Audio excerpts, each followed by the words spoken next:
What's up and welcome back, fellow Siege spectators and players. It's another installation of the Double Shot. This time, we're coming at you Queen City style. I am the Reverend Whiskey Glitter, and with me, as always, my partner and co-host, Mr. Whiskey Run, live this time. That's right. Welcome, everyone, to the Queen City Clash. LAN down here in Cincinnati. And yesterday, you heard from legends on the mic. Botanic, Jazz, Duck, all casting. But today, we get to carry you through to the playoffs, to the finals, my friend. That's right. It is 3 best of 3s. All the action coming to you right here. And it promises to be some absolute bangers here for these last 3 games. That's right. All right, quarterfinal time. And we got 8 teams left. Can only cover one of them, though, unfortunately. So this one today going to be Fisher taking on App State. And, man, we had a chance to cast this team previously. CR6, App State winning both of those games early in the playoffs. And then Fisher has been on an absolute tear, making it to the finals. Just not winning it yet. So is this going to be the one? They're going to make it here, my friend? Possibly.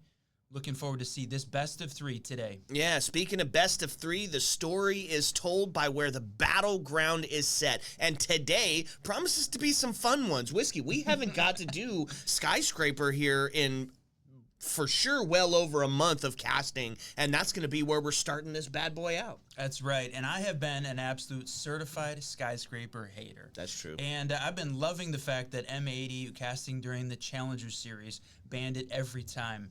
Where are we going to start? Skyscraper. So it's been a while, but it's going to be a fun one. This is one of those maps that very, very heavily defender-sided. So who starts off on attack?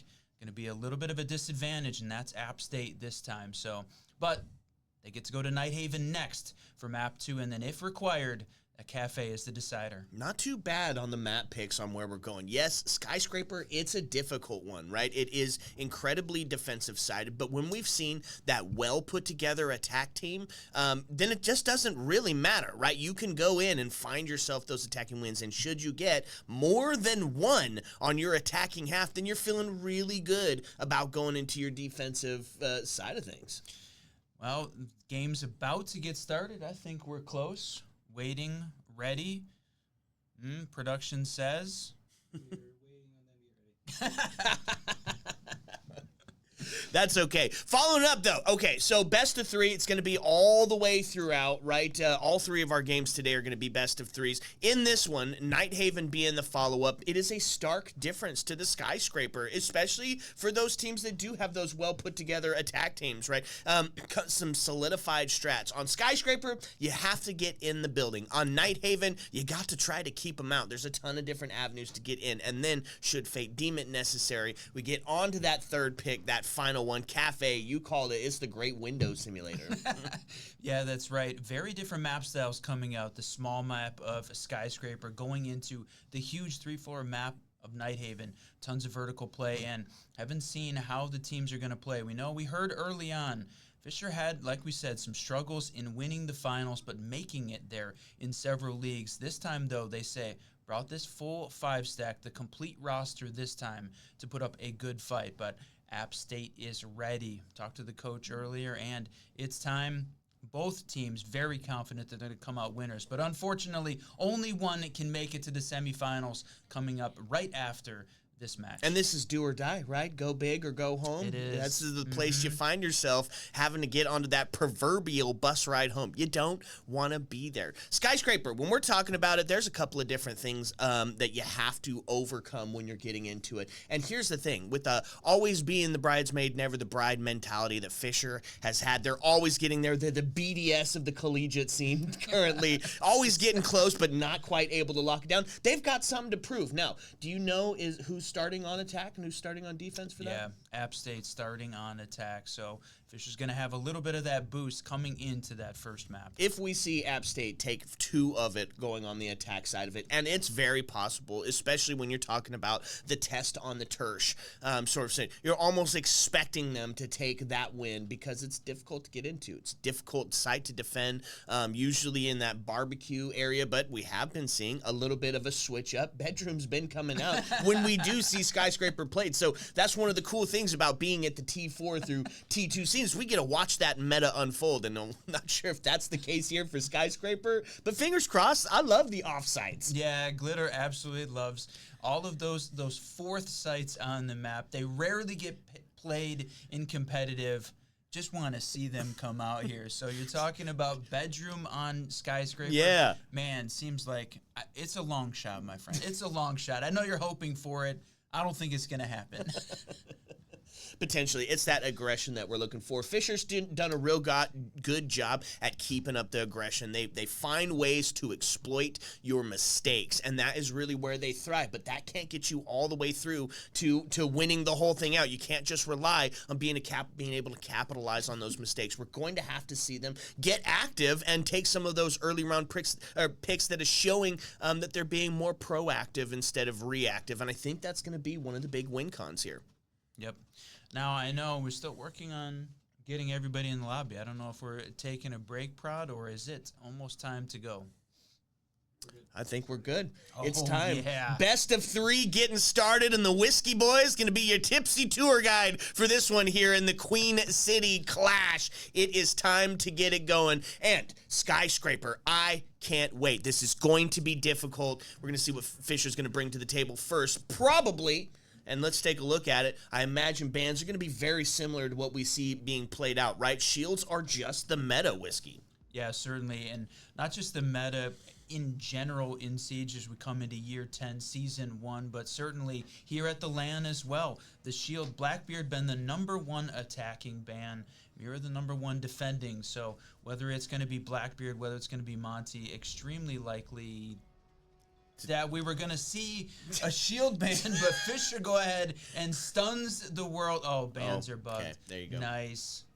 I know we've seen this. We saw this happen live during Challenger Series where we had this the same ban bug is definitely unfortunate. So, all right, maybe we'll type in the chat. Who's it going to be? Oh.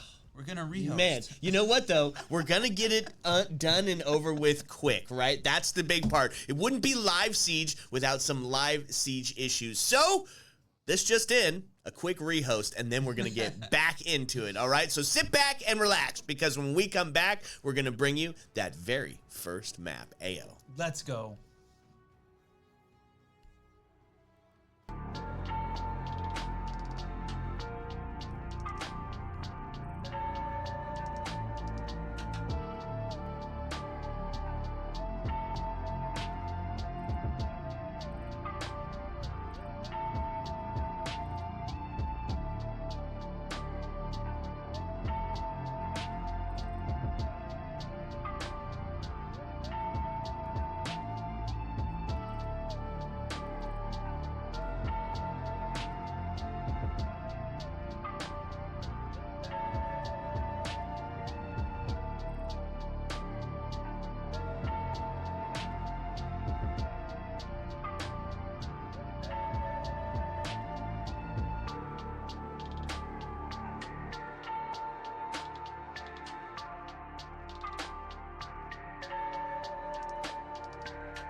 All right, what's up, and welcome back, fellow Siege spectators and players. It's the quickest rehost seen ever. We are good to go, and now time to get into the actual ban phase. We were thrown off a little bit by the no ban, thinking, man, that is a power move. Nope, just a glitch. Now, I mean, we don't know yet for sure if it's going to work this time, so a little bit of a coin toss, but we were talking about the attacking bans.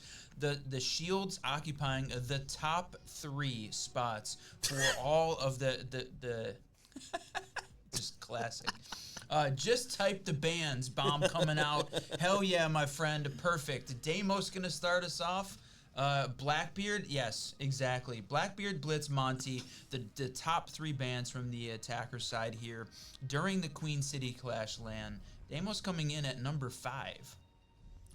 Okay, so that's what we're looking at first. It's going to be that Deimos and Blackbeard ban on the 2 sides of the attack. Is that what I got with it? That looks like what they were typing in the chat. Now, here's the question. Mira next. Mira's the number 1 ban. We talked about that. Azami and Valkyrie rounding out the other top 3. So who's it going to be on the last? Azami, says Bomb. Okay, so a couple of standard bans, at least on the side of the defense. Deimos is the ban whenever you've got somebody who can really just send the flick, right? He's great with the intel. He's great at keeping himself in a position where he can't get killed while still relaying that info on where that person is at, specifically taking on usually that mirror position, forcing them out of those critical push point spots. So get him off the board, followed up with a Blackbeard as well.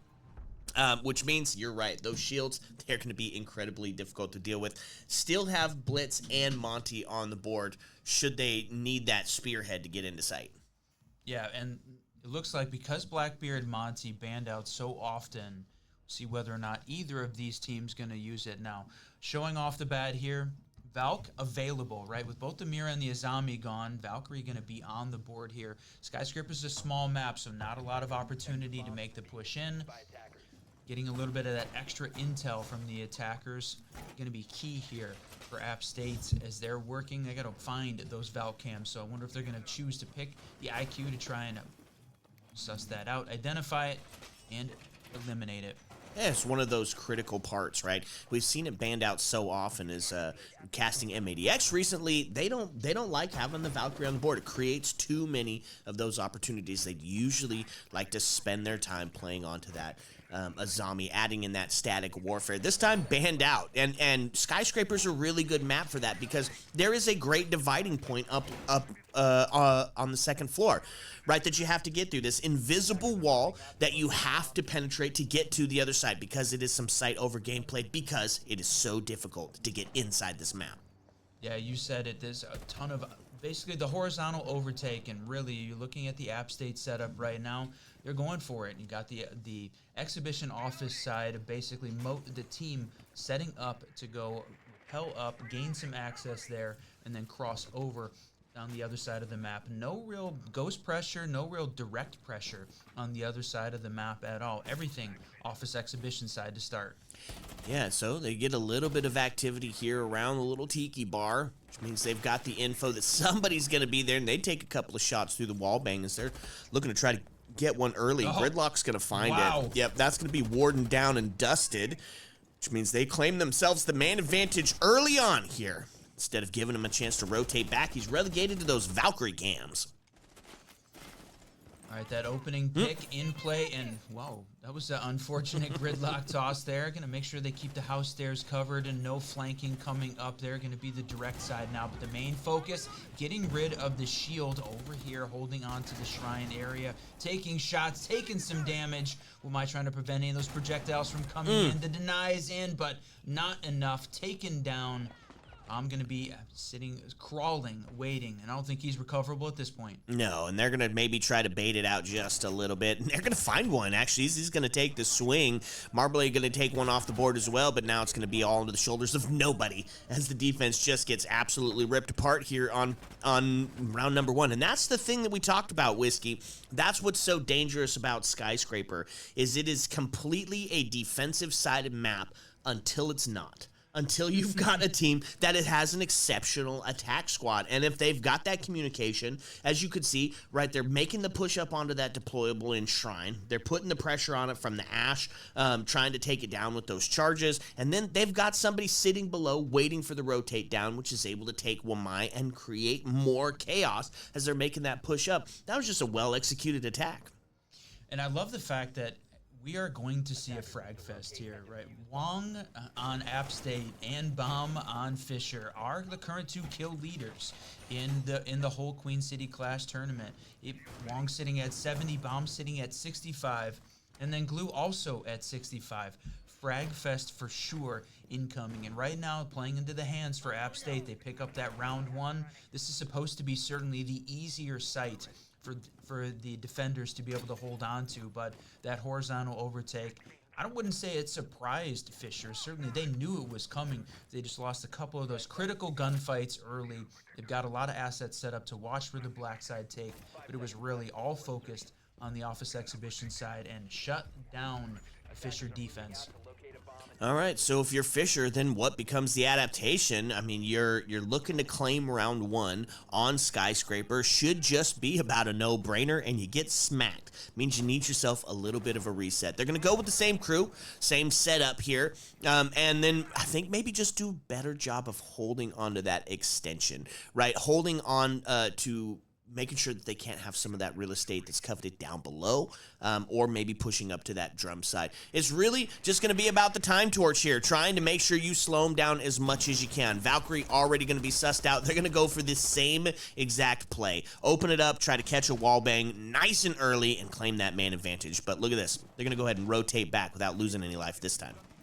Yeah, that's a huge change up here, right? I thought maybe we were going to see an aggressive defensive stance from Beezer, hold on over on the on this office side, but no, makes the rotate back along with Annika playing the Valk. Everybody over past the halfway point in this map, holding on to that drum shrine hallway. So going to go with the same strat, make sure no one can play the flank. Tons of those gridlocks dropping down, so that thing is going to be saturated. No possible way that they're going to make the push back up house. So direct here, man, this is playing out. I swear, we're on a little bit of deja vu here. But right now, with my staying alive bomb in play, that shield's still up halfway through this round, though. Plenty of time left for both teams. We are stacked 10 in the server still. Look at this, though. They are making that rotate down below. They're going to try the same exact move. Sends in a couple of flashes to get some of those Wamaiba discs taken down, and that's going to be the deployable. But he's rotated back just a little bit quicker this time, so no life lost in that process, which means with just under a minute 10 to go, we find ourselves 5-all, and the possibility of an absolute frag fest, an absolute bloodbath, started to become an absolute reality. Annika finds the first one. So a well-placed headshot's going to take Thick Glock down and give the man advantage over to Fisher with just over 50 to get it done. Plenty of time here for this attacking team to work on getting set up, but not winning those opening picks there, a little bit of a detriment. And do they know they've got Valk holding on, crouched, waiting just underneath the camera as they try and make the push in. She's waiting, trigger discipline here. Anybody gonna push in the drum door? Not right now. Approaching the stairs, a little bit of pressure here, but man, bomb takes down Bo. That's a huge pick. So now in a 5v3 scenario, looking deadly for App State. That's right. 20 seconds on the clock as it starts to count down. The push into Geisha is gonna fail. Bomb's gonna find another one, and Annika gonna clean it up. Started it and then finished it off. It's a flawless round for Fisher as they found a way to adapt here on round number 2. What a change versus round 1. We saw App State come in, win the attacking round off a couple early picks. Fisher answers back in a big way with a flawless victory there. So tied up 1-1, a little back and forth for map 1 of this first best of 3 today. Man, you can hear the celebration outside. Let's That go. is one of the best parts at sitting here live on the LAN is all of that emotion, all of that passion is right here in your face. You can feel when it goes right, and you can feel when it goes wrong. One apiece. We find ourselves tied up here as we're going into the last bit of the first round. Rotate to map number 1. Working on the second floor setup this time around, office exhibition side. This same shield just facing the other direction. A couple reinforcements coming in to block off that T-space. And so the question is, how's App State going to approach it?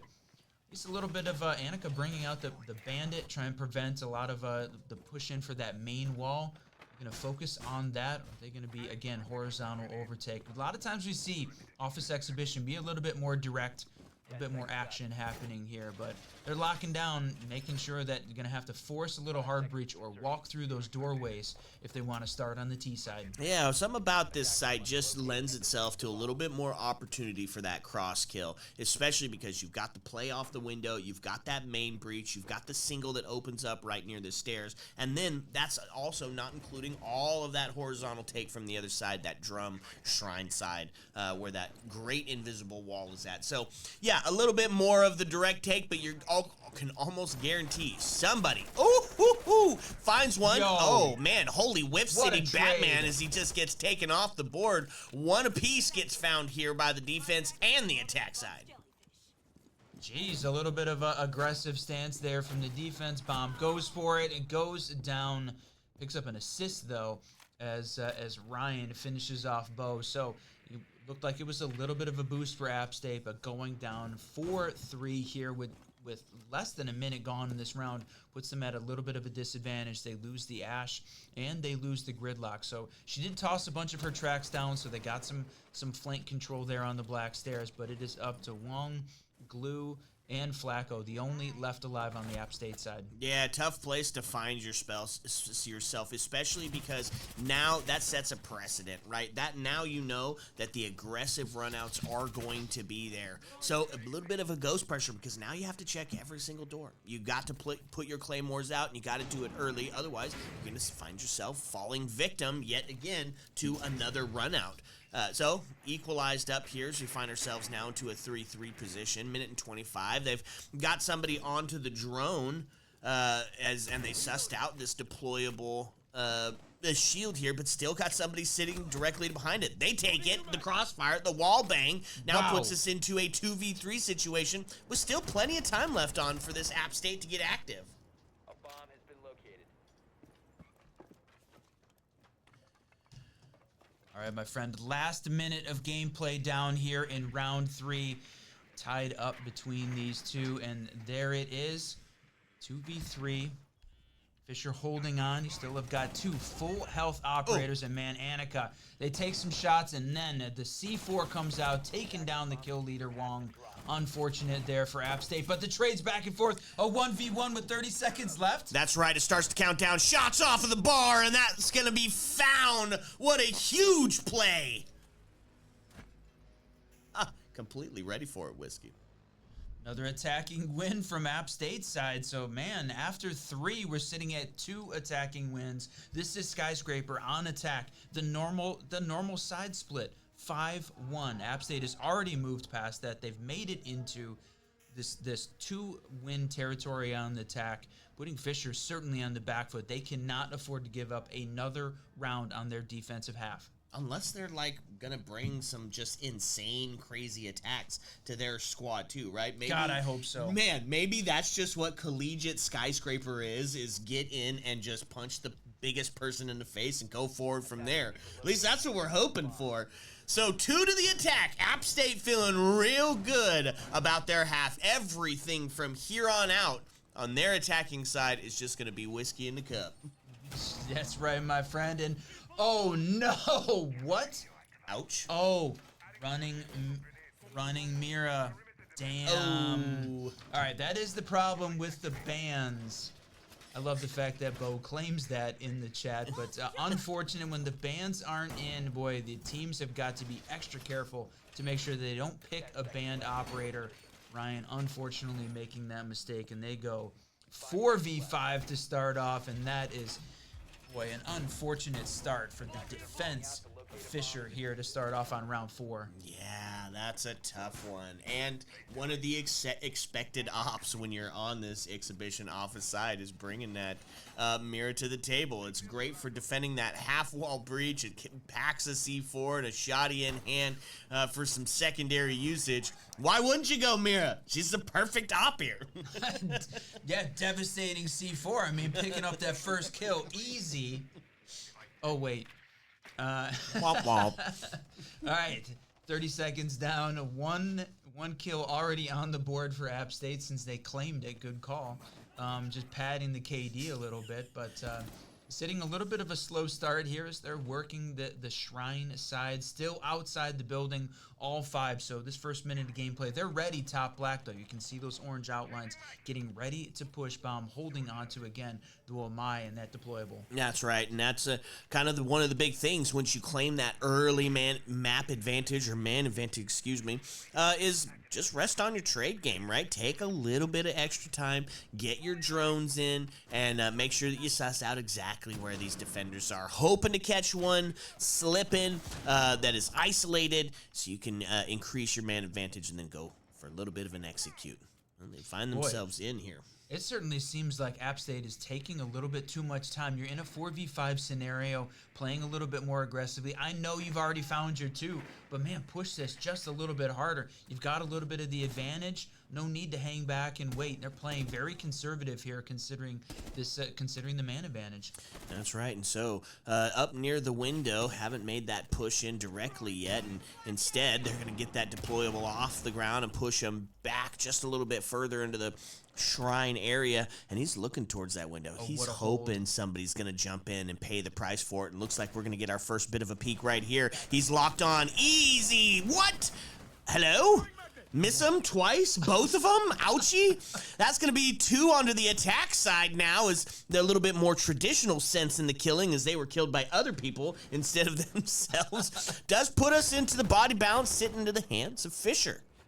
Yeah, a bit of a distraction over there on the shrine window. All the action happening off-site a little bit further away, but man, this is absolutely evened up, and then jumps into a frost mat. Bomb finishes him off. 25 seconds left. That's right, starting to really count down to it, and they're going to find another shot on to Bomb. Is going to put us into a 3v2. The health advantage hits into the hands of Fisher, with the time being that as well. So making the push in from Terrace, sees a couple of shots. It's a wall bang to take one down. Found a second as Marmalade gets dealt with. Now into a 1v2. 8 seconds left. He's got to find it, put it into an old-fashioned 1v1, and takes it on the fadeaway. No way.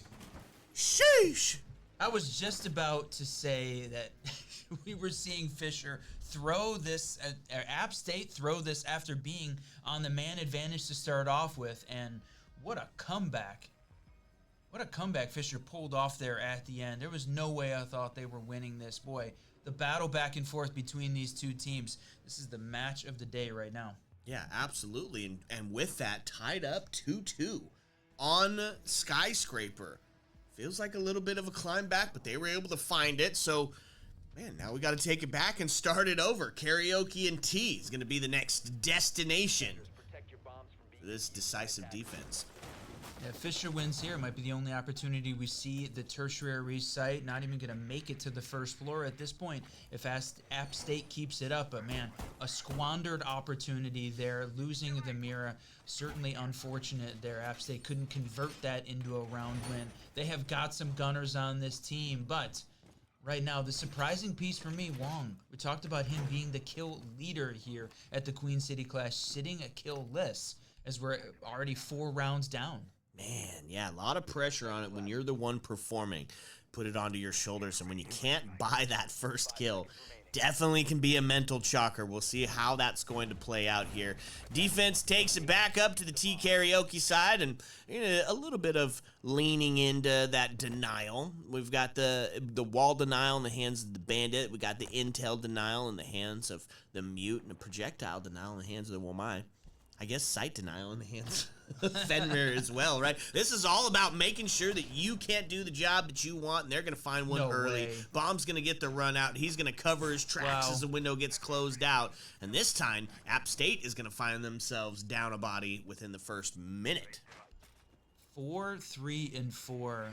Bomb is he's not getting the kill. It's contributing on nearly all of these picks at this point. And you said it, App State down a man early. Unfortunate there, and that's the Ash, so going to make it a little bit more difficult to try and take down the deployable. Wong's still playing the Zofia, so they still have got some of that projectile utility, but it's going to be a lot harder since Bomb running the Wamai for that projectile deny. Working on opening up the office exhibition side, you can see most of those blue outlines all the way back on that Shrine T side, so they've given up office exhibition from a coverage space, just holding on from the deployable. Man, this has been the main focus for the map, round after round. Bomb holding on to this. Sometimes successful, sometimes not. But that is the main focus we've got going on right now. Yeah, and plenty of projectiles in to be able to take care of that shield, and they're going to force them back, which means Look they at this still... rotate. Oh, he didn't go rotate down. Went down and jumped down the stairs. But going to rotate back into sight rather than try a flank on this team. Now assured that their push-up is going to be effective. No bees determining locations of any defenders, but now they've made it up to that halfway point. Here's where the real test starts to happen, and they've only got 64 in which to start to do that. So, gonna need to find this first kill off the easy swing. You know it's coming from the doorway. Something to flash them out. Something to make them regret making that swing. Most of these utilities gone. They don't have very much in pocket. Wonga's got one more of the Zofia charges. They've had no more flashes, 2 of the impact EMPs, but nothing really to utility dump here to try and make the push in. Marblei's going to pick up Flacco early. 35 seconds left. 5 stacked on the Fisher side. This is looking like another defensive win. That's right. Wong goes down, and he's going to remain killless inside of 5 rounds now. As it does take us into a 5-2. Fisher looking real good at potentially bringing out a flawless here. A couple of shots onto the half wall is going to see Annika take the kill, and now it's going to be just put onto Grim's shoulder. Grim finds 1, so flawless denied. Grim finds 2 as he's starting to go for a pad to KD, but he's got to do the close shot, and it's just not going to be the case. Shut down to Fisher. It takes another here on defense. Boy, it looked like just uncoordinated push there at the end of it. App State, after showing some success on the attacking side, sort of falling apart over here the last 2 rounds, throwing away the round that they had the advantage and then losing early after that opening pick. So maybe a little bit of the mental game of getting in and Fisher playing that well. We are going to see the first floor. We're going to see Kitchen Barbecue come out here as the tertiary. So again, great opportunity there for App State to try and pick it up, turn it into a 3-3 half, which I think would absolutely be devastating for Fisher. Yeah, absolutely. It's already the one and done scenario with 2 wins going, right? 5-1 is that standard half for a defense attacking side of it. And so App State kind of finds themselves in a little bit of a weird spot. Maybe not necessarily expecting to be up in that attacking side of it. They're kind of like, well, what do we do now? We're supposed to be losing these defenses, so they obliged them the last couple of rounds. This time, though, they're going to try to run it back yet again. Where? Oh, this is down below. This is the turf site. Yeah. Okay. Yep, they're working, setting it up, spending a ton of utility, ton of players upstairs on the second floor to try and hold the vertical. We know Siege is in the age of verticality, such an important part of the hold here. So they've got, I mean, this resources, everybody on the second floor right now. Nobody downstairs holding on to the first. They're certainly expecting App State to make that push up and a little bit more spread out attack this time. Some players over on the office exhibition side maybe going for a little bit of window repel over closer to site on the karaoke side. But man, right now, Blue has picked up the kill leader stat here for the whole Queen City Clash LAN, sitting at 7. Bomb just 3 behind him, with Wong not picking up a single one, has dropped out of that #1 spot. Wow.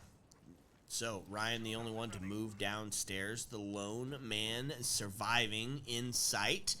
If an IGL takes a look at that, you could potentially make a play for just going a sight direct down maybe those black stairs, open the wall, put yourself in, but you still have to deal with the verticality. Now, it isn't spread as far out on that karaoke and T side of it, right? It's kind of really just focused in on the geisha side of things, where that spot of contention, that hatch is at, stopping the window play from coming in, stopping them from getting inside through that pantry area, but it does leave it a little bit opened up on the opposite side.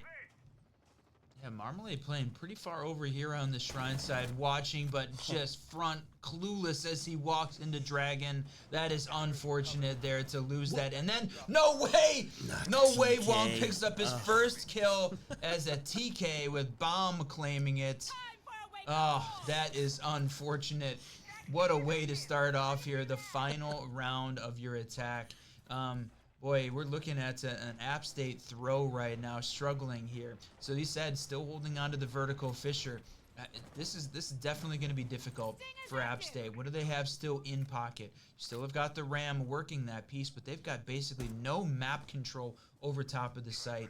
Fisher has got that on lockdown, and again, only Ryan downstairs. This is 4 members upstairs on the second floor. Yeah, you say basically none. I argue 0, right? 2 members still outside for the App State attack, which means it's solely going to be onto the shoulders of Wong, whose only highlight of this game has been taking out his own teammate. So, a tough position to find yourself in, and that's going to see another one fall. Ram goes down, and Glue's able to find one onto Marmalade, so they finally have stopped the flow of bleeding here, but it's a too little, too late scenario. Now, Gridlock on a low health, and Killless Wong that is still kind of the only contention here. Yeah, holding onto this deployable with no explosives, nothing, no utility attacking to be able to try and take down that deployable. It's going to be nearly impossible here for the App State attackers to make the push in. And he's got coverage vertically down below for everything. And then to lose the direct take, Glue downstairs. So can Wong pick up a kill? That is the main question, and really the only question we've got left alive for round 6. Well, in answer to your question, that is going to be no. He cannot. He will remain killless throughout the entirety of their defensive half, which means we're going to have to see some unforeseen action out of Wong on the attack side of it for Skyscraper if he intends to be an impactful part of this team. All right, my friend, 4-2 half. Fisher on a little bit of the lead, but I think right now the round count in favor of App State. The problem is a little bit of momentum on the Fisher side. We do expect that from their defensive half. So here's the question: what can they do to change it up? What have they got? Bring out the slow down side, the combo of the Cade to Brow. That's a combo that we've seen be very successful throughout the Challengers series. That was one we saw teams run over and over because it's so good. So work on, hold on to the standard site rotation, the T karaoke side to start it. I like that combo of ops they brought out. Yeah, it has been that impact as far as we've even seen it getting banned out in a targeted way, because that 2-brow is just so good at helping, if not hold on to it and keep it close, but at least slowing it down enough that it's going to be a non-factor towards the end of it. So, yeah, not a bad position to find yourself in. I think one of the fun highlights that we're looking at here is Solus going to be on the board, and we kind of have seen a little bit of an uptick in that Solus play. Skyscraper, really good map to be testing that one out. Yeah, some people would call it the murder of Solus with how much she was nerfed in the year 9 and year 10 changes. But the reduction of the distance that her gadget can see, the change in the way that the gadget operates certainly makes her significantly less valuable on the defensive side. And a small map is really one of the only places you might see a little bit of a boost there. But Wong to go down, and that is losing the 2-brow. Man, we talked about how much of an impact that operator would have on this attack. Not even going to be available as he's down in the first 30 seconds. Yeah, non-factor at 0-5 does give the body bounce tipped over to Fisher. Now, as they've just got to kind of slow it down here for this last. They've got so much time to play with here, trying to isolate some of these other defenders. Specifically, you've got 3 players upstairs, Glue the only one being downstairs in that. Valkyrie trying to play spoiler with that potential C4. It's already out, though, so potentially pre-placed? That's right. Yeah, pre-placed. I'm thinking you got the standard push in places, but Bomb, wow, taking down another 5 stacked on the attack. And because you had Deimos and Blackbeard banned, that left Monty available, and the standard Monty push, top black, they are executing it perfectly right now, and App State needs to do a better job reacting, but finally catches one, but loses the battle on the black stairs. Bomb is on fire right now. That's right, and that's going to be a pistol pop and body dropping as they take one down now into a 3v1 scenario. Cade, the last alive. He is going to find a nice, well-placed wall bang, though, as he gets a little bit closer and effectively stops the plant. Monty puts it into his hands. Doesn't have the C4 as well, so gonna have to play this one in a little bit more of that traditional sense and get some gunplay going active into it. It is a cross set up from hell, the prone, pwned, and then eventually owned position is gonna find it, the top of black stairs. Fisher looking real good right now. Yeah, we said this would be the fact that App State had picked up 2 on attack, a little bit of a boost, but the momentum clearly continuing to swing Fisher's way, as that is their 4th round in a row, putting them on a 5-2 round count here as we head into 8, and App State certainly on the back foot. They had the hold upstairs, but the Monty, the combo upstairs, just a little bit too good.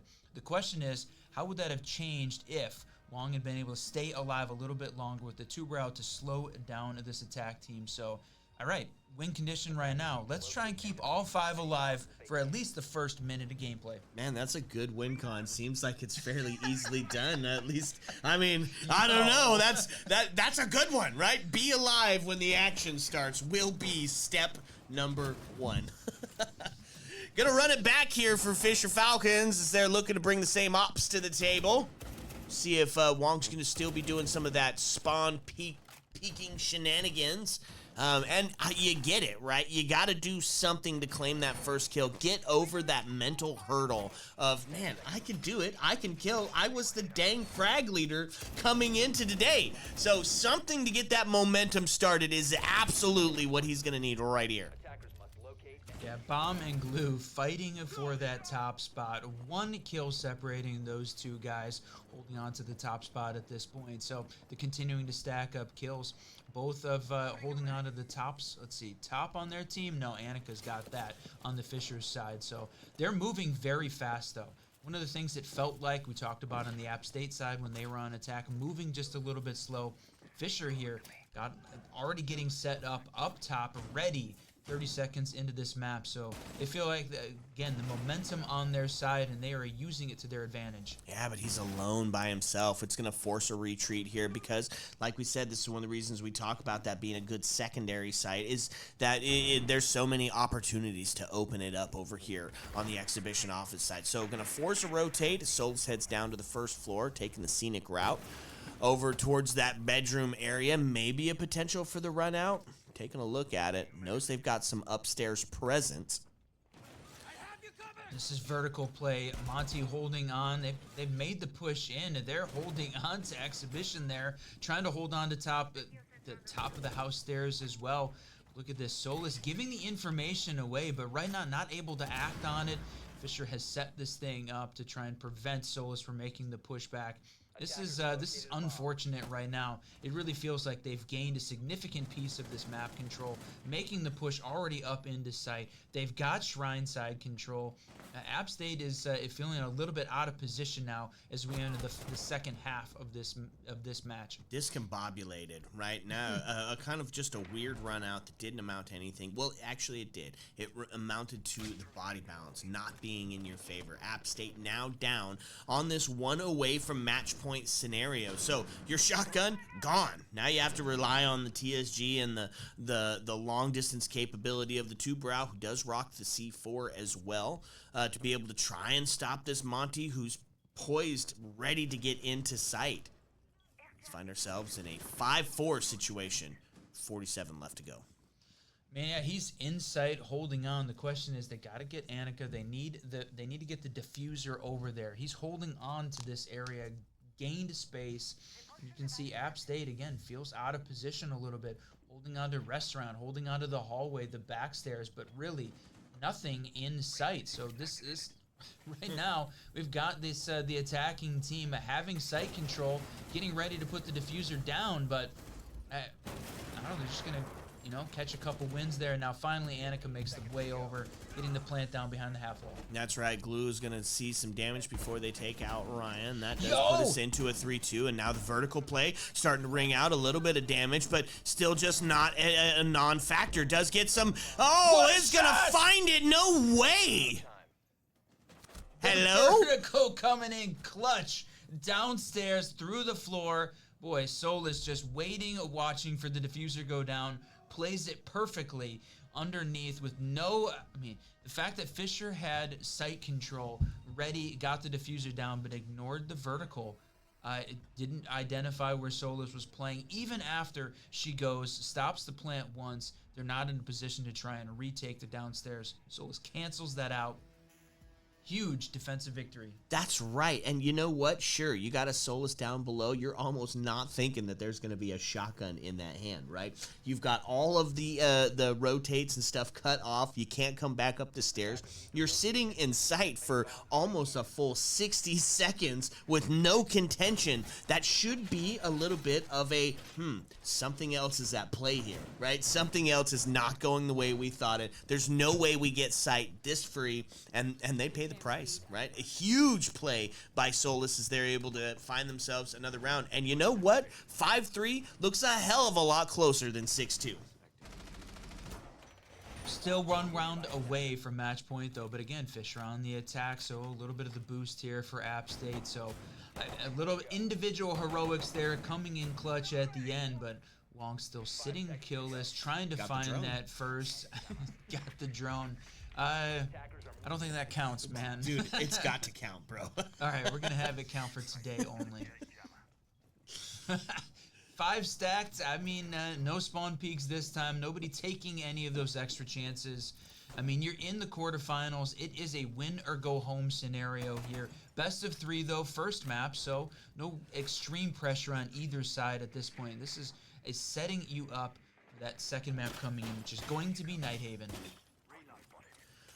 All right, so gonna get some drones in, let them start to go to work. You can see on the attack side of it, did bring along that Flores, some Rotero drones to not just disrupt sight, but also get rid of some of that coveted extension util, specifically trying to get rid of Legion Goos and maybe those Bandit Chargers are gonna be holding on to that halfway wall. Quickly, Marmalade going to start setting up to where they can't be on the flank, which has, of course, proved to be very impactful, at least here on Skyscraper.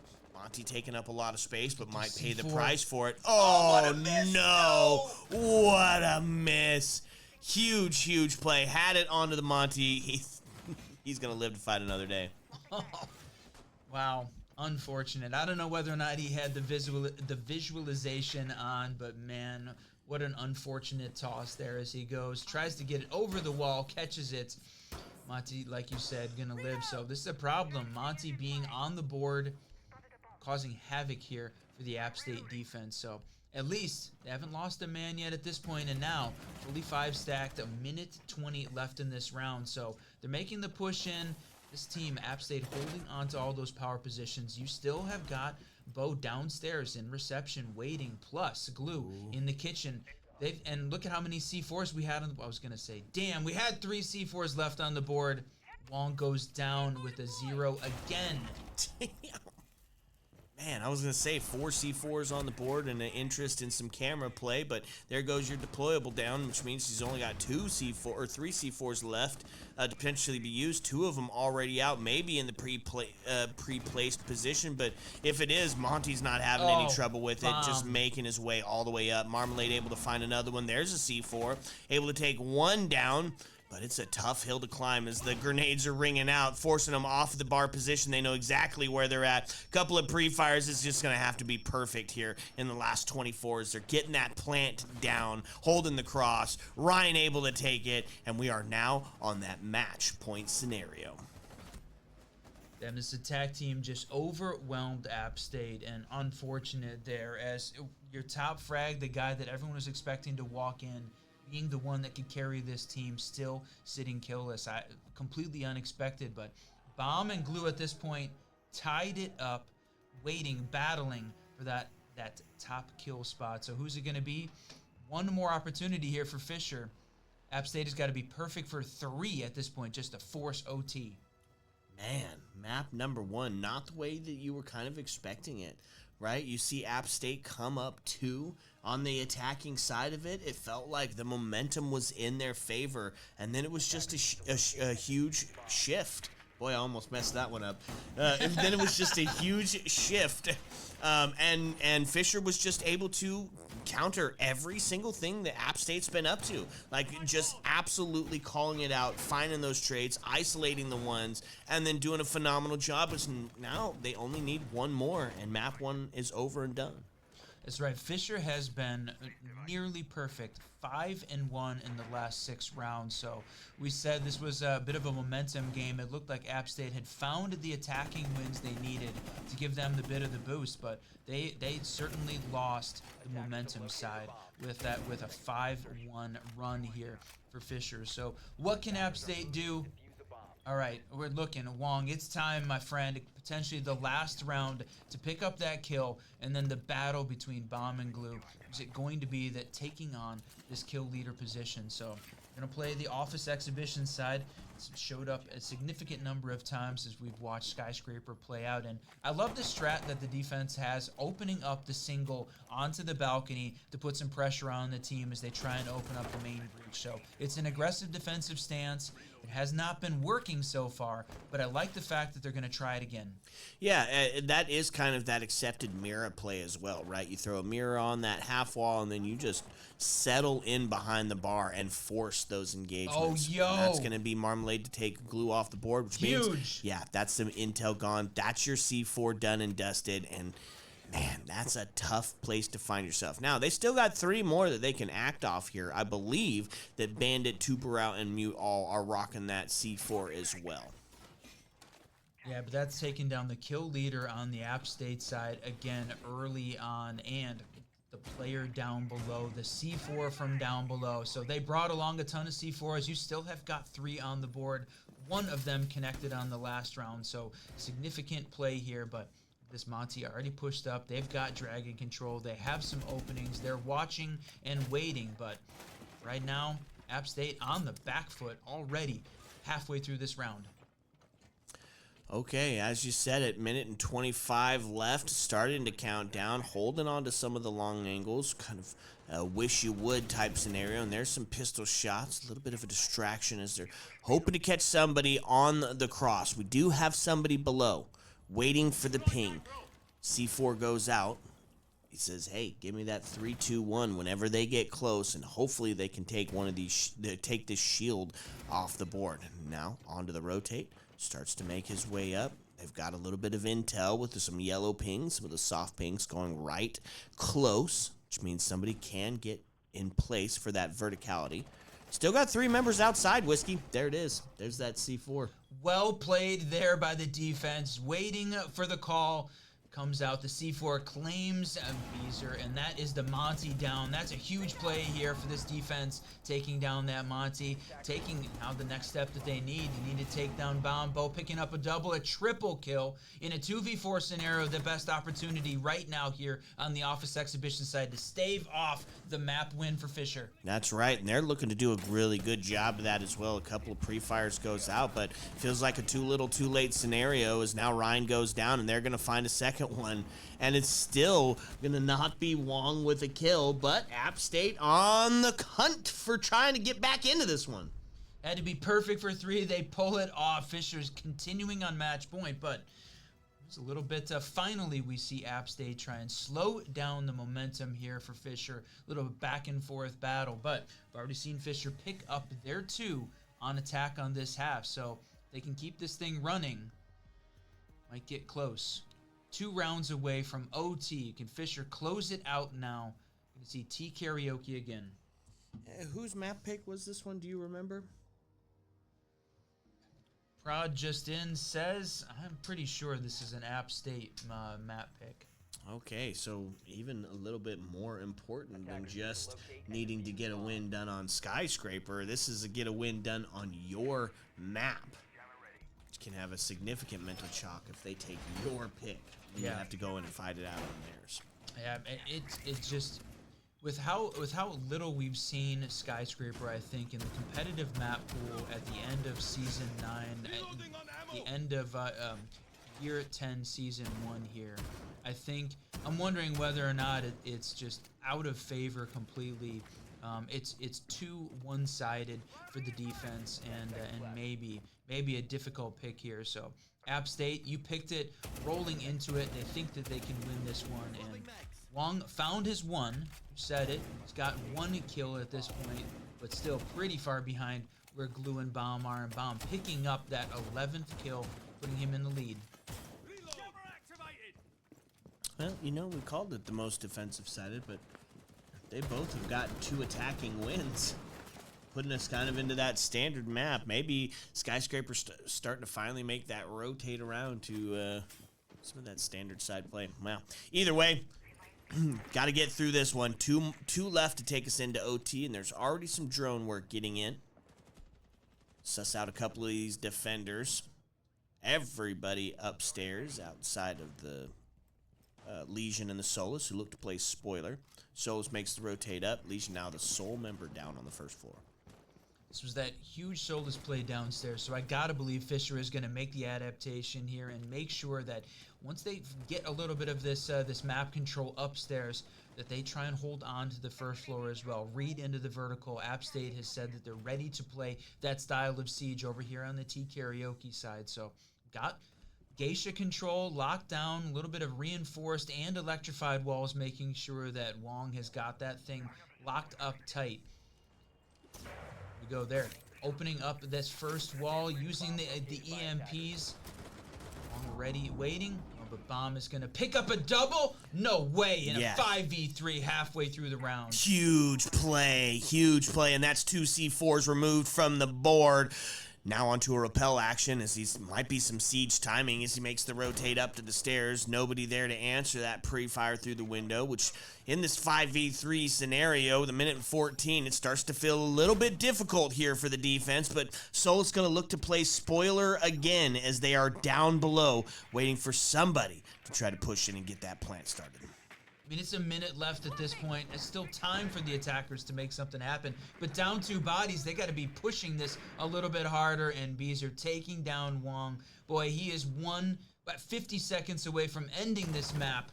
1 and 9. That is seriously unfortunate. And look at this. Siege Looking timing. for a drone on the stairs and shut down. Wasn't paying attention to the important part. Still got Solus left alive, but walks right into a Fisher gun to finish it off. That's right, and they get it done flawlessly. What started out as such a promising map for App State, they just get absolutely wrecked on the other side of it. Huge bit of plays there. And 7-4 victory. Bomb coming up. MVP. Boy, obviously deserved it there. 13 kills. 3 ahead of Glue there for the top spot. And really just knocking Wong out of contention. Well played on his part, and this is a best of 3 though between these 2 teams. So Nighthaven is on its way, my friend. That's right, yeah. Wong 1 and 9. He was at the top of the board and ends up finishing that one at 1 and 9. Tough place to find yourself. Yeah. Looking to see if he'll get active here on the second map when we get into it. Folks, you know the deal and you know the drill. We're going to get the next lobby set back up. Nighthaven coming at you. So sit back, relax, because when we come back, we're going to bring you the second map. Ayo. Let's go.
So this first map, I'm pretty sure is Clubhouse. I think it's that room in strip club, that little side room with the outside wall.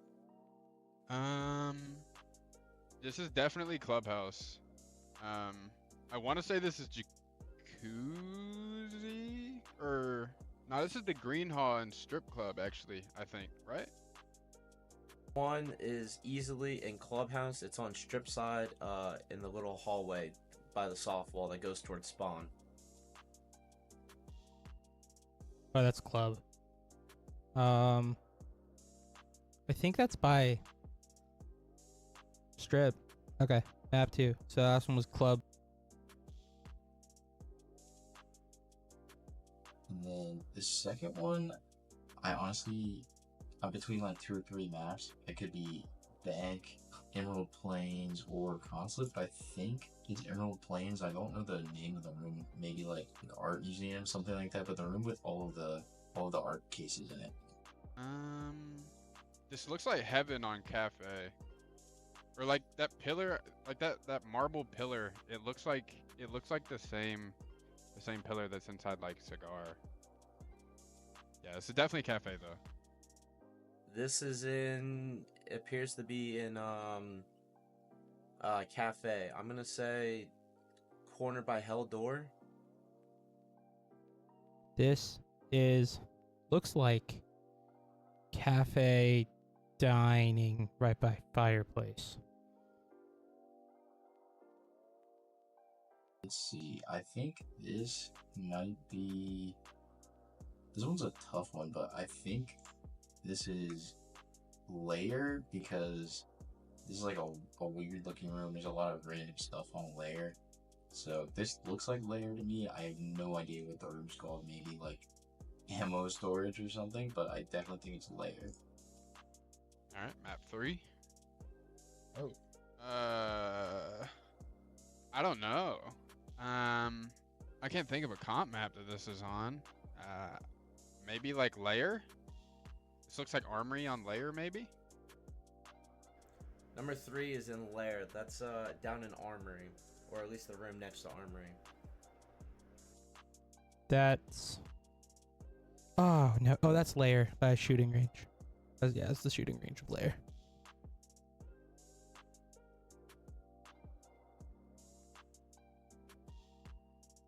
I honestly have no clue, but I'm gonna say, wow, this one's tough. It looks like the outside part of the map, so I'm gonna say like somewhere outside on like Skyscraper. That's gonna be my guess. I'm not too sure though. But yeah, I'm gonna say final guess Skyscraper. 5th map. Oh, this is Skyscraper. I can tell by the symbol. I couldn't tell you where on Skyscraper this is. I think this is all over the map, but this is 100% Skyscraper. I think. This is either Skyscraper or Tower. I'm gonna say it's probably Skyscraper. I have no clue where. Skyscraper. That's all I have no idea. Yeah, I don't know.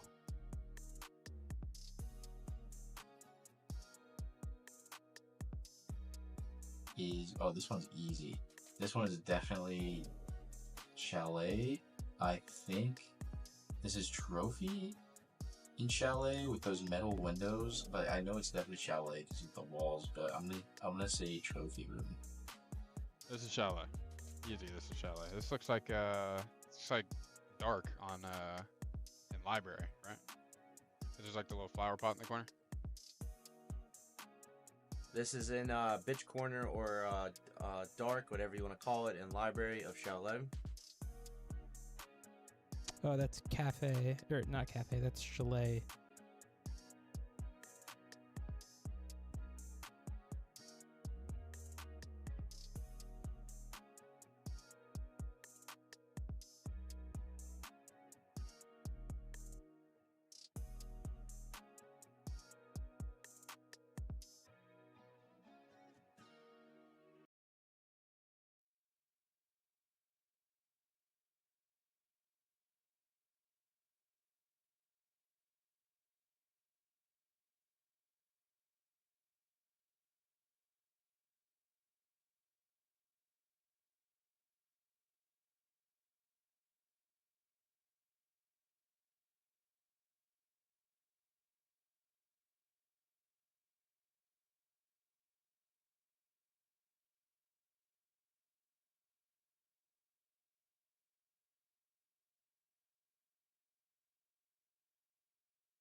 What's up, and welcome back, fellow Siege spectators and players. It was an absolute blast on map number 1, Skyscraper, going into the hands of Fisher. So now, in this best of 3, we head on to the second, and it's Night Haven Labs. Whiskey, what you think?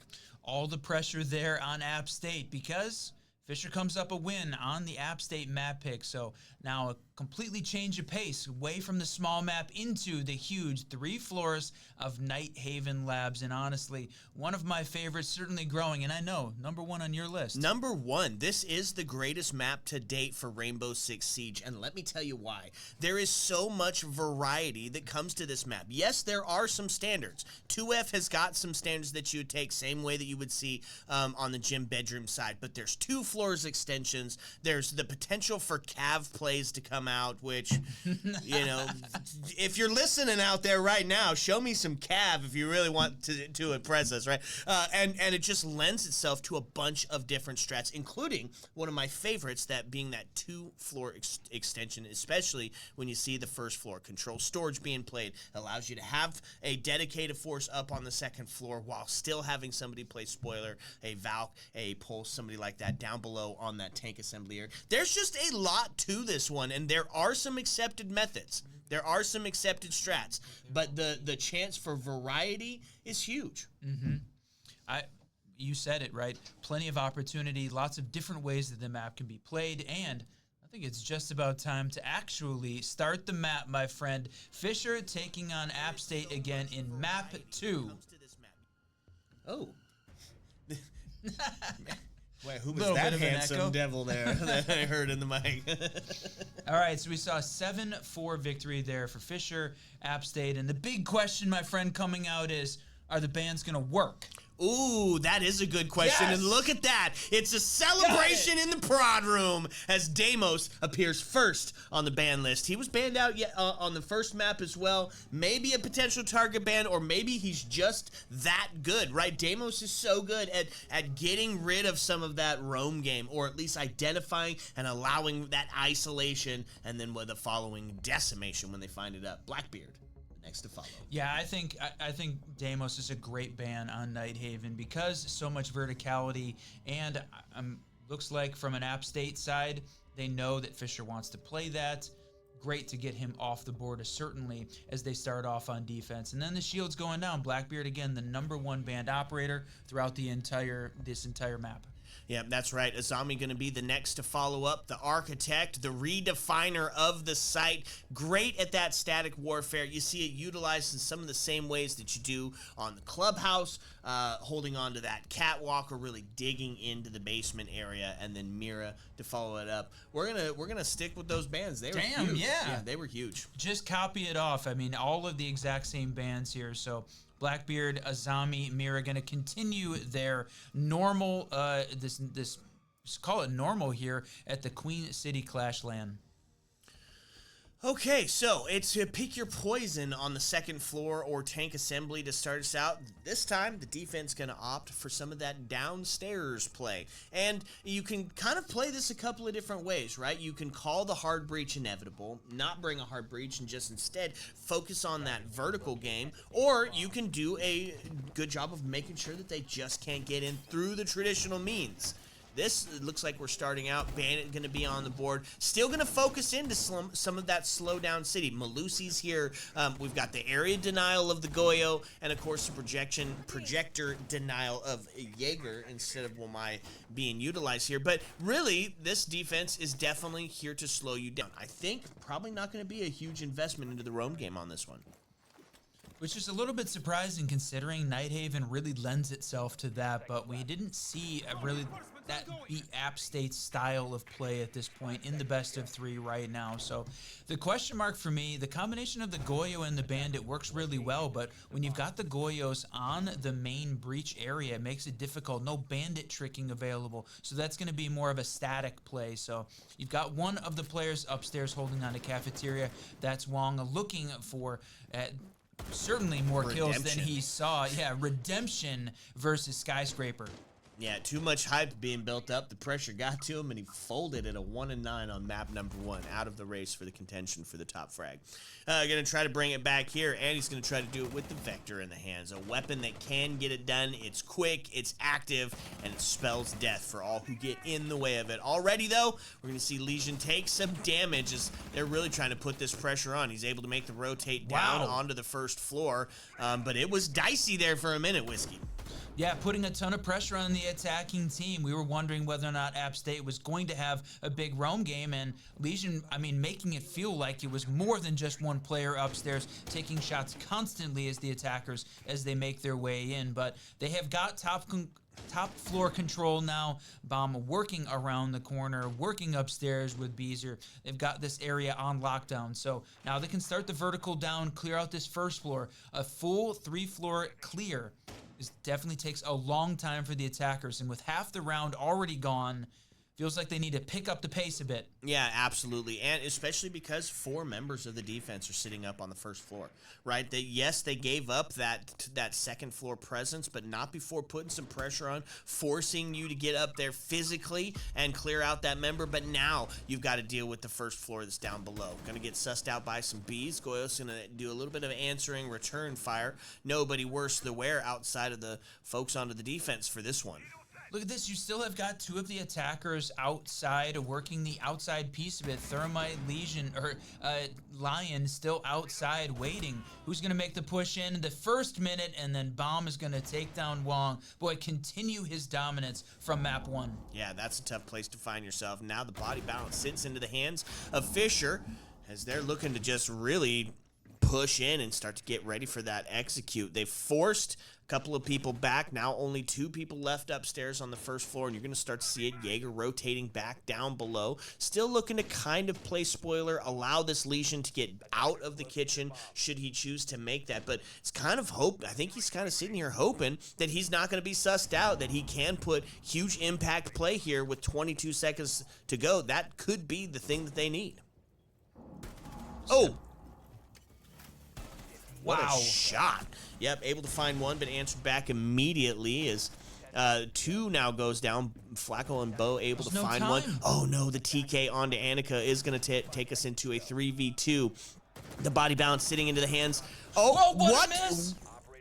Oh, okay, App State did take that. I was like, wait a minute. Right? Oh, Defense wins this one? There it is. Okay, App State did take that. What a crazy exchange at the end. It looked like he killed the planter just as Bomb finished him off. What an unbelievable end to that one. Yeah, I mean, just caught us off guard a little bit, trying to figure out what in the heck happened. But boy, all that action happening downstairs just after the hatch drop, that 3-floor clear just took Fisher a little bit too long, and when you get down to putting the plant down in those final seconds, App State was ready, prepared for it. So we're going to see Fisher hopefully take a little bit of a more active approach here, but it's going to be the 2nd floor defense set up, the shield coming out here, and you don't have Mira, you don't have the Azami, 2 of the big defensive powerhouses that make a huge impact upstairs. Going to play out very differently than we see 2nd floor on Nighthaven most of the time. Yeah, and that's kind of going to have to be a different strat here for the defense, right? Being able to hold on to 2nd floor all the way down to a minute and a half left without losing anybody in that process definitely torched Fisher's momentum going into it. And then you get down to that first floor, and there's 4 people that you still have to contend with, slowly falling off one at a time. That's not going to be able to work here this time, right? Maybe you can send one person down below with a little bit of intel, maybe to play that impact, maybe to play that spoiler on a bit of a lurk, but not going to have that same effect. So a little bit more direct to sight access going to be handling here in this 2nd round. Bringing out the Mav, too. We've seen Maverick is, taking a look at the stats from the Queen City Clash. He's pretty high on the attacker ban list as well. I think part of the reason is because so good at opening up the hard breaches here. Tons of utility on Nighthaven, specifically 2nd floor. And you can see Ryan getting ready to start working that piece of it. The problem is it can be a little bit dangerous trying to open up that IT wall with the Mav if the defense has got C4s in hand, which this time brought a pair of them out already. Bandits is gone, but look at this. What in the world happened? He's made his push in, gained site control. There's no way that Beezer is just sitting in sight right now. What? And do they not even know, right? It feels like They have to nobody's know. putting some attention onto it, but he got the kill. So the call should have went out. Hey, he's on pillar. Smokes are out now as they're trying to make a little bit of a concentrated effort, but they're not even looking towards it, really. There it is. Now they're starting to take a quick couple of peeks there. Is going to be answered back. Glue's going to take Ryan off the board, but still don't have the site player. I mean, if he's in, doesn't have control, doesn't have the bomb, is just going to play pillar. Yes, he can make it difficult for the attackers to move around, but unless Annika can get in there with him in a position to plant, it's sort of a little bit of an empty control at this point. Whether or not the defense can make the rotate back around, hold on to it, it's a minute 12. There's plenty of time here for them to just hold this position. Yeah, now going to see themselves There it get is. in, and you talked about it. Gonna have to go for the plant. They do exactly that. Thorn gonna receive quite a bit of damage as they No try to way. make the stop, but it's a post-plant No way. scenario. It just walked in, clicked heads, found space, and planted. Now the defense finds themselves on a bit of the back foot, which is crazy because they're 4. Right now, quick swing up is going to Wow. take 1, but Marmalade able to answer back. Does put us into a 3-2. A low health for Thorn, who is now the last alive, the lone survivor, and Bomb going to take them down, and that was an easy round for Fisher. I can't believe they got control over on the connector side so quickly and just straight hopped in through the wall, gained control of pillar. What a play. It seemed like they completely caught App State off guard. Lots of defensive utility set up for the rafters, warehouse side take, and then Fisher completely ignored it. Just walked right in. Yeah, App State's going to look back and say, I think we needed to play that one a little bit differently. They're not even going to try it again. They're going to continue the site rotation, go downstairs to 1F control and storage at main site. So Bomb is just absolutely on a tear, continuing the dominance from map 1, 3-0 to start off map 2. I like this idea of not ego checking it, right? Even though it is the preferred secondary site, or for some cases the preferred primary, I like the non-ego check version where it's just like, you know what, business is normal. Yeah, we didn't win that one. We'll take it on the second go around. Keep the rotation alive, which means this is what you practice for, right? You practice for your third site, your tertiary, so you should have just as much attention put onto this one as you do your primary and your secondaries anyway. Trust your map pick for sure. Yeah, speaking of map pick, this one is Fisher's, so they found a win on the Appalachian State map pick over on Skyscraper, so all the pressure here on App State. They're on defense. They have got to pick up at least 4, I'm thinking, my friend, on defense here on Nighthaven to feel like they've got a chance going into their attacking half. Being down a map, ton of pressure. It's a one-and-done scenario here in the Queen City Clash because we're in the quarterfinals. The winner moves on to the semifinals. 3 best of 3s today to finish out this bracket. All right, looking to claim some of that vertical space on the side of the attack. Kind of a traditional setup. Watch your flank with the Nomad, open it up with a Thermite and Thatcher combo. Buck for that vertical play, and then your Spearhead. Blitz going to be the one who sends it in, potentially getting that plant down off the window should they grab that vertical presence. And look at that. He already made it inside. He already made it inside through the window. No way. He's going to find himself a kill. Bomb just going to continue the dominance as he just takes sight. Space is down, plant's done, and yet again, the defense going to find themselves on the backside of what the hell just happened. Yeah, they're just bullying App State right now, and I think a huge miss there from Wong coming out. It was unfortunate. The Blitz walks in, looks the wrong direction, and Wong, I think, should have absolutely gotten that kill, taken him down, and maybe given them a chance, but losing control, or losing the storage control so quickly, it just completely shut them down. So even though the plant goes down, Fisher just won that in a landslide. Yeah, no kidding. 2 in a row, back to back. Just push in, take space. Okay, leaving everybody asking, what's Wong here? Oh, jeez. Okay. Okay. I'll see myself out. Yeah, I mean, we walked into this match. We're hearing from the buzz around the LAN here is that this is the one. This is the back and forth. This is the battle that everyone wanted to see between these two teams. It was going to be a close one. And right now, Fisher's starting to walk away with it. It's certainly not over yet, but Appalachia State needs to pick up the pace. They need to really change up the style, you know, start to play a little bit more aggressively, or really do something to try and slow Fisher down, catch them off guard, you know, win a couple of those early battles. But right now, what they're doing is not working. And it's not a big scoreline difference. I mean, we're sitting at a 2-1, but it's not just the scoreline. It's the way that we've seen these rounds play out. Yeah, absolutely. Not quite indicative to the style of gameplay that we've seen. And App State's already on the back foot. Like, that's the problem, is they're already on the back foot. So Fisher, having completed their quota on the attacking side of it, anything outside of this is just going to be icing on a cake.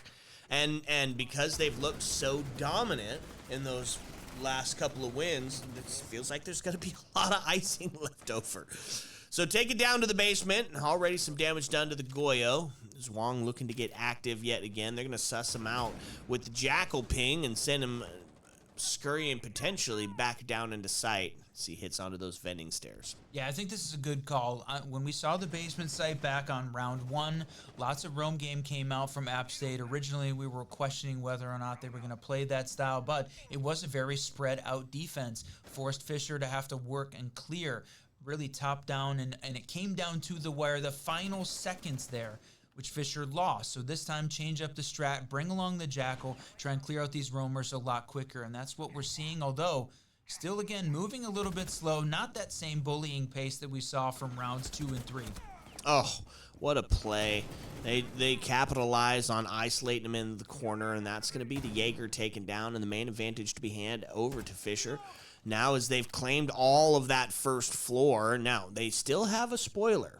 Glue's still up on the second floor. He's starting to make that rotate down, and he's going to get sussed out by the drone, and he's got some gridlocks to deal with it. So we find themselves in a oh no situation as he makes the rotate back up and hopefully doesn't get killed on the cross. Well, now he's going to get stuck upstairs, but maybe he can play some of this vertical if this attacking team gets downstairs, put some pressure on him. But through the floor upstairs, Flacco picks up one. 3v4 with this final minute ticking down, and now certainly a little bit closer. But, man, Bomb, another double. Are you kidding me? Is he sitting as that 8-0 to start off with? 8-0, and on the other side of it, 0-4.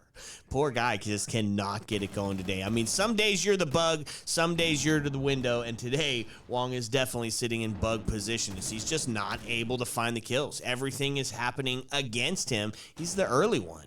He's the guarantee at this point. The big difference here, too, is that Glue is sitting at 1 and 2. He was keeping pace with Bomb and keeping his team in it during Skyscraper. And right now, just getting run over as Ryan picks up another in a 2v3, 3v1 scenario. 20 seconds left. Well, as you said, Glue starts to get activated here as he finds one, looking for 2 more. They've got sight. It's a prone position, looking through it. Takes a little bit of damage as now he's got to make the swing as the post plant is looming right ahead of him. And that's going to be 9 seconds left, and they're going to find themselves in that post plant, which means he's going to be in a classic retake scenario. Has to find 1. He's got 2 to deal with before he can even get towards that diffuser. Got to have 7 seconds on the board, folks, to be able to get that diffuser planted, which means he's got just over 20 seconds to deal with these last 2 defenders. Quick rotate around. They definitely are going to have some idea based off the pop shots, and he's going to take a quick pre-fire, but they're going to be there for him. Bomb just going to continue to absolutely drop him right now. Right place, right time, my friend. Bomb is there, and Glue fighting back and not coming up with anything. And you said it. They didn't need to throw bodies at it. This time got down in that default plant on the assembly side. Fisher picks up another 3 on the attack to start off with. On their map pick, they came ready to play Nighthaven. App State going down on Skyscraper early is going to be the turning point in this best of 3. Map's not over yet. Plenty of Siege left to be played, but App State, what are you going to do this time? Going to run the basement one more time. They're going to change it up. Pretty similar lineup, but let's see. Is the Jaeger the good choice? Is that the change that they needed? I don't know. I'm thinking maybe Maybe time to bring out some traps, something to slow Fisher down just a little bit more. I don't know. It's this doesn't feel like the defensive lineup that App State needs, but I'm rooting for them. Like I said at the beginning of this, I'm an App State fan. I want to see them pick up another round because I'd love to see a map 3 between these two. What do they do? That's a good question. That is a good question indeed. Well, bringing the same lineup, I don't know if that's necessarily the one to get it done. I feel you on that one. If it ain't broke, don't fix it. But if it is, take a hammer and whack it, my friend. Like, get a little bit, get a little life in here. Bomb's doing it. Try to find something that is just going to make you a little bit more proactive instead of reactive here, and that's exactly what it feels like for App State. Is they're constantly responding to the situations that are going on. Specifically, the situation of Bomb, who is going to find what now. Flacco's able to take 2, and just like that, main advantage is going to be had into a heavyweight to App State, but answered back immediately as we get dropped down into a 2-2 scenario. You still have the hero of the previous rounds alive, Bomb, 11-0. Gonna be taking a quick look as they got some cams down now, looking to get active and see if they can't suss out where these defenders are at, and it takes a couple of pre-fire shots through that single wall that they've opened up onto the breach. Nobody around to really put any contest on it, at least close. W bait here, though, from the App State side, allowing the plant to go down early, but then Flacco decimating them. C4 killing the planter, shutting this thing down completely. The case sitting in the Goyo fire. Now, the problem is there's still tons of time. 1:45, all of that happening in the first minute of gameplay. What a rush execute there from Fisher trying to shut this thing down, but in a 2v2, tries to get the case, and Wong gonna come up big. That's right. He finds his first kill, and that's going to put the body balance into the hands of App State as they're looking to find their next round here. Pre-fire is going to see Bomb with the triple kill. He's going to look for a 13-0 perfect start, and he's got to get through Wong to do it. So a couple of pre-fires through. Will Wong be able to find the right way? It's the question. He starts making the pass up, a couple of pre-fires left and right. He's got the intel, still just playing cat and mouse here. Who's going to pull it off? It's going to be Bomb as he explodes down inside and finds another one. 13-0. He is the win condition and the man to beat. In 5 rounds, he matched his skyscraper kill count in 5 rounds on Nighthaven. We got the chance to cast Ions when he picked up a 30 bomb during the Butler LAN, and right now, Bomb from Fisher looking to top that. 13-5. Damn. Okay, well, we talked about win conditions. Well, that's going to have to be number 1, right? It's you got to take Bomb off the board. He's absolutely floating on Nighthaven. You got to find a way to stop him if you want a chance here. Hopefully, if you're an App State fan, you're wanting to look at a 4-2 split. 5-1 attacking side just feels tough, almost insurmountable in this best of 3. And normally we say you can't rely on the individual heroics round after round to carry your team, and not that Fisher even needs it, but Bomb is doing it right now. What does App State need? They need somebody. They need their own individual heroics. Somebody to give some life into this team. Who's it going to be? You've got some gunners on this squad. Glue, Wong, ready. They can step up. We saw Bo have a couple great rounds back on Skyscraper. So who is it going to be? They need someone to step up and be that metaphorical or literal leader at this point to try and find something to give some energy to this team. They need to find one more defensive round. Yeah, and a couple of kills, right? Currently Bomb, and I hate to do live math, but I'm pretty sure that Bomb sits above the entirety of the App State team as far as kills goes currently. I think they sit at 12, and he sits at 13 by himself. So that's a really rough place to find yourself unless you're Bomb. Yeah, right now App State's struggling at this point, but at least all 10 left alive. Bo, the only one to start taking some damage in some of those early engagements. So they've tried what feels like a couple different strategies, right? Run a very roam-heavy defense, run a little bit of a tight knit. They've taken down, prevented the quick execute, but then Bomb came up huge and still managed to win that round, even though the execute got shut down early. So too much time left on the board at this point. App State taking a little bit of chances, trying to take some gunfights, but it felt like Fisher was just feeling confident, taking swings, and sometimes those win. This is a huge pick, though, for Wong to finally get a little bit of the kill count, a little bit of the lead at this point. Glue finding another, their best opportunity in a 5v3 scenario here with a minute left. Yep, C4 comes out, but nobody there to respond. You can see a quick two-piece answered back as Valkyrie and Malusi find their life forfeit, and just like that, the number's going to be equaled up here. It's Fisher looking to put themselves on a 5-1 half going into their defensive side of it. And you said it, Whiskey, their best opportunity to do so, and now with that Vector going to ring out, Wong going to find one, puts him into a 3-2 and a low health situation. Bomb now reduced to that 5 HP in a dream scenario to potentially try to bring this one back. You can't expect him to be perfect 6 rounds in a row, so even if he goes down early, Fisher's still in this. Marmalade, significantly more health, holding on, and now picks up a double. Jeez, it's exactly what they needed. I can't believe we're into a 2v2 from a 5v3 scenario. App State, I'm not going to say they're throwing it right now, but that is an unfortunate turn of events. They've got the health on their side. They've got the hold downstairs in the basement, but with 30 left, the push is coming. I'll say it. You won't say it. I'll say it. App State in full throw mode. This is their opportunity to win the round right now, and their best opportunity. So you see him sitting up on the hatch waiting for the drop, and there's going to be the double down. They find one, and that's going to be bomb that goes down. That was the win condition met, but puts him into a 1v1. A quick 6 seconds needed. Oh, no way! No! Looking the wrong way! You said, were they throwing it? Maybe not. Well, I'm here to tell you, not just thrown, but booted to the other side of the field. What a missed opportunity. App State looking silly right now. All right, the 5-1 half is what we were expecting on the Sky, not on Nighthaven.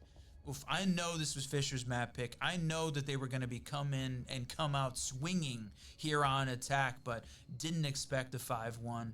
Man, and not that we're unfamiliar with their game, it's just that App State had the gunners on their side to answer back, but they have been reduced to just this combination of Glue and Wong. We're at the top of the kill count for the entire Queen City Clash LAN, and they're combined for 6. Combined for 6 versus Baum and his 13. That's a huge difference, and it's reflected in the scoreline. App State's got to find some ways to convert round wins, even without their gunners. Okay, so little activity on the side of App State, but still not quite enough to get it done. 5-1 on the half. This best of 3 looking to get overdone and dusted in 2. Fisher 1 away from that coveted match point scenario. Now we switch it up, a little bit of the op swap as we find ourselves seeing what Fisher's going to bring to their defensive side of the table, and you know, it's very similar to what we saw on the App State side. Some slowdown, some wall denial, a little bit of intel being brought onto the board. How is App State going to combat it? Well, one of the things that I can tell you is almost necessary when you go to take 2F is that a double hard breach is almost always going to be the case, that you need to get in, open up everything, force them back. Now there's a good start, right? As you take Valkyrie off the board, could make me eat my words, but I was gonna say this attacking setup, not my favorite. All right, you got front making the push in, running the Ash, being that entry, picking up that opening pick. That's a huge boost here for App State to start off with, and you said it, dangerous not having enough hard breach on the board. It puts a ton of pressure here on Flacco, and there, Glue finding Marmalade, the hero from the last round, taken down. Now, again, in their best scenario here, in a 5v3 scenario, but we've seen them throw it once.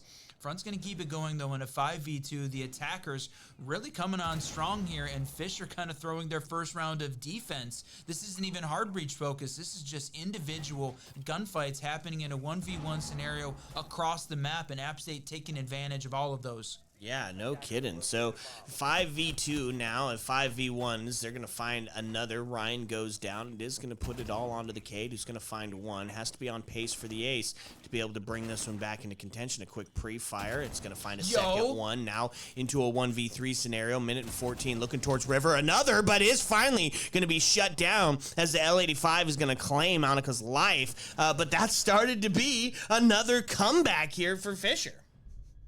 What a triple there to end it at. Coming up huge, and you've got rounds to give up. Fisher doesn't have to be perfect. They just got to find one more to find it on match point, and with a 3-round lead currently over App State, they could afford to take some chances. So, yeah, that defense kind of fell apart.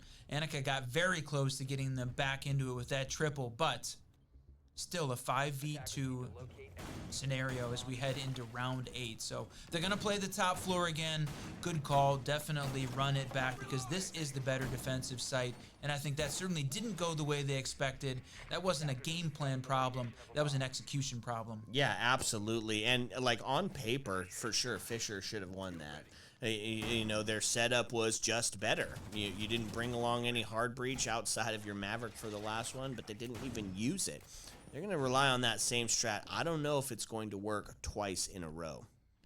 Well, if you're relying on Ash and Glue to try and get some of those opening picks, those entries, while the rest of the support staff is trying to work on clearing utility and opening it, this is it puts a ton of pressure on those players. They have got to win those opening picks again. If they lose 1 or 2 of those, man, this is looking like it is getting too close to being over. Still a little bit of siege left to be played, though, as Fisher works. Their defense, App State trying to find another on attack. 20 seconds down, covering the vertical in this case. Right now, it feels like Fisher playing a little bit more reserved, holding at some angles rather than taking those engagements, and I think that's a dangerous position for App State. All right, made their way inside of the kitchen area. Looking to see if they can catch anybody downstairs. Nobody on the defense really going to give them any sort of movement for that. Everybody being up on the second floor. C4s are in hand, and there's going to be the Dokkaebi call as they're trying to suss out where the investment in the roam game is going to be had. A bit of an extension onto the Aqua side of it, but really pretty close to home for this defense. I mean, definitely a slow approach here for both teams at this point. All 10 left alive in the server. 1 minute of gameplay down. They're still holding on to these vertical angles, trying to make sure that no one is going to push this IT wall. And right now, not happening. Look at this, just taking some random shots through the floor. Glue, I mean, it can cause some chaos, cause some confusion there, but look at this, making the push up. No one covering the IT wall, so they're definitely going to get it open. The late round rotate coming off. That's going to make pushing up into the warehouse area very difficult, and with no hard breach. That right there is the big problem. Whether or not they got the IT breach open, that's an important piece of site control that the attacker team needs to work on. But the fact that they've now completely reinforced off and they're forcing the attackers through doorways, because there's no way Mavic's going to be able to open up one of those breached walls at this point with just a minute left. Yeah, no kidding. Feels like a huge waste of time, and there's going to be the first to go down as to see Ash with their life lost, which means man advantage into the hands now of Fisher. Is 48 seconds, this time torch just being exceptionally well done.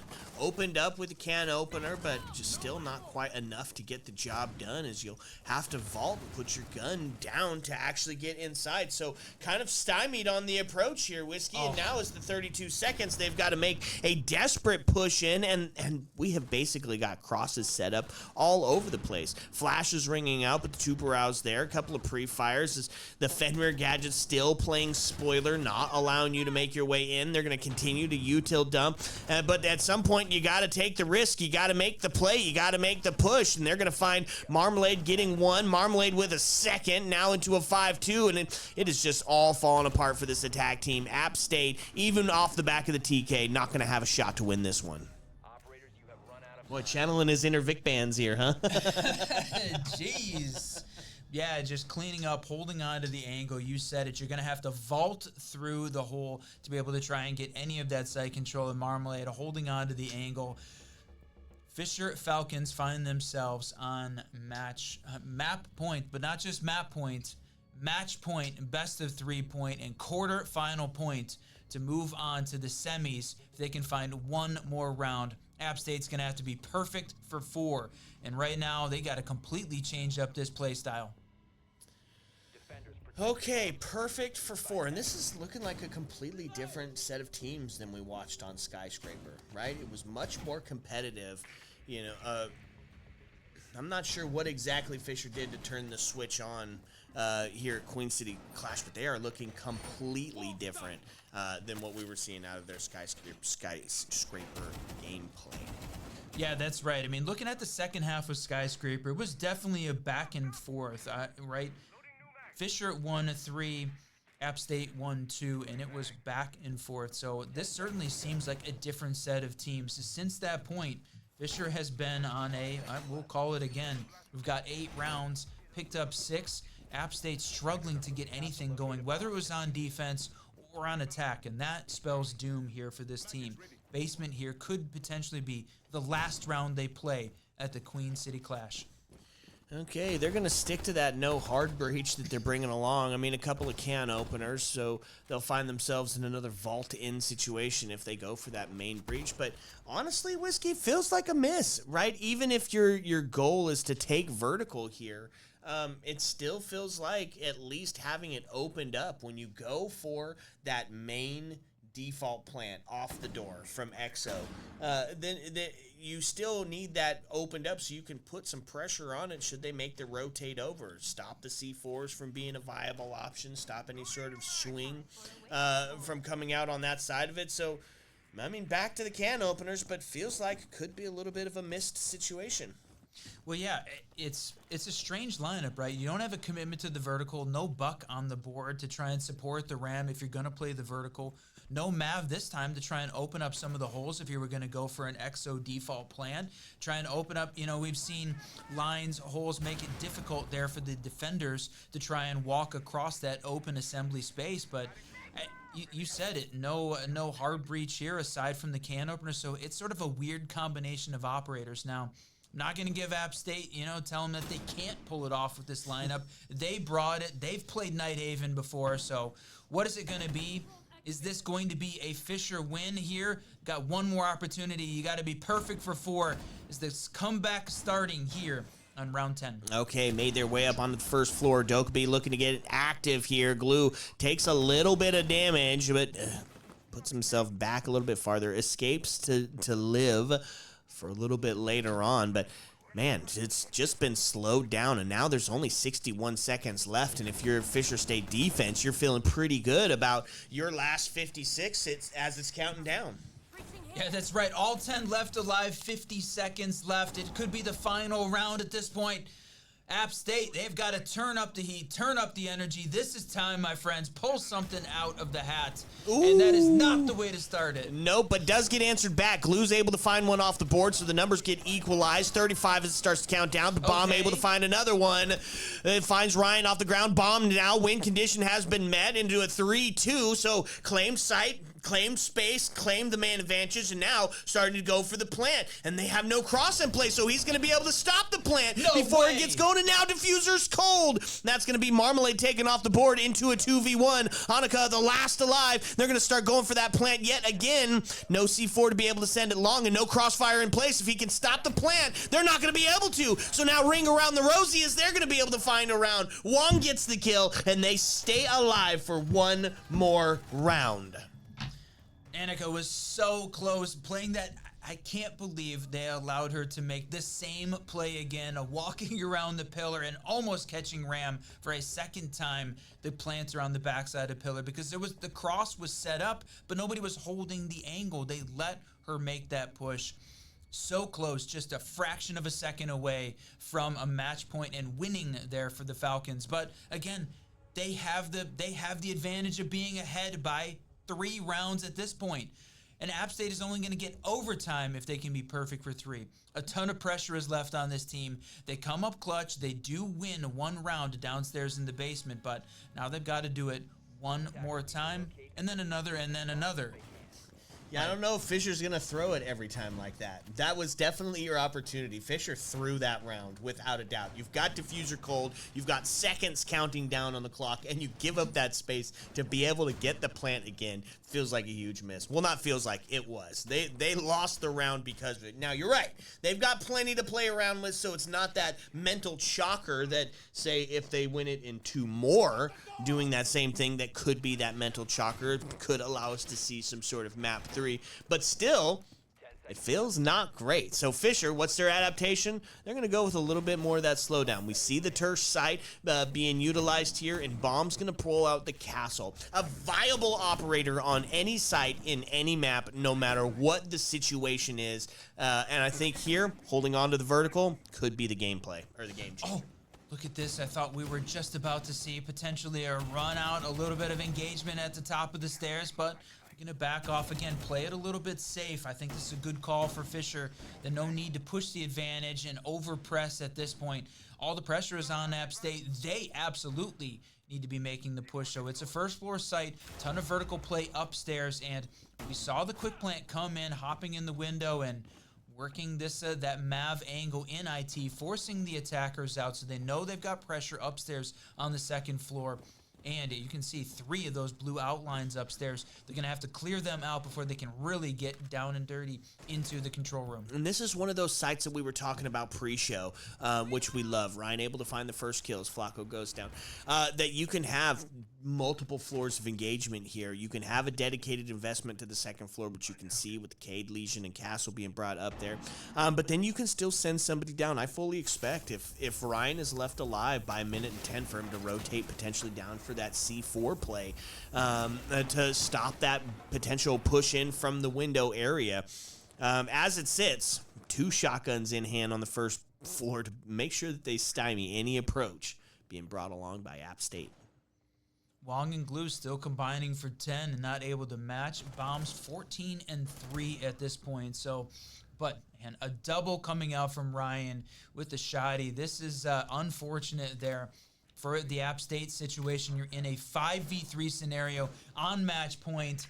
Boy, I don't want to say it too early, my friend, but it is looking close. They're working the vertical, spending time upstairs, gaining map control, but there is a minute left in what is potentially the final round of this quarterfinal. Step it up, App State. Yeah, you need a kill. You need 2. There's the first one. Glue takes down Ryan, so there will be no rotate down to that basement area, at least not by the mute, but they still claim that second floor as well, as Marmalade is up there looking to play spoiler. Coming onto the second wall, Annika is able to take one off the board and immediately gets traded back into a 3v2 situation now. Man advantage still into the hands of Fisher as they're looking to set this one away. 38 as it starts to count down. Made their way into a site. Gets the down. That's going to be a huge play now into a 2-2, but the Legion Goo going to start to slow it down.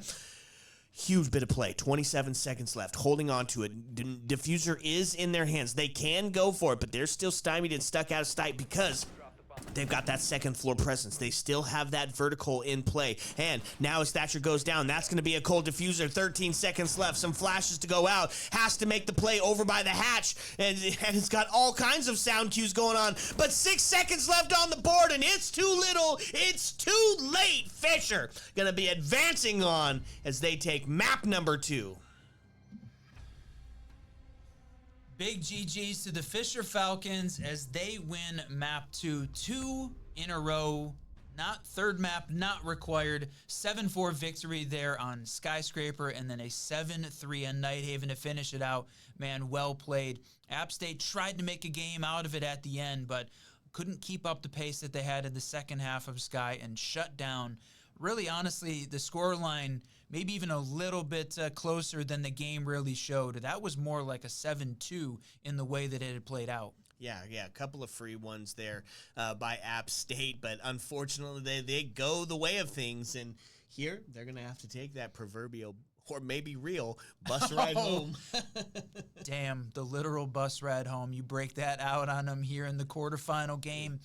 Well, that's it. Best of 3 in the quarterfinals done. The semifinals coming up on our way to the grand final here at the Queen City Clash LAN. Man, what a great match to open up day 2 with. That's right. All right, folks, you know the deal and you know the drill. We're going to bring some more Siege your way as we get closer to finding out who is going to be at the very tippy top. So sit back and relax, because when we come back, we're going to bring you some more maps. Ayo. Let's go.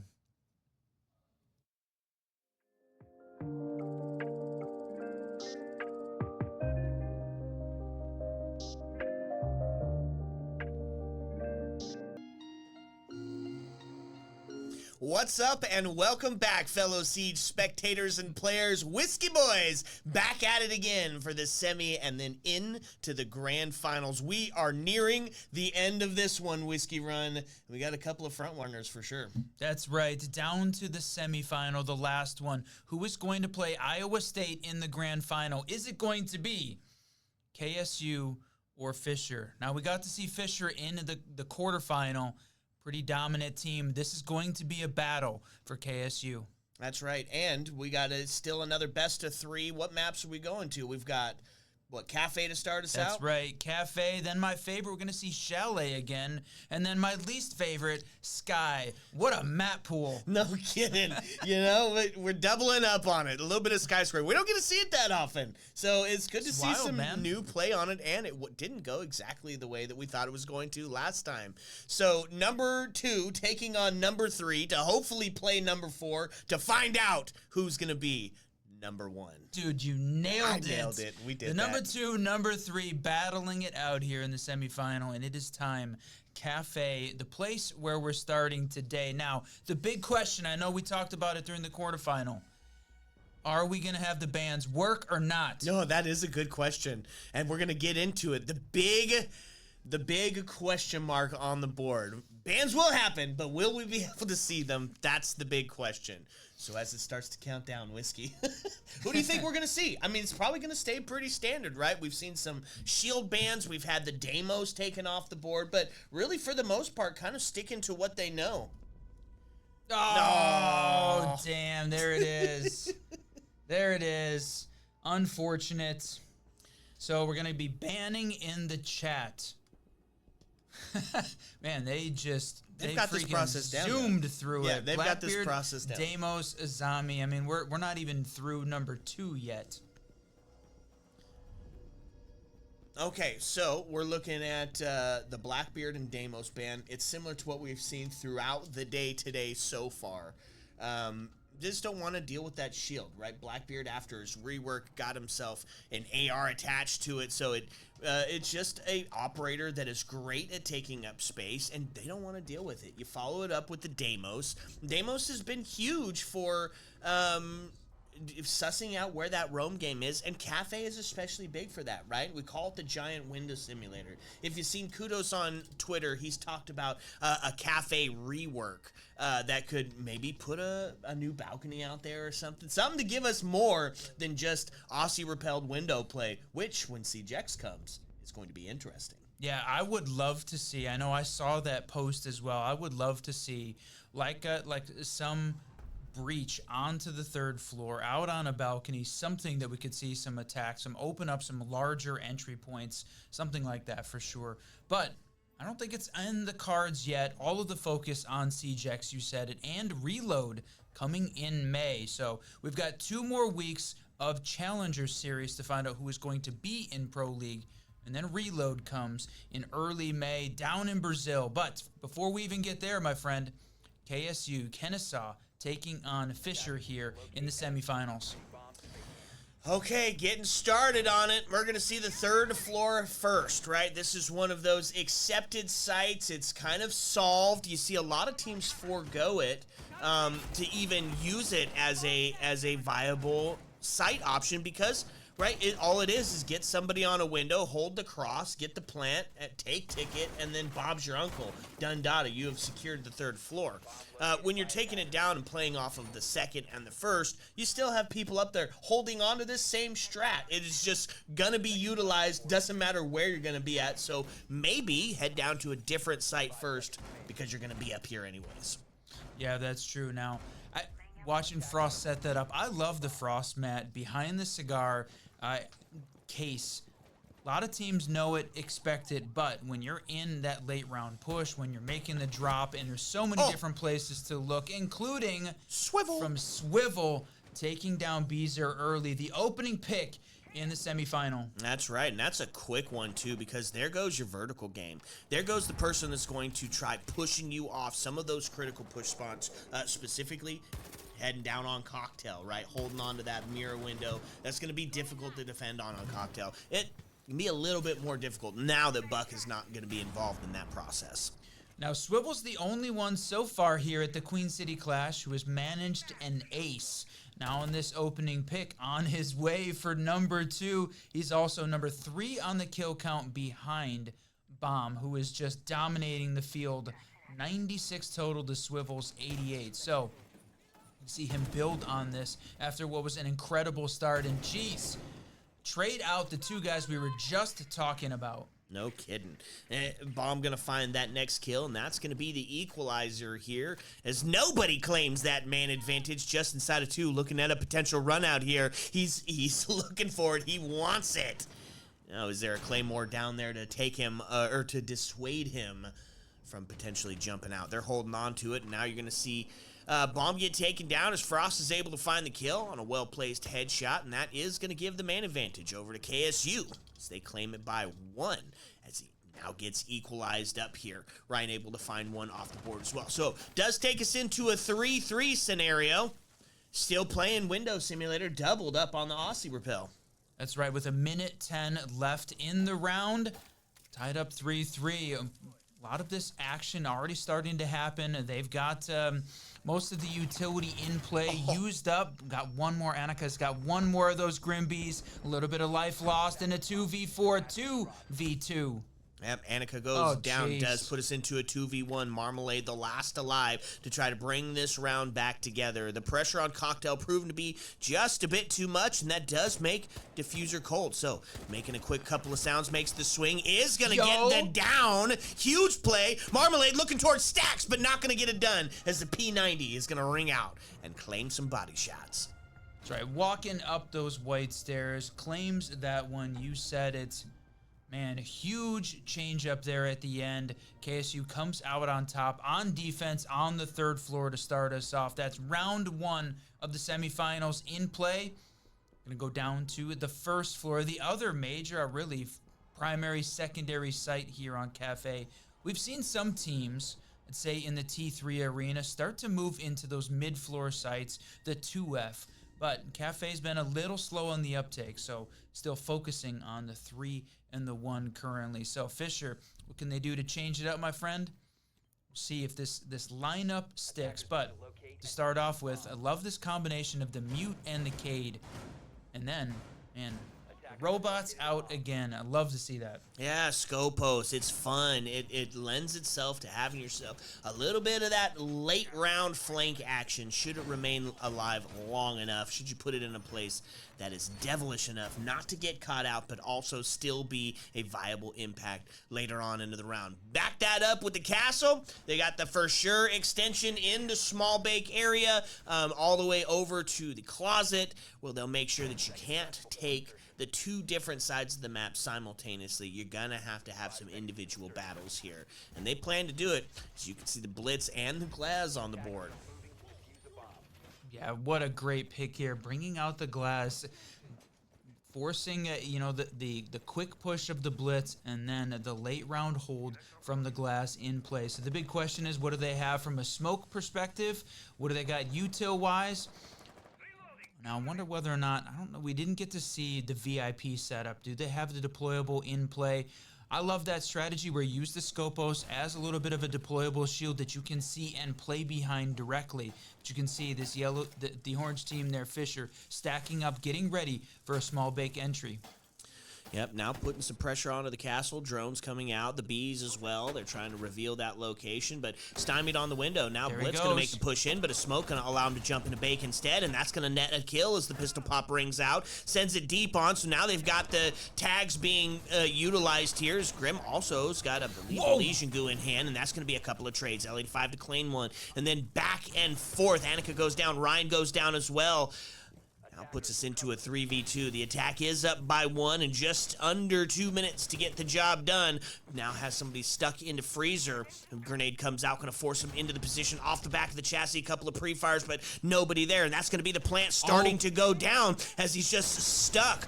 Sledge is going to open up on the backside. They're going to find the shot as the L85 is going to claim a life onto the triple kill. Looking for a little bit of that quad piece, and Cade's going to be the one to get it done. If he wants to, he has to. Cade looking upstairs, making the rotate. There's a lot of vertical to be had here on Cafe. Question is, does he have enough time? 26 seconds. He's going to need, well, now down to the last 15. Some red pings coming out. He's going to go for the hatch drop. I'm guessing he's going to get shot the second he sets foot through that hatch. Yeah, they're pre-firing and they know he's there, and there's the drop. He's got a sledgehammer out. Oh! Don't you do it to him. Don't you hit him with that. He's going to make the swing, and that's going to put him down into a 1v1. A little bit of shenanigans, but it was much too late to get the plant going. So, man, I would have loved to see a sledge kill. He hangs on, waits, denied. They're not going to get the counter defuse. The attackers are going to take one, but denying the sledge kill. You know what? Well played, KSU. You don't want to lose to that. Yeah, you do it for the stream now. You know? We just pull out all the shenanigans for the stream. You got the guaranteed win. Why not seal it off with a little bit of pizzazz? 1-1, we find ourselves tied up. Whiskey, is they're going to take a run it back here on that kitchen side of things. Now, I like, again, we talked about the Mute Cade combo.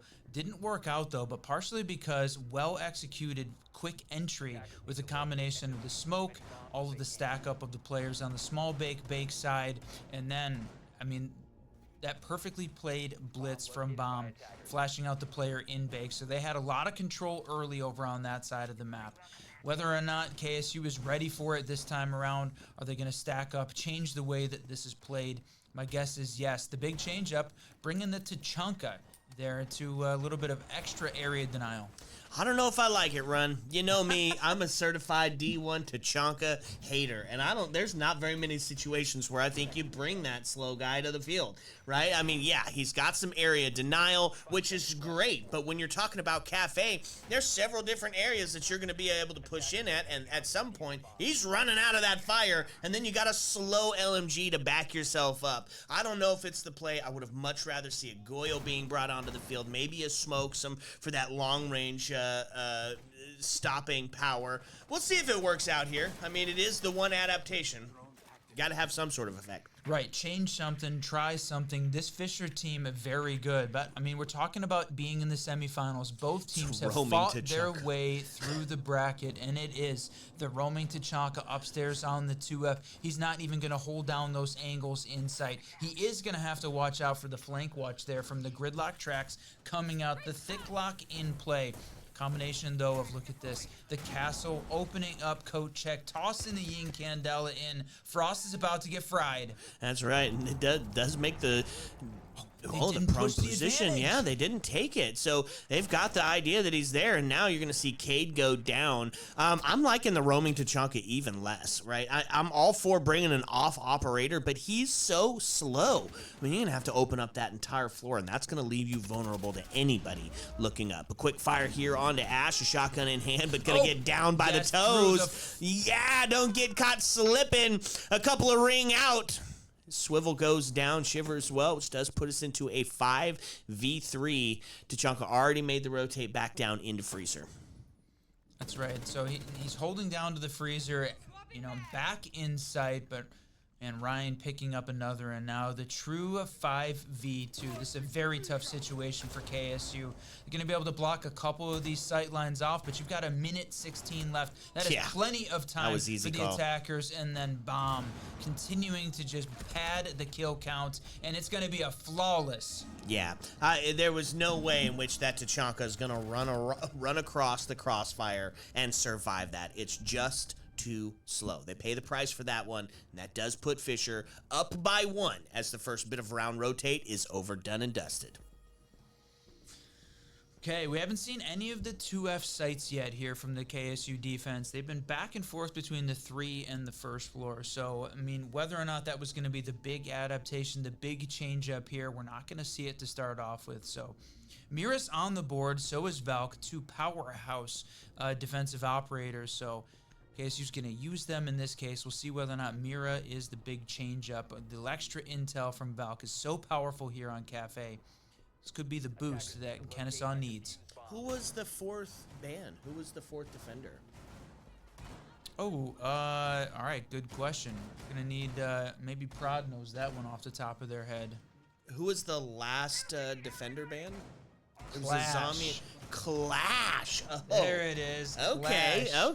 okay. Clash being the last off the board. I was wondering, we're seeing both Valkyrie and the Mirror. It's surely got to be one of them, but no, negative. It is the Clash that they are afraid of. And we've been seeing it pop up in comp play quite a bit, right? Even players going so far as to hide the Clash in sight, because if it's unspotted out and you're not ready for it, and you don't bring a Nomad or a Gridlock or somebody that's going to be able to slow or stop them, then it can be disastrous. So not a bad pick, but does leave free Mira and Valkyrie to be used on Cafe. And arguably, those are some really strong defenders for this map. I love using the Hibana to try and clear out these the castle barricades. Makes it very easy. You do not have to use much of that utility, and Hibana's got tons of those pellets in pocket to make sure that they're all opened up. And the fact that you can sort of space it out, they're all going to get opened up at the same time in a windows blown out scenario here for the Fisher attack team. So you've got the Monty. These are ready, waiting. They're going for what looks to be a big hatch drop upstairs in the top down clear. Now, it is a 3rd floor site, so this is going to be heavily defended as they make the execute. Did bring along the shield. The Monty going to be the first to potentially be active, as they're just going to make the drop down red, just completely unafraid of what could potentially be waiting there for them. And why not? I mean, if you sussed them out, you know, you've got a C4 that you got to potentially deal with, 2 of them, one in the hands of Mira as well. Oh, man, you just called it, man. Caster cursed him off the board. That's the Monty down, the C4 out. Man, well played. Yeah, that's the tough part, especially with Cafe, right? 3rd floor is such a known quantity. You know they're gonna take ticket presence when they go in to take 3rd floor. So why not put a pre-place there? Valkyrie, instead of being effective on the new hatch, gonna find one, and it's the shield player. Not a bad way to go. No, that's exactly what this defense needed. They did not want to have to deal with the shield.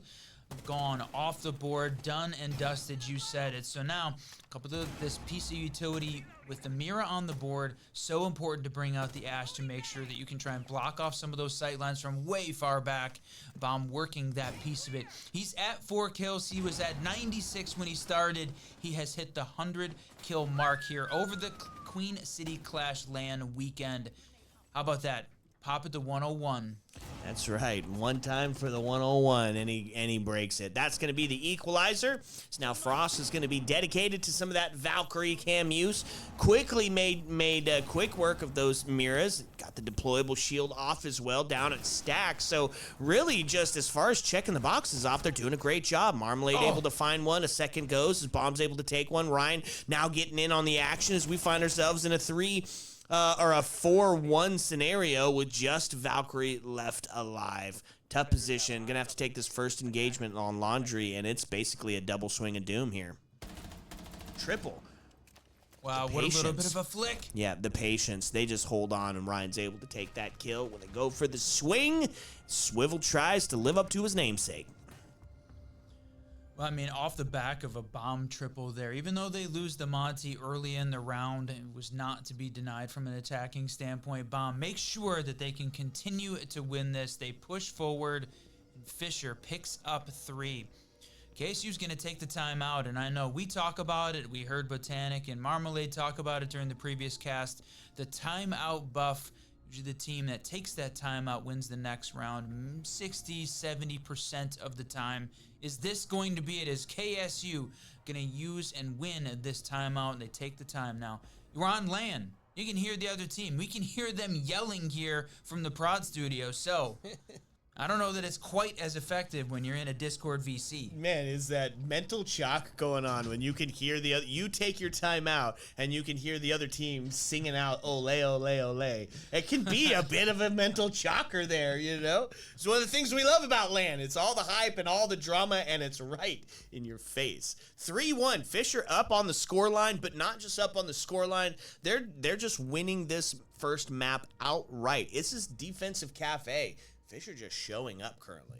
Now, you know, the little bit of insight we had talking to the teams, getting ready for this cast, we know for sure this is Fisher's pick. They're a good cafe team. They wanted to come here and dominate, so this is not unexpected.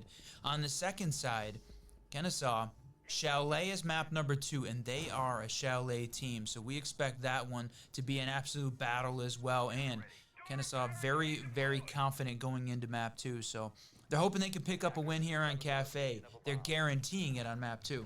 That's right. And you know what's crazy, too, is how much we've found out lately, how much Chalet is actually, like, not a favorite map pick in the comp scene that we absolutely thought it was. Maybe because the aesthetic is so beautiful. I don't know what it is, but Chalet, not the play for a lot of teams anymore. So it's fun to be able to see it brought out here. They're going to take it to some third floor action here.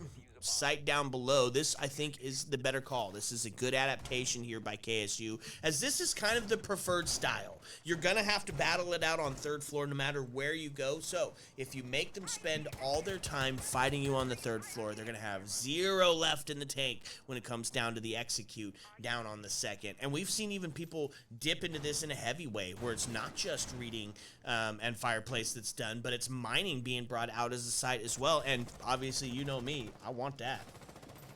Yeah, see that I mean, really, Cafe has got to be one of the only maps where we really see all 4 sites in rotation, regularly Viably. played. Yeah, viable sites in competitive play. Most of the maps really don't have that option. So in this case, so far we haven't seen it, but Bomb continues this literally unstoppable streak, picks up another. The man is 7-3-2 here on round 5. He has been on an absolute tear. We take a look at his KD, 2.09 before the start of this game. Wow. 2 kills for every death. Now that is an unbelievable stat here to start with. One of the fun things about sitting here at LAN is you get to hear the players talking back and forth in between the maps, things like that. One of the things that Bomb guaranteed was that he was going to drop a nuke on one of the maps today. He said it, I guarantee it, I am going to drop a nuke.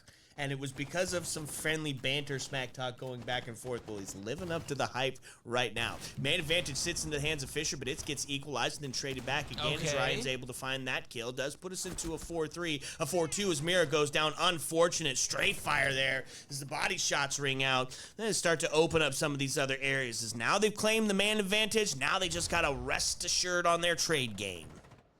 That's right. At this point, you've got everybody on the second floor from the defense. They've bunkered back down, holding on to reading, floating back and forth between laundry there, but the C4 comes out. That's huge, a 2v3 scenario in that final minute, but Swivel gonna find another. Tying this thing up in a 2v2. The problem is Bomb is still left alive, 8-3-2. Plus Marmalade. This is quite the stack that Fisher still has left alive and ready. This is time. Who is it going to be? Continuing to open up this defensive utility. Still in play, though. They've got to clear out. That's right. Now able to make work of the mute jammer, which means they're going to take a quick peek inside of reading here. With 27 seconds left, a couple of wall bangs as they're looking to find something for them to get started into that execute phase. And instead, they're going to take a quick jaunt down through mining, see if they can catch this player inside of dining off guard. And Foothold's just going to make it too tough. Flashes ring out. They get themselves tucked inside, and that's going to be the shot. That was it. Swivel goes down, and now the plant is fully being realized here. With 3 seconds left, he's got to get up and make the push onto it, but not going to be able to happen. It's a post-plant scenario, a prone, pwn, and then owned situation as Bomb's able to take down Swivel. Man, I don't know. Was that a 3K or a 4K? I'm starting to lose track because his name is just popping up on the kill feed consistently. And a 4-round win there for Fisher to take that on. KSU struggling on the defensive half here, and that is a little bit of a dangerous situation. Cafe certainly a little bit defensive-sided in general in competitive play. So KSU is going to step it up. It is time, Kennesaw. Pick up some rounds, my friends. Yeah, this is a tough one. This is going to be an impactful round regardless of which team takes it. Whether we look at a 5-1 start to this game or it's the standard on the 4-2, either way is Fisher up on attacker side of it. And the thing is they're going to bring some aggression to their defensive side, specifically being this far up. Now, here's the question. Will they kind of nod into that traditional siege where it's third floor, first floor, third floor, first floor? Or are we going to see more of that meta starting to pop out, more of that two-floor extension where you've got a little bit of a hold up top on the third floor, you've got a little bit of presence down in the basement for that C4 capability as well. I mean, with Valkyrie on the board, it feels like almost a must that we should be having some sort of game down below. Watching this one develop, who is it going to be here? So very similar lineup brought out by Fisher. Also pretty similar lineup brought out by KSU. So the big change up, they don't have the Cade. They're going to use the Mira Frost combo as well, the mute, to try and deny some of this intel. But Fisher doesn't appear to be a team that's been running a ton of intel game. That hasn't been the important part of it. So I wonder whether or not switching to more of a direct trap op or slow down sort of a strategy there might work a little bit better. But Fisher's prepared. They're running this. They're running the IQ. Make sure all of those electronics and gadgets identified and decimated here. Particularly those mute jammers. That's an important part of the defensive lineup. Now everybody up on that third floor outside of Mute, who is the sole survivor down on the second. So a lot of attention here. This is what we were saying earlier. This third floor. Oh, wait. No, the site is third floor. Never mind. Of course, they're all upstairs. So, yeah, a lot of attention to detail here up on the third floor. I wonder why that is. They're sitting here watching, making sure, again, the IQ helping to make sure there's no C4s in play. They want to try and keep the Monty alive significantly longer this time around. The nades going out, trying to take down that pixel shield. You got Frost playing behind it, holding on to that angle. But Monty's staying alive, and right now I think they're safe from the C4s. None in play now. Can't quite see who's got a C4 in pocket, but... And that opening pick, taking down Bomb. Good night in chat. That is a huge pick there for KSU. Yeah, they take down Bomb, the win condition, but it gets equalized, and there it is, the C4 to take down Annika. Wow. A second to ring out. They've been the bane of Fisher today as they're looking to put themselves onto a 4-2 split here. Just over 60 seconds left on the board. IQ is down. I don't think retrievable at this point, which means it's going to be all under the shoulders of Marmalade to try to bring this one back into contention. Yeah, no, not retrievable for sure. You can see the KSU team hunting Ryan down. Managed to find it, but puts himself in danger. Marmalade takes advantage of that. Little bit of, there's no need to really go and chase that body, and they lose one as a result. So W bait there coming out from the Fisher team. But in a 1v3 scenario, 30 seconds left, it's a tough climb.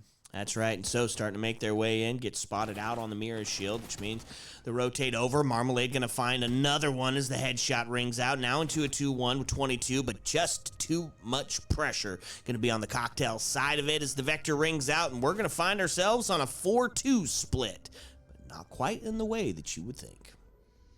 No, definitely Fisher coming out strong here on their map pick. KSU managed to find one, so it's not a 5-1.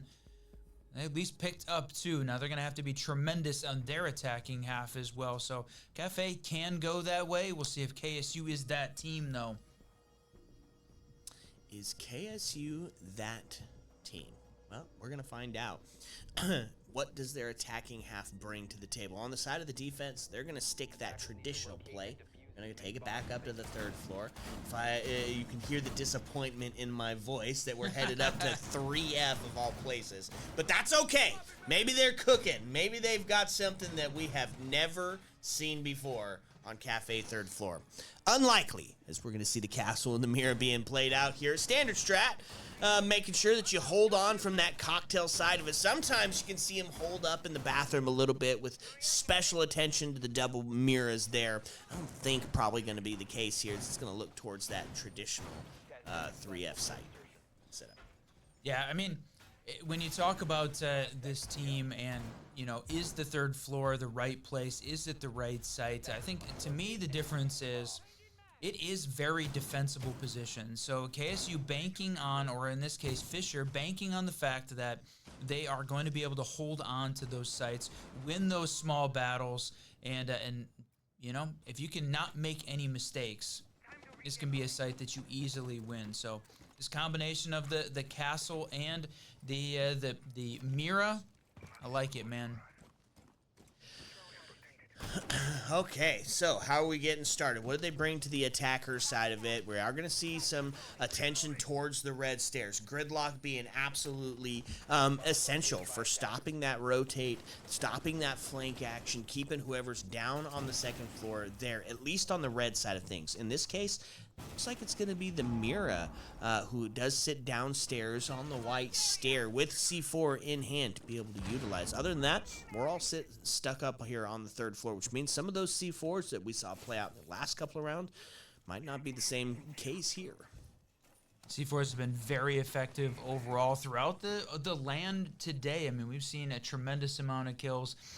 You know, it's really taken the place of cooking the nades as the primary explosive option and definitely moved into the defense's favor. And not that we necessarily needed to make the defense any stronger, but man, speaking of strong, Bomb playing the castle, picks up another 10 on the day already.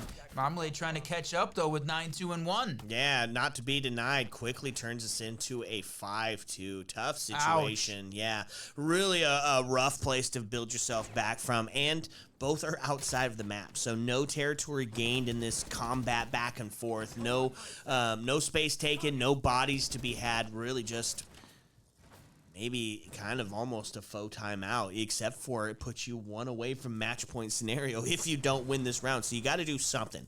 First step, it's going to be taking 1 off the board. Swivel able to find 1 with the 417. Gets us a little bit closer to tying it up. I'm pretty sure I met Swivel's dad today out in the lobby as well. I was pretty sure that he was out supporting his son, so maybe a little bit of that buff going on as well.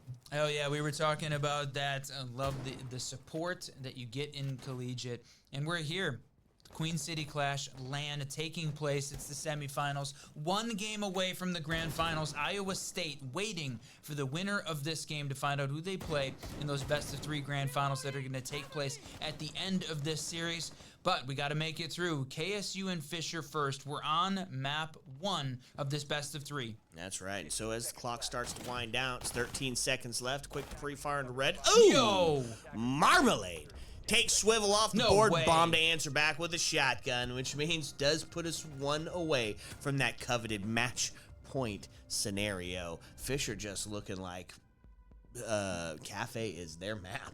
Yeah, completely unstoppable right now. 2v5 score line, and the win conditions have obviously become Marmalade and Bomb. Unstoppable, those two. The rest of the team, being there, the supporting staff, but right now, some individual heroics, that duo coming out, and KSU struggling to find a way to make it win. Now, this is, you said it, their map. We're going to get to go to Kennesaw's map next, Cafe. So, really, is it a waiting game at this point? No, they can definitely try and make something happen. They're going to bring out the Monty, change up the strategy a little bit. We're going to see downstairs, 1st floor again. There it is, first floor. Bring it out. And going to be a very similar lineup to what we saw KSU bringing to the table with that extension, a castle, Warden to be playing off that deployable shield, that one that you love so much, and then Fenrir to really kind of just add to the top here in a you can't see scenario, which is difficult when you're trying to push into Bakery, when you're trying to make that push onto Coat Check or something like that. You're right, though. Bomb and Marmalade, the two to beat here, the win conditions. Marmalade bomb. That sounds like a good drink. I'd have one of those. Man, look at this. I was going to say, are they going to take an aggressive defensive stance as well and go for a spawn peek when you're up in a 5-2 scenario? Might as well, right? No reason to hold back at this point. Do anything right now to upset this Kennesaw State game plan, because trying to finish this game off quick. Okay, taking a couple of quick peeks here at the castles. Get something opened up so they can start to put some drone work in, find out exactly where these defenders are at. Everybody on the first floor. Nobody really extending up top. No investment into the roam game, if you will.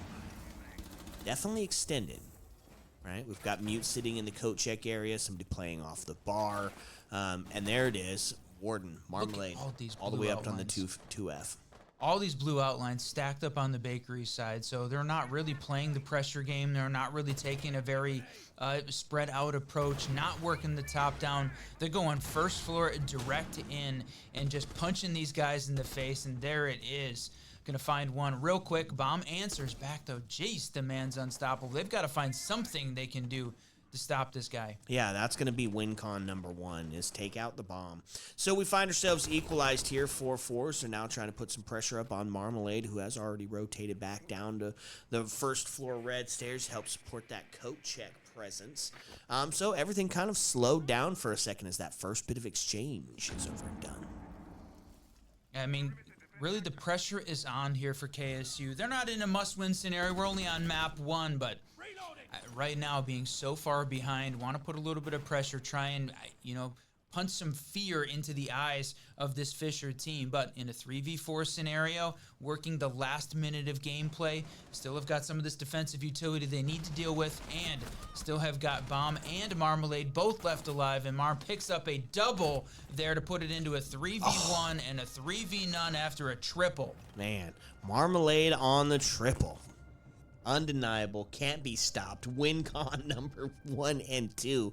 They're just flying right now. They are absolutely flying. And now it's a match point scenario. At 6-2, at what point do you call it a GG's go next, right? You get After this round, man. After Listen, this round. if you know that Cafe is not your map, it slipped through on the map pool. You know you've got your best chance coming up. Just get it out. Send it full into sight and chalk it up for what it is. Get onto your map pick. No, as we're talking about this, thinking, all right, is it the caster buff? Is it because Marm was casting with Botanic earlier today, the other semifinal, just getting in that groove? It's what she needed to come alive right now. This is unbelievable. 12-2-1, Bomb 12-4-3. Boy, that duo is unstoppable right now, backed up by what is a superior team here on Cafe. So KSU, it is your time to step it up. What can they do? Bring out, right now they're showing a little bit of an aggressive lineup. I love that from an attacking team. Is it the right play on a match point? Maybe. We've got the combination of the Ashe, the Zofia, and the Amaru showing here quick. I love this attacking lineup. Stick it, my friends. That's right. I like the Amaru play, but they're going to go ahead and switch it out for a Capitao instead. So somebody that can push some of these players out of those critical push point situations. And now you can see here, this is a second floor site. So not going to opt for that third floor again. This is what I like. They're still bringing the same operators along, except for this time, instead of the mirror, they're going to opt for the Goyo. Still lean into that area denial, but it's going to take away a lot of the speed and allow you to have players up on the higher floor, claiming that vertical. Not that Fisher needed anything extra to work out in their favor right now. This is all the pressure on KSU. We're on to match point. If you're just joining us, welcome everyone to the semifinal here in the Queen City Clash LAN. Man, it is time. Semi-final game. Fisher trying to go up one and get one map closer here. This is the number 2 and number 3 seeded teams in the playoffs fighting it out to take on Iowa State in that grand final performance. 2 minutes away potentially from map number 2. Now, the rest of this KSU team working to open up some of these sightlines, but the Mute Jammer comes in clutch, blocking the Selmas from opening. Yeah, which means it's going to have to do a little bit of more of some of that underneath play, or maybe get some ash charges in and try to disrupt it so you can open things up, right? That's one of the big parts. Got to have some space to see to move inside, and so Zofia now made their way inside. Going to take a look at Fireplace. Might see its first bit of engagement here as a couple of those shots are just ringing out from everywhere. They've taken a lot of space over here right now, Whiskey. Yeah, it kind of feels like Fisher's letting them have it, holding on to the reading side, giving up the mining side.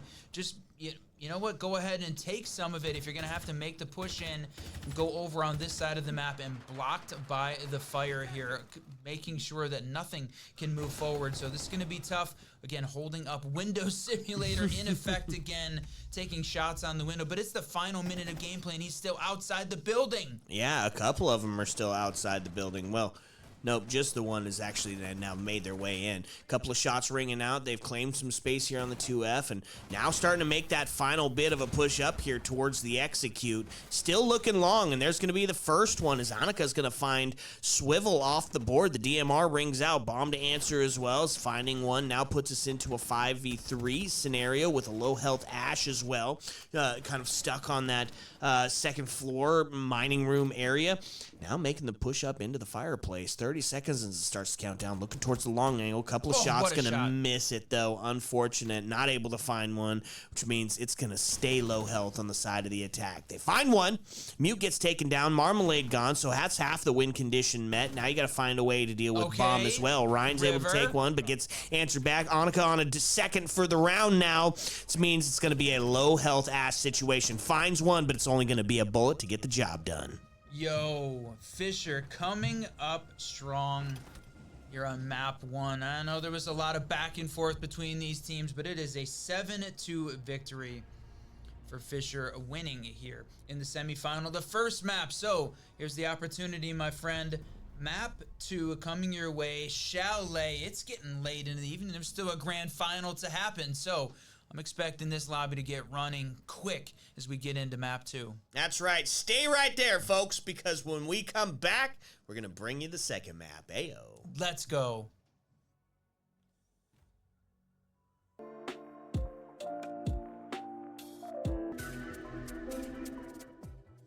What's up and welcome back, fellow Siege spectators and players. We are back for map number 2 in the semifinals. Number 2 taking on number 3 for a chance to fight number 4 for a spot at being number 1. That's all happening here. Yes, my friend, we said it at the start of the last map. The big question is, are the bans gonna work? And yes, they do. Look at that. It is all coming up aces today, baby. Deimos gonna be the first one to go, and you could actually hear, them celebrating in the main lobby that the bans worked. It's a W all the way around. Doesn't matter who wins now. Bans are gone. Man, wow, what a changeup. It feels like it's a fresh new day at this point here in the semifinals. Deimos and Blitz going down. That leaves both Blackbeard and Monty available. That is huge. Blackbeard, that number 1 band operator the whole day here over at the Queen City Clash. So he's going to survive. But Clash going down again. Right as you said, a different kind of Clash. One pops up on the screen. They just don't want to deal with that on the defense. And who could blame them? I mean, Clash is difficult all the way until it isn't anymore. In those last second scenarios, though, which is what we've been seeing a ton of today, that 20-second meta, of course, Clash could prove to be the impact player. So they take him off. Azami the next to go as well. Which means one that we haven't seen today, like at least on our end of it at all, could be utilized here. Blackbeard, not banned out. Yeah, this will be the first game that you and I have casted or watched here today in the Queen City Clash playoff bracket to have Blackbeard available. Yeah, been banned out at so many of the rest of these matches. So Chalet, we talked about it. This is KSU's map. Their map pick, they're known as a Chalet team. This is a team to watch out for. Now they're starting on attack, expecting them to come in aggressive to start this thing off. Put their name on it. Fisher's defense. Interesting place to start us out, taking us all the way down to the basement. Chalet is definitely one of the maps where the first floor meta really started to take its foothold, really started to solidify itself as the current way in contemporary Siege that this three floor map is going to be played out. So to see us down in the basement, I don't know. Feels like a real terse sight to me on this one. So interesting call right out the gate. You can tell, though, they're really locking this thing down. A lot of times you'll see half a trench opened up with maybe like a warden on a deployable. Something to stop some of that backside play. This time, they're gonna mute everything off and put some stank on it. They're gonna put some stank on it. Bomb just gonna start out again. He told me during the break, he said, I told you I was gonna drop a nuke. I'm gonna drop another one. I'm gonna do it again right now on Chalet. So he said it previous to us getting started. We'll see. He's living up to the hype already as he gets a spawn peek. Now this is from the KSU attacking side. They've got that main breach open. Big chunk of the work done. That is such an important push point. They need that piece open to make sure that the defense can't just be walking across that open area. Now the vigil upstairs holding on, lurking in the library, looking around. Not going to take the engagement, though. Backing off, playing life, a good call at this point because you still have got 2 minutes left in the round and the man advantage over this KSU attacking squad. And it's time wasted upstairs. Yeah, you've got that main breach open, but to hold on upstairs, this is the Thatcher, right? Tied up at the top of the stairs, and he could lose this battle to Vigil. Was that they throw an EMP at Vigil? Does that stop his gadget from being used? I think it does. Wow, that's something interesting I didn't know. Bomb good for a second, though, as we find ourselves into a 5v3 situation. Yo. Flash is coming out at the top of blue. A little bit of a tough spot to find yourself. They're going to get one, though. Marmalade goes down. Does take us into a 4-2, but still got the presence on blue to be dealt with. All right, the minute 20 left in this round. Tons of the vertical play. You can see how much of that floor is opened up. Ram did her job. You still have got 2 left alive. A little bit of a tough scenario here, though. Fisher with a decently strong hold on this basement site. You still have got 2 players on the first floor as well, both Frost and Goyo. And, boy, Bob picking up a triple on map 1. Opening pick and closing. I think that's 4. Did he get 4 on that? Let's see that scoreboard real quick. Flash that up there for us. Yeah, there it is. He took it. So already map number 1, he promised to go nuclear. The man needs to break out the barbecue sauce for a 4-piece on round number 1. He is the current win condition for the Queen City Clash. Wow, not just for this game, not just for this map. It's going to be for this LAN at this point. We have seen him drop a bomb over and over and over again. And I mean, Swivel said it. He's the only one so far to pull off an ace, but goddamn, he got close. Bomb pulling off a 4K there on round 1. Hate to continue the glaze at this point, but geez, he's living up to the hype. So KSU, it is time. Called you out as the Chalet team. You are the team to beat here on this map. Let's show up. Full raging GG. Uh-oh. That's not good. Mental getting dealt with at the moment. So what are they bringing to the table here for this next bit of gameplay is going to see us downstairs. The Bar Gaming site, one of the accepted primary, secondary sites for contemporary Chalet play. And one of the things that we notice a lot is that if you're playing Chalet, you're going to see some Frost play. Those windows just proven to be incredibly difficult to deal with, specifically, i.e. getting into mud, getting into that gaming down below. It just forces multiple engagements and to bring some of that utility that you might not necessarily bring to the table because you got to deal with Frost. Oh. Wow, I thought we were maybe going to take a shot, shoot through that soft wall, take down the breach charge and the engagement in the basement, but he backs off. So again, Fisher playing life in the right way, taking some engagements, causing, a little bit of chaos on the KSU attack side, but backing off when they need to. They are not over-aggressing on defense. This is a team that looks like they are prepped and prepared to win not just this semifinal match, but the final. KSU needs to step this up in a big way right now. they've got all 5 left alive here as that first minute of gameplay dies down.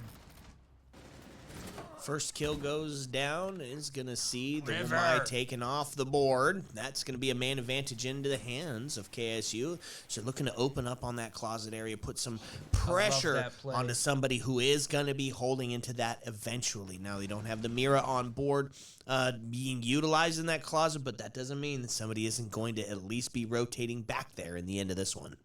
Well, I mean, and I think Marmalade was playing back in stock and rotated in a bar now that those feed holes are open, so it becomes a dangerous spot to play. KSU putting the work in the right spot there now can be used against them as well, so he's going to have to watch out for that. But right now, feeling a little bit exposed, the only one holding on to the site. Most of the rest of this team upstairs holding onto the mez and library there. 5 stacked on the attacking team, 5v4 with that last minute of gameplay. It is about to get crazy as the execute starts to happen. You still have got several of these players outside, though, making their way through basement as the entry point. Man, did you see the stark difference in color between sitting behind bar and sitting here at the top of blue? I mean, it was like a night and day difference in the light shading. Interesting, something I actually haven't seen before. Okay, Whiskey, there it is. Marmalade able to find one. That's going to be the equalizer. A second goes down as Bomb's going to take one, and it just starts to fall apart here as the trades go back and forth. Now into a 3v2. 35 seconds left and put into that aforementioned closet. It's still a little bit of damage done, but no. Bomb and Marmalade to clean it up. The heroes of the last couple of rounds, well, they're going to continue that dominance forward, and they're looking real good on Chalet. Geez, what a way to start this thing off.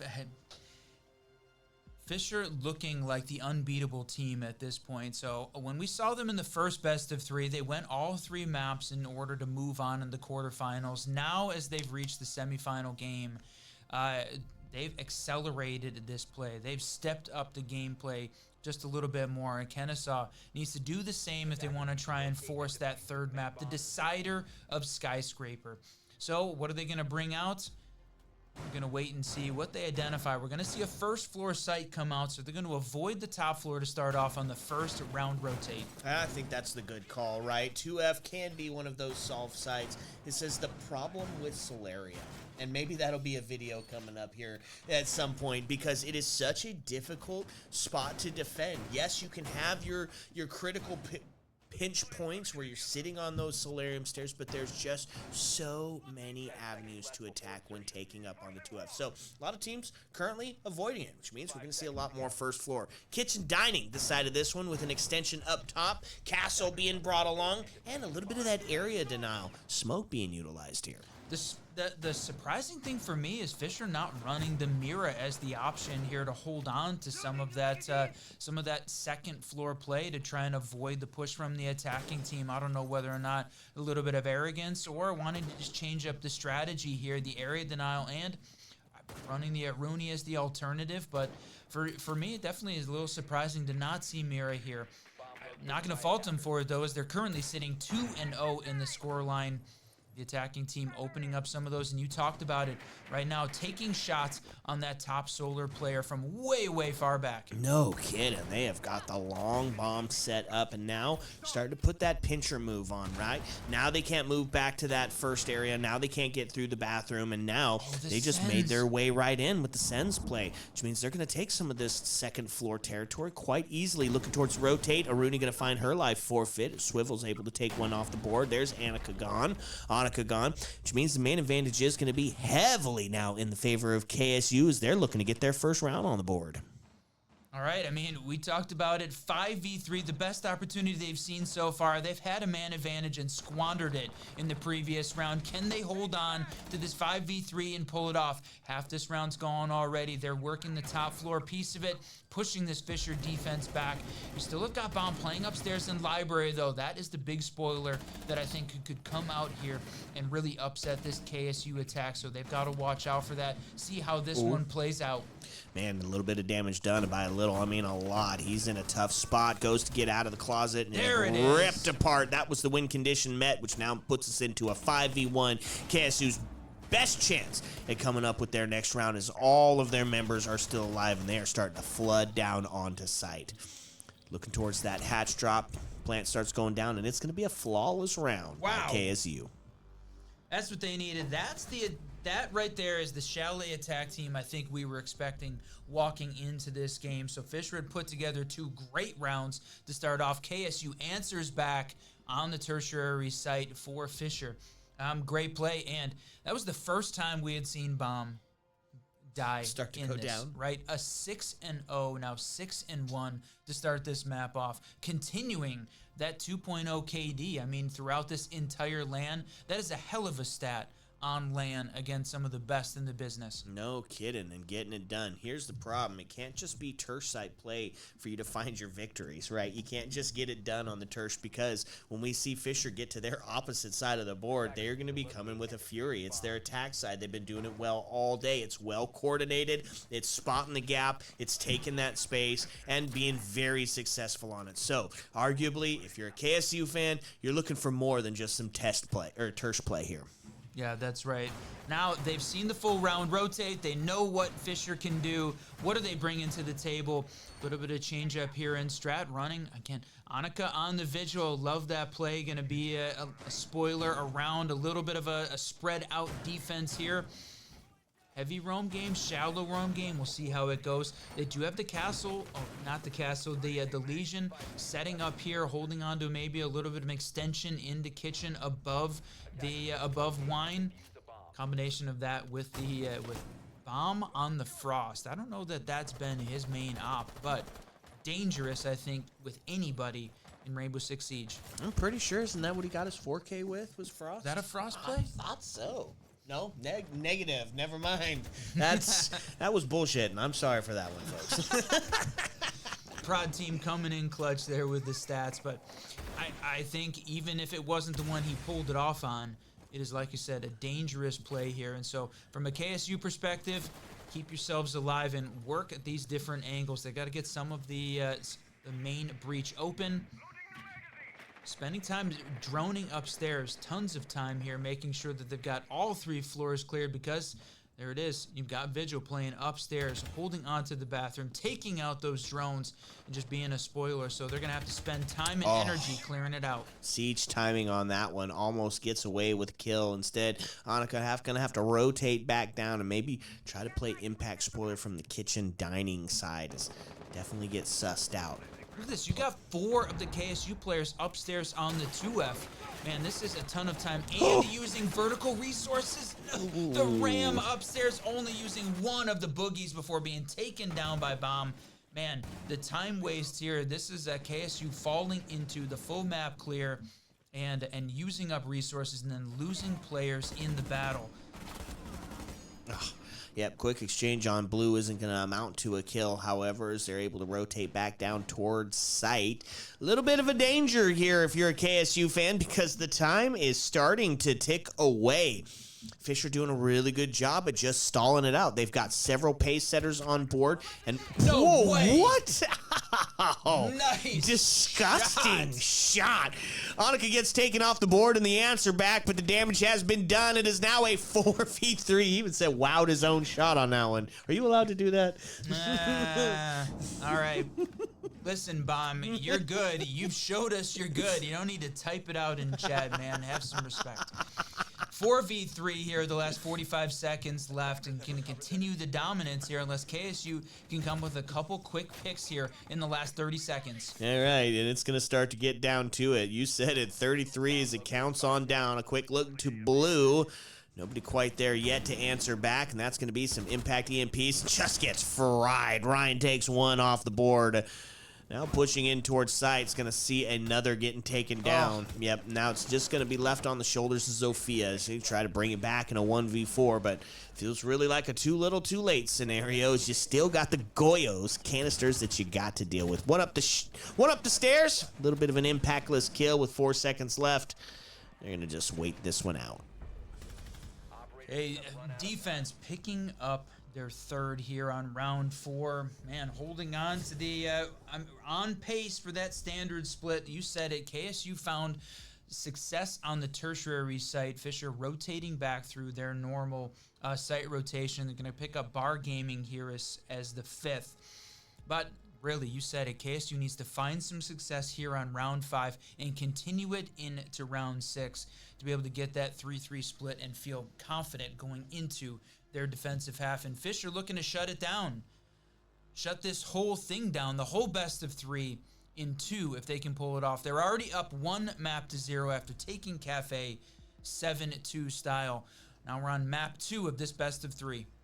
Man, you got to wonder what sort of mental fatigue is starting to go on at this point, right? I mean, we have been at this for absolute hours. And Whiskey, this is just our first day. These guys were all battling it out till 2 in the morning yesterday as well. So it's like a lot of Siege that has been being played out, and everything starts to look the same. So who has the stronger mental fortitude going into it? Because we still got one more best of 3 after this series is over.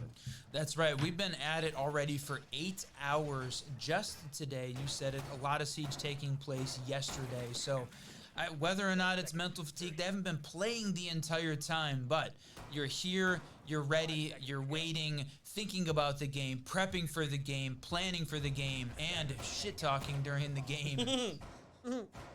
It's an instrumental part. You have to have it, right? That's what LAN is about. Be able to smack talk to somebody's face. Looking for another little spawn peek here. Add some fuel to the fire. Nobody going to take the bait, though. He's going to start to open up underneath. Take a quick look and see if any of this basement site is going to be having anybody inside. All right, my friend. Sitting at 5 stacked apiece. 2.5 minutes into this round. Round 5. KSU looking to find one on attack here. They got to stack up this. Now you've got one of the defenders playing upstairs in the corner of library, holding on. It's the Doc to try and dodge, but man, the nade can come out there. Don't have the Capital though. No one to really push Doc out of that position, except for those nades. Just gonna try and play in the corner and waste time. And waste time he has, as that first minute of gameplay already done and dusted. That's right. And so, gonna try to take another look as the line pings go out, sussing out where the heck these defenders are gonna be at. And all in all, within the first 2 minutes, we are definitely finding ourselves with almost 0 engagement outside of the little bit of damage that was being done towards the Doc. But instead, Lion going to find their life forfeit as Frost going to find another kill. And advantage to Fisher. Yeah, continuing to push this, man. KSU is just, right now, they're not catching any breaks, right?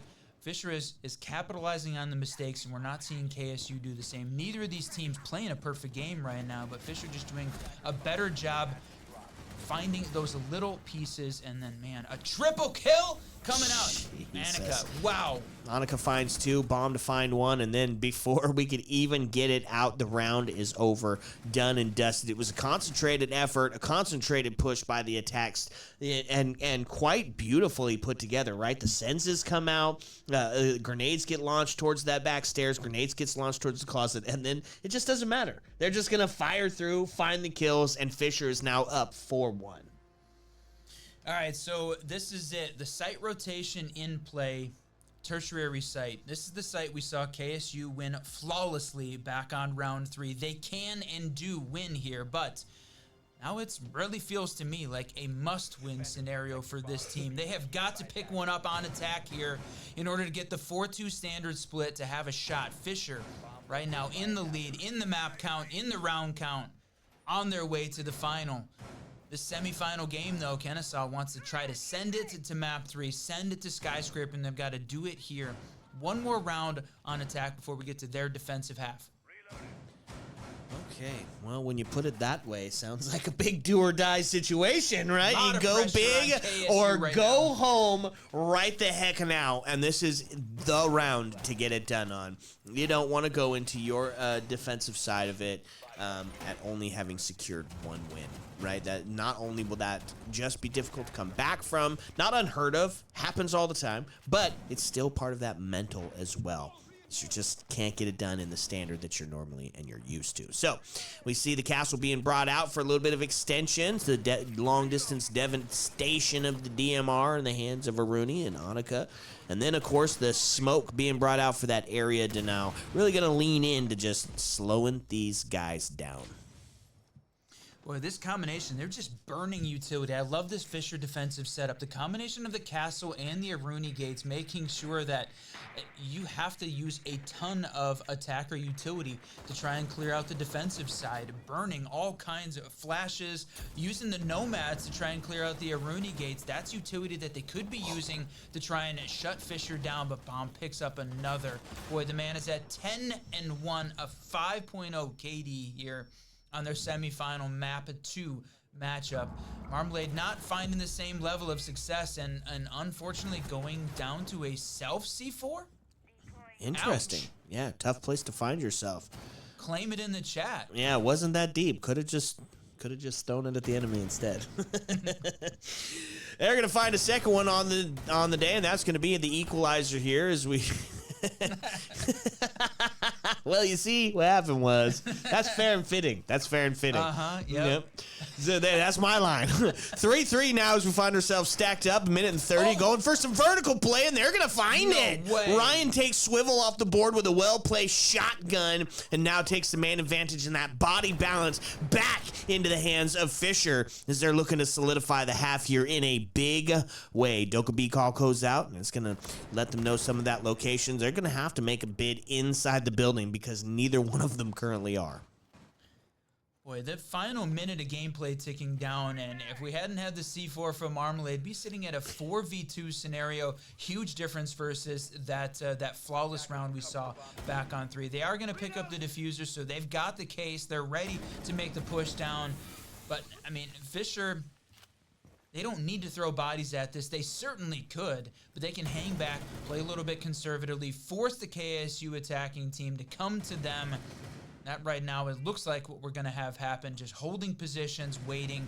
Good trigger discipline here from the Fisher team. That's right, and I might have a few smokes left in the canister. I'm not quite sure. Definitely used one, which has definitely stalled them out. So if there's any left in there, that is going to be the rest of the round. It's 18 seconds left, and there is. He sends one out into the corner, forcing them to rotate off of it, and that's going to be one found. Okay. Annika goes down, but 9 seconds left, and you got to find two, and that's going to be the Dokkaebi that goes down now into a 1v2 situation. Just proves to be too much. Bomb going to take it, and that is going to be a 5-1 half. Man, we came into this semifinal with some huge expectations on both of these teams, both wanting to make it to the grand final, and you said it, a 5v1 off the back of some tremendous individual heroics from Bomb at 11-1. He's just dodging all of the bullets, and we're on LAN. I mean, the DMA accusations can't happen. I mean, he's doing it here in person. PC check him. That's it. 5-1 half. All right. KSU, it is time. The defensive half on your map. We were talking you up all evening. Now's the time to show up and show out here against Fisher on their attack. Shut this team down or live with the consequences. Sounds like we're going to be living with the consequences. They took it up to 2F to start us out. No first floor play, which means they head to the soft side. And yeah, it's a little bit of pick your poison, right? First floor, second floor or basement, which one do you think is better or worse? I was, for a long time, a D1 basement hater because there are so many ways to get into it. But at this moment, with the way the extensions are being set up in this contemporary form of Siege, it's fun. Basement is fun as opposed to the solveness of 2F. So they take it up, they get themselves a little bit of area denial. Is it going to be enough? That is the huge question mark. Look at this drone. Look, man. You can tell this is a good attacking team here, a good chalet team. That's a hell of a drone spot. The mute jammer goes down, but they've already got the camera in place up top and completely missed by the defense. And Swivel gonna take down Marmalade early in a spawn peek. Very aggressive stance on the defense. All right, this is what we needed to do. And we were wondering whether or not which team was gonna show up. Man, and Swivel talking some smack in the chat. Just make sure you back that up with the scoreboard, my friend. That's right. It's tough when you find yourself in a 1-5 position calling it freebie. Well, we'll see if it plays out at the end of it. Gonna have to have a pretty bang-on round at your 3 and 5 currently. A little bit of damage done to Mute, though, as he lives to die another day. They do claim that man advantage, sitting in that 5 versus 4. They've got somebody close here to try to deal some damage with the shotgun. Looking towards the toes, into the drone hole. Nobody there would receive it just yet, as they do run past. There it is, a couple of shots, but holy whiff, Batman, is they're not going to find anything in this exchange back and forth. Instead, he's going to move into the kitchen and take one. There's Buck to find that first kill, and that's going to be the equalizer. Whiskey is now it's into a 4-3, into a 3-3. As Buck gets taken off the board, as that DMR is going to ring out and swing and find one. Annika to take one down, now puts it into a 3v2. The minute 19 left on the board, making their way up Solarium stairs to put some pressure on from the backside. They've got the help of Twitch as well to be getting involved with it. Still got a couple of those Goyo canisters that they've got to deal with, though. Twitch and some grenades in hand to try to do just that. That's wild that they're just now finally getting a drone on the bomb site or a person to be able to find it.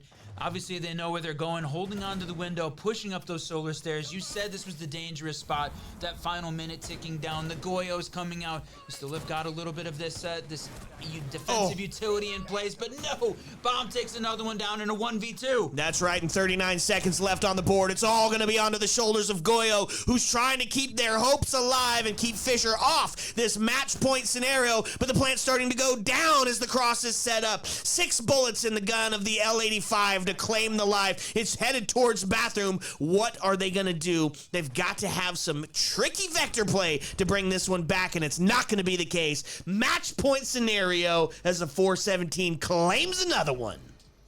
Man, not just match point, my friend. We're on map point, match point, and Queen City Clash semi-final point for Fisher. They are up 1-0 in the best of 3, about to pick up number 2 and send themselves to the grand final to take on Iowa State.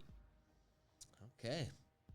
Iowa State. They've been looking pretty good today. Is it going to be enough in the grand final? Because Fisher's putting it forward. They're putting it down. They're putting up the effort. And now, we see a quick timeout. KSU, they want to take a second. They want to talk about it. They want to say, hey, what the heck is going on here? All right, in the last 15 rounds, we have seen 2 KSU round wins. Ooh. Fisher is on an absolutely dominant streak right now. This is unbelievable for them. KSU is you talk about the rock in a hard place. They are coming up against both in this Fisher team. That combination of Bomb, 13-1, and on that previous map, Marmalade, not having the same success here, but right on that previous map, also unstoppable. So this is wild. Maybe you're coming in saying, all right, Fisher, they've had some trouble in the past, a little the history there, a little checkered, but man, on LAN here at the Queen City Clash, showing up when they need to erase all of that memory. Okay, 6-1. Got to see KSU be perfect for 5 in a row to bring this back. Now, the good thing that they've got going for them here is this is Chalet defense, and this is their map pick. So arguably, they should be well set up to do just that, right? If ever there was a chance for a comeback, it would be on your map pick where this is where they say, don't take your team to it. That's right. It's not feeling like that right now. No. As we're sitting on match points on round 8 here on map 2 of this best of 3 when you're down 1. So we say it all the time, all of the pressure here on KSU. They are sitting in that, look at this, the spawn peak jumping out. Yeah, I love that one. It shows that they still have the confidence. They are not mentally destroyed yet. They are ready, and Swivel taking down Bomb. That's what they needed to start this comeback. Now, keep the chat clean, my friend. You're down 6-1. Focus Focus up and fight. Focus. Yeah, get off the keyboard and keep with your spawn peaks. You find one, that ain't quite enough to get it done. But you did take down the bomb. Bomb defused currently as they have found themselves with the man advantage. Now, they just got to do it 4 more times, 5 more rounds in a row. Damn, bro. Don't be doing KSU like that. Hey, it's the truth. They're just speaking the truth. All right, working the library side, and what a wall bang. That is unfortunate for Swivel to go down in that way. Man, that's it. Freedom also to pick up one, so they're just going to continue to hold on to barely this man advantage. That first minute and a half just about ticked down. The fighting taking place upstairs in the library. Man. Vigil noped their way out of there, took a quick peek at the library, said, you know what, you got it, make the rotate, try to live to fight another day. And they do make that rotate down around. As you can see, they put themselves into the bar, trying to get active towards this gridlock. And they're going to take and he goes down too. Annika able to take him off the board, takes us into a 3-3, into a 3-1, and this is it. Fisher on the cusp of sending themselves to the grand finals to take on Iowa. What an absolute smackdown here in the semifinals. 7-1 victory. 7-1 for Fisher on the back of an incredible game by Bomb again. 2 in a row. I mean, we were already talking about him being the kill leader across this entire LAN and continued it in the semifinal with an incredible performance. Fisher right now is the team to beat. Iowa State better have been watching, prepping, and ready for this team. Yeah, that's a good call. Well, one more best of 3 to get it done. One more best of 3 to find out who is the best in the Queen City Clash. Sit back, relax, because when we come back, we're going to bring you the final set of maps. Ayo. Let's go.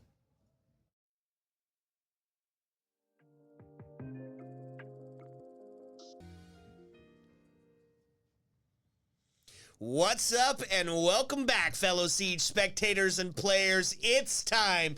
2 days worth of fighting, 2 days worth of battle, and now it has come to one best of 3 to say who the winner's going to be. Who's going to take it all? The Queen City Clash. Who is it? The grand final, That's my right, friend. baby. We're here finally all the way, and it is going to be Iowa State taking on Fisher. And what a difference these two teams had in their semifinal story to get to this point. Iowa State took all 3 maps to get here, just barely taking down UC Red. The home team advantage there not working out for them. Iowa State making it. Conversely, Fisher, they lost only 3 rounds in their semifinal match. Over 2 maps, 7-2, 7-1 victories, so very different paths to get here. But they've both made it. The grand final starts right now between these two teams. It's a best of 3 to finish it off. Okay, so best of 3. The story being told by Where Are We Going? Consulate. That's right. Nighthaven. Hell yeah. And then Cafe. Well... Yes, but that Consulate Nighthaven, you know, a couple of the new maps coming out. Can't wait to see how it went down. Now, we know that this Iowa State team was good on Consulate.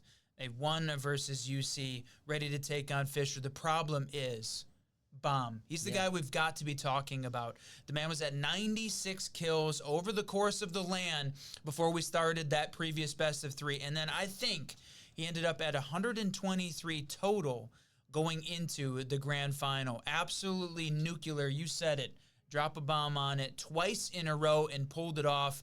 Grand final is ready. It is time. We're going to see Consulate between these two powerhouse teams in the Queen City Clash. Okay, you talked about it. Consulate, map number 1. It's a difficult one, right? It's got some accepted takes. It's got some accepted holds. We're going to see second floor probably to start us out, right? Secondary probably going to head down into that basement area. But none of that matters until we get past the ban phase. And will we get banned operators? That's the big question. Jazz hands in the air from the prod team as we're holding our breath. Yeah.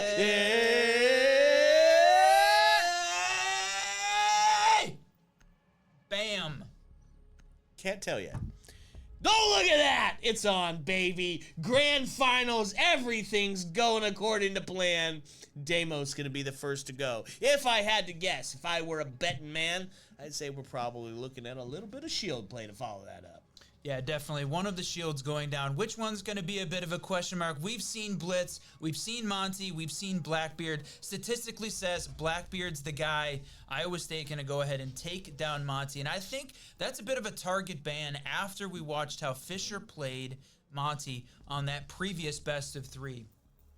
Yeah, they were really effective at using that shield as a spearhead to get in and just take space, and they did it efficiently. They were in quick, they had real estate quick, they were getting pistol kills quick, and then all of a sudden the round was over and done data with Monty just being in sight for more than 3/4 of the round. That's right. And then the Mira to go down, so good at holding on to some of those angles, specifically upstairs and the basement. Mira makes it very difficult and forces the attacking team into some very specific operators that they need to deal with, those Mira windows. And then Azami, boy, I think that is near 100% ban rate for Azami here. I think we got to see her on just club with that Iowa State match earlier today. So the bans are out. We made it through the phase. Not going to have to worry about it in this case. Iowa State and Fisher in the grand final, round 1, map 1. Okay, surprise, surprise. Taking it up to the second floor to start us out. And a couple familiar faces on the board to get it done. One of the staples to a good second floor hold has been Goyo. Now, we've been seeing him a ton, especially when it comes to these teams that are very quick at taking space, very aggressive at spotting mistakes and then capitalizing on them very quick. Goyo, he's a guy to shut that stuff down, specifically when you're getting that Amaru that's going to be getting into sight. Basically just clearing out utility in a quickness. Goyo, he'll slow that process down. Now, looking back at that Iowa State match versus University of Cincy Red, they got a 3-3 split on attack on Consulate to start off with. So they're a good attacking team. This is their map pick. They want to see a win here early on and pick up a couple rounds, right? Force Fisher into an uncomfortable situation. Fisher coming off of just 3-round losses in a best of 3. Has got something to continue to prove here. They want to shut down and win it in the grand final. So we're into the first map, my friend, ready, and it is going to be a Spawn Peak running out, putting some pressure on this attacking team early. That's right, and one of the other early players that we're going to see not banned out, Blackbeard on the board. Get some of that spearhead shield play to get in and take that space, specifically looking towards admin, which has kind of been the accepted play here for taking 2F. Claim that space in admin, get yourself set up for a default, force that player off the vending machine and back towards Spiral, and then plant. Bob's your uncle at the end of that one. Look how quickly they've made this push in. They've got a little bit of admin control of the drones and pushed Bomb back out into the default spot. Now they've got to watch out to hold on here to the angle, the hallway, where they've got the bulletproof cam watching that vending play. They're going to use the hard breach here, the can openers, to open up some more sight lines here to try and gain some space. That's right, and a drone in, doing the Lord's work, sussing out where these defenders are. Well, my disc's going to stop the grenade from coming out and basically trying to put some pressure onto that shield player that could potentially be there. They do force the warden back towards the spiral area, so really just effectively taking up a ton of space very quickly, Whiskey. Oh, did you see opening pick out, and it is Bomb number 1. What an incredible day. What an incredible weekend he's had. He's continued to pad that kill count, step up. There is no question at this point who was the dominant player here in Collegiate Siege for the Queen City Clash. That's right, and so main advantage is into the hands of Fisher here. As Iowa State looking to grab themselves a foothold. They have taken up that admin space, but effectively stopped and slowed down. Bomb to find a second now. He gets answered back immediately. Annika able to find 2 right out the gate. And you know what? She's just been a force to be reckoned with here. Annika has just been incredible throughout the day and a big part of Fisher's success. Maybe not in the fact that she is getting a ton of entry kills or something like that, but she is always there when the time is needed, when that second bit of swing is necessary, and she's coming up on that multi-kill factor where she is just able to grab 1 or 2 every single time she makes a swing. All right, Fisher picking up the opening round. Iowa State, we said they found a 3-3 split, but this is the second floor. The primary site, statistically the best on Consulate. Best opportunity there for the defense to pick one up, and they do. They close it out. Going to go downstairs to the basement this time. The combo of the Cade and Tubrau, very, very effective, slowing things down. We did see Iowa ban out Tubrau, one of their previous maps, even though they said they do like to play him. He is just such a huge factor, and I think they want to make sure that he's available when they get onto their defensive half. Love this other strat that Bomb pulls out, playing the Goyo, using the canister to block the drone hole. I love that. If you're not going to work on, bandit tricking that main wall, go ahead and put those Goyos on to slow the approach. Yeah, he really does love that, folks. There's nothing more that Whiskey Run hates in Siege than a drone that got away, a drone that's in sight. And so blocking off that main portion to get it in, well, he's a super big fan of that one. Hate the drone in sight. You know what? That's one of the biggest things I hated about the Soulless nerf, was losing her ability to operate the gadget during the prep phase. Finding those drones, loved that piece of it. But Bomb goes for it again, and this time capitalizes, taking down Enterprise. That is unfortunate there for Iowa State to lose that one early. Man, they're going to be approaching the building a little bit slower, and that's exactly what I think Fisher and Bomb have been looking to do. He's going to go ahead and take a peek again, looking for that 3-1, Donika's 3-0 to start this thing off. Well, if you were to ask me what would make Bomb more scary as a player on the other side of the field, I would say put a vector in his hand. And that's exactly what they did here. They're just looking to let him flex his muscles and, in Ashen speak, let him hang. All right, first minute of gameplay is down. Iowa State looking for some space, focusing on this outside part, going for the secret side take. They've gained a little bit of space here as they try and make the push over to the kitchen side, but got to deal with one reinforcement there, taking the DMR shots down the hallway, but a little bit of a lurk upstairs. Yeah, that's a Bomb holding on to the first floor service side. All of these defenders downstairs, I mean, this is interesting. All the attackers down, and no one really playing any vertical, and that is absolutely a dangerous place. Siege is in the age of verticality. The teams that do it well are very successful. Iowa State's going to have to watch out for this. So they bring it all on the backside here, with Bomb still being that essential player up top. The flank can be real, right? So one of the things that you heard UC talk about is they just got flanked to high heaven against this Iowa team, and that's exactly what they're going to try to do. But this time, it's going to be Fisher making that move. Nobody looking towards those stairs to potentially, maybe, Bomb going to find himself something special here, pushing through the smoke. He's on the spiral, the play to be had in hand, but one gets dealt with. Marmalade is able to find one off the board and now puts a pistol pop into the hands, and look at this. He has made his way all the way down spiral. A menace. He's been unchecked. Let's see if he's going to be able to pull it off here. Last 45 seconds left. We're stacked up 3v4. Fish with a little bit of a man advantage. Bomb makes it a little bit more in a 2v4 scenario. 1v4 scenario. Iowa State's one left alive, fighting for this.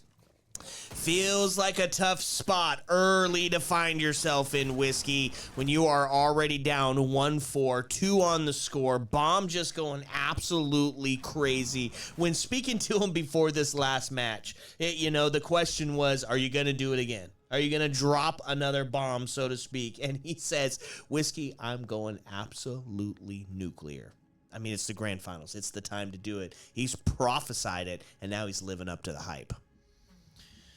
All right, here it is. The test on the tertiary site. Fisher's picked up wins on the primary, secondary, second floor basement. They're going to split the difference. Played the mid-floor site here, a piano on the first floor. I like what Iowa State has been bringing out, showing the shields, playing the Blackbeard. It just hasn't netted them the advantage that they've been looking for. They have not been able to pick up and really capitalize on any Fisher mistakes, and there haven't been many. This is a game of inches, and unless Iowa State can find some and then take advantage of them, going to be on the losing end of this. Right now, Fisher has been unstoppable again. I don't want to do the number of round count win we've seen between the semifinal and the grand final at this point, but let's just say it's a lot. Yeah, how about a KD disparity here? Bomb already sitting at that 5-1, and you don't want to call it early, but live math doesn't need to be had when there's only one person with kills on the other side of the board. I mean, that's got to be the first step, right? Blackbeard's got 2, but outside of that, nobody able to get the job done on the side of Iowa State. So that's going to be one of those first steps to improve. Put some dedication and investment into sussing out where the heck Bomb's playing. You know that he's going to be looking. You know the spawn peak is going to be there. He's been successful 2 rounds in a row. Why not a third? I mean, just be the menace. Just have the window open. That's enough to slow this team down. And you said it. The fact that they haven't found any kills at this point, 4 members of the team not able to capitalize at all. Even if they're working the utility, even if they're working on clearing some things, you got to have more than that. You can't have one person working the kill angle here, right? Especially because we haven't seen the plants going down. It's not objective based at this point. We're still stacked 5. We're winding down this first minute of gameplay, and I hate to be hating on the Iowa State team. I want to see them pick this up and make it a game. It's the grand final. There it is. Bomb going to find one. He gets away with another as he moves into that 6-1 scenario. A second look as he's just going to be uncontested here on the top floor. He's just not afraid. He's just going to go swing everything by himself. And you know what? Iowa seems just fine in feeding a few of those bodies and letting them eat. 5v3 scenario. I mean, Attackers have recovered their diffuser. if we were sitting in a T3, T4 league right now, you'd be saying PC check the man. He's playing on LAN, pulling this off. It's a bit of a LAN buff. We saw this when Ions dropped a 30K in a match that we casted during the Butler LAN last year. Bomb is on that same sort of trajectory right now at more than 125 kills across the weekend. Okay, so still solidified up onto the second floor, and they're finally going to give him a death at 7-2. Done a little bit of job at trying to get back this equalization in the numbers here, the man count. They've got to find one more to get it done, and now they're taking up it on the top floor, but IQ going to find their life forfeit. As the problem is, on the side of Fisher, Bomb is not the only one who can drop the proverbial namesake there. So now puts us into a 4v1. Iowa State in a tough spot. A double kill rings out, but the power of friendship is there, and they're going to find him on the cross.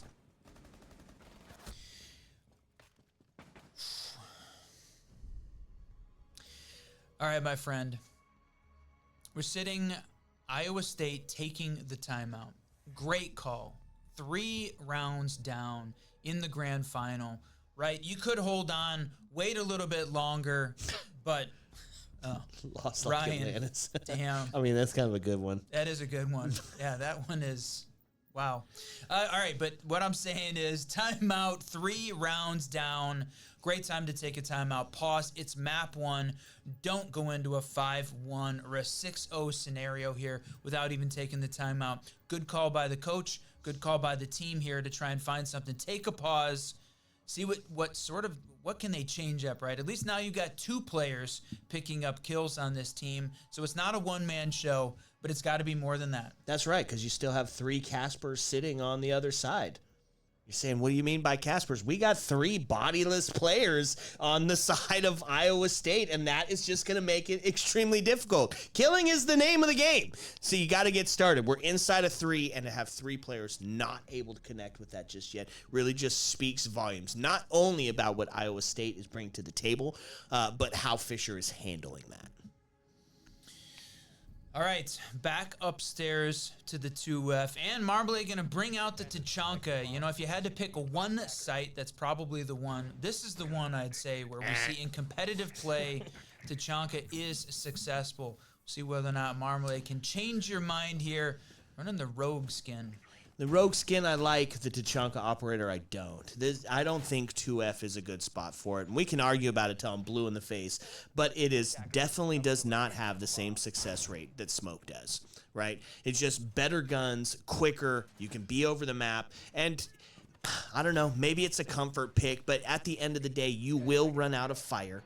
And when you do, you have a slow LMG that is going to be your backup for it. So sometimes when you're just firing, it doesn't matter who you bring to the table. Maybe Tachanka will be, you know, something good for them, of course. If they're 3-0 right now, that probably will be the case. Will it be the impact maker? I don't think so. Bomb's gonna get taken down first, finally, because they're able to stop that flow bleeding, and they're gonna do it early, and they're gonna claim the man advantage.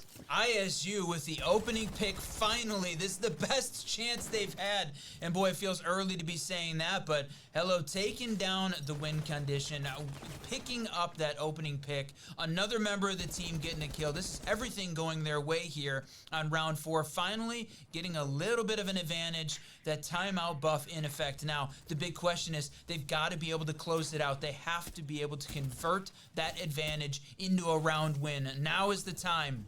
Yep, and the best look for it as well. Now, they are going to find their first kill as Ash goes down, so a little bit closer to equalizing here on the man advantage, but still, it's 4-3. You've done your job. Now, the big next part, the big box that you have to check next is getting this player off the vending machine, right? Whoever's sitting in there, I think that's, what is that? It's got to be Warden. Yeah. Well, Warden isn't alive. Oh, Warden's dead. No, yep, dead, totally. Annika. Yep. Wamai. Yep. Playing the Wamai back there, tossing out the magnets, making sure you're going to be able to catch any of those nades coming in. But and the bullets too. the Flores coming in, clearing that out. And now 2 left alive here from the Fisher side. Yeah, well, see if Tachanka's going to be the play. You got plenty of time here to still try and get it done. Mute's going to find a kill, but get traded out immediately. So now into a 1v3 onto the triple. Marmalade able to find one. Oh, but didn't bring the LMG. Now this, Whiskey, I like. This I can get behind. Not opting for that LMG is going to give you a little bit more speed, going to make it a little bit more cutting, and now you still have that long-range capabilities. They're going to go ahead and stick the plant as it's a missed the shot. flame is just not going to be enough. That's one of the problems. It bounces. You're not able to get it into the direct spot that you need, and now because of that, you are faced with a post-plant scenario down in the number count. Now, it can use the Tachanka here and the fire to block off some of these rotates, make it difficult here for the attackers to make the push up, but no, it's going to be Rexel finishing off, and finally, seeing this ISU team pick up a round win. All right. We said they needed to find 3 to even it up. They took the timeout, got the timeout buff, won the next round, and are on their way. Now, see, if you had a smoke there, maybe that smoke hits and it pushes them off, right? You've seen it be way more effective. It's not going to bounce. It's going to hit and stick. And that's going to make it a little bit tougher to get it in. And then you've got the SMG-11 and the shotgun to back it up when you make your ultimate push up there. So, or Iowa State was just better, bro. I don't think that's the case, my friend. Iowa State, struggling right now, but this is the first win. They picked up one on their way. We're in the grand final. If you're just joining us, welcome everyone to the Queen City Clash grand final. Best of 3 between Iowa State and Fisher College. And Fisher had an incredible semifinal round, dropping only 3 rounds in a best of 3. And I think it's going to be a little bit of a question on everyone's mind. They struggled against Akron in a couple grand finals this week, and Akron is not here playing in another collegiate series after unfortunately losing in the T2 Challenger Series yesterday. But it's going to be this big question. If Akron is here, what would have happened? So Fisher needs to put a stamp on it. They need to win in a big way. They pulled that off in the semifinal, and I think to silence the haters, they got to do it in the grand final too. Yep, you're right. This is BDS's best chance to get this done. Oh, I'm sorry. This is Fisher's best chance to finally get one done, not having to be across the board from Akron. Down to the basement where we find ourselves for the next bit. They're going to keep this round rotate up and moving. And there it is again. Bomb trying to get active, trying to claim one early. It didn't work out on the last round, but through the first 3 was absolutely devastating. So what does it do? It keeps them guessing. Did he go up? Is he going to be attempting to do it again? Well, that will be the question on their mind. Us, at least, we know he's made it back down into sight. So more of that bunker down strat instead. Yeah, the complete bunker back down, all 5 in the basement already. This has got to be one of the earliest bunkers that we've seen from this team. Normally, a little bit more spread out, a little bit of a heavier roam game. Not today. So we're going to see Iowa State work the vertical, bringing out the ram, bringing out the boogie, clearing out some of that electricity to prevent the this hard breach there. And, man, I love the free cam. Thanks for the observers jumping in. We've had a great staff here at University of Cincinnati. That's right. And so now a bunch of that top floor taken up. They've claimed that vertical space. They've started to put the pressure on down below, forcing these defenders to get out of some of those comfier positions, some of those more advantageous situations. And now you know that you can't be directly by the breach. You can't play directly under the hatch. Rotate is definitely going to be a sore spot to contend with. Now it's just get the hatch open and you can hold from that vertical. And man, Iowa State might be looking at trying to secure themselves a second round. The problem is they've got less than 60 to get the job done. It was interesting, right? They've got the main breach open now. They were running the Cade Claw, but didn't toss a T4 over the top of that wall. We've really seen that piece of the gameplay absent, even though it is prevalent in ranked.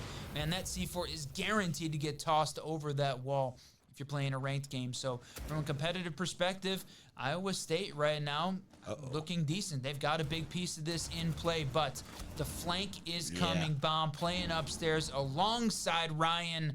Boy, a double upstairs, and there it is. Bomb able to find another one.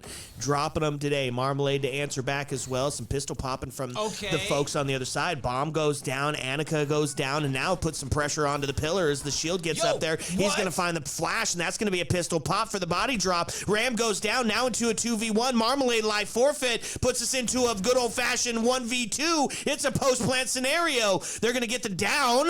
Puts us into a 1v1 blitz, taking on the Tuberau. The long distance and the pistol. Tuberau also got a pistol in the hand, so looking to get active, slow down the blitz, jump up, stop any sort of flash from being able to happen. This is some crazy play. Makes the switch up, goes for the pistol pop behind the pillar, but he's not going to be able to pull it off. Ryan gets taken care of. The shield play going to reign supreme, and it was getting a little dicey there in that 1v1. 2 in a row for ISU. Boy, that timeout just coming in clutch, picking up undefeated since that point. But the problem is you're still down 3 to Fisher, and they're getting dangerously close to matching the round count that they lost in the entire semifinal.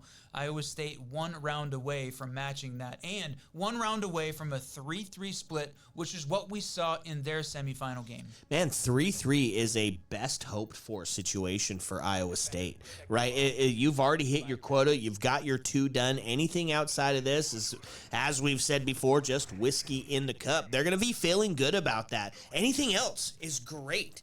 So, man, why not get a little dicey? Maybe get something a little quick going on. Take a couple of quick peeks at those windows. Maybe see if a quick plant is in play, because if you win it, you're a hero. If you don't, you still hit your round count. That's true. There's some awesome quick plants that can happen here on the second floor of Consulate. Running the Amaru, burning util, trying up through the hatches, up through the windows is a couple great plays if you can catch the attacking team or the defending team off guard just a little bit. So as they're watching this play out, Iowa State, let's bring something special out to the table. All right, so they're putting a little respect on their name, looking for that spawn peak, trying to see if Bomb is going to make himself active again. It's effectively done its job because it's slowed it down considerably as they look to see which place is he going to be at. Not if, but where. Look at that, the Twitch drone making sure that they don't have any of the utility in the default plant spot right underneath the window, which they don't. They do have a player downstairs, and that is the Wamai holding on to piano. They're going to need to clear this space out if they're going to be able to go for a plant upstairs. Man, a little bit of a self-flash on accident there at the top of the skylight. But yeah, so they've gotten some of these Goyo charges done and dealt with already. Flores and Twitch getting in and making great work of that extension util specifically. Oh, there it is. There's your win con met. Wamai goes down. Main advantage to the hands of Iowa State now. Okay. As they're going to look towards getting an execute situated. That's right. So now, what do we have downstairs holding on to the first floor from the Fisher side? Bomb has rotated back down. That's the dangerous part. So they needed to be able to hold on. He's holding in lounge, so doesn't have the piano control yet, but pushing up to try and gain it at this point. It is 5 stacked on the Iowa State side. They're not done yet. This is the part they've got to watch out for. It doesn't look like they have anybody in play, just holding it on with a drone at this point, letting him retake that space. Man, after clearing it out, not holding on to it, everybody outside the building on rappel.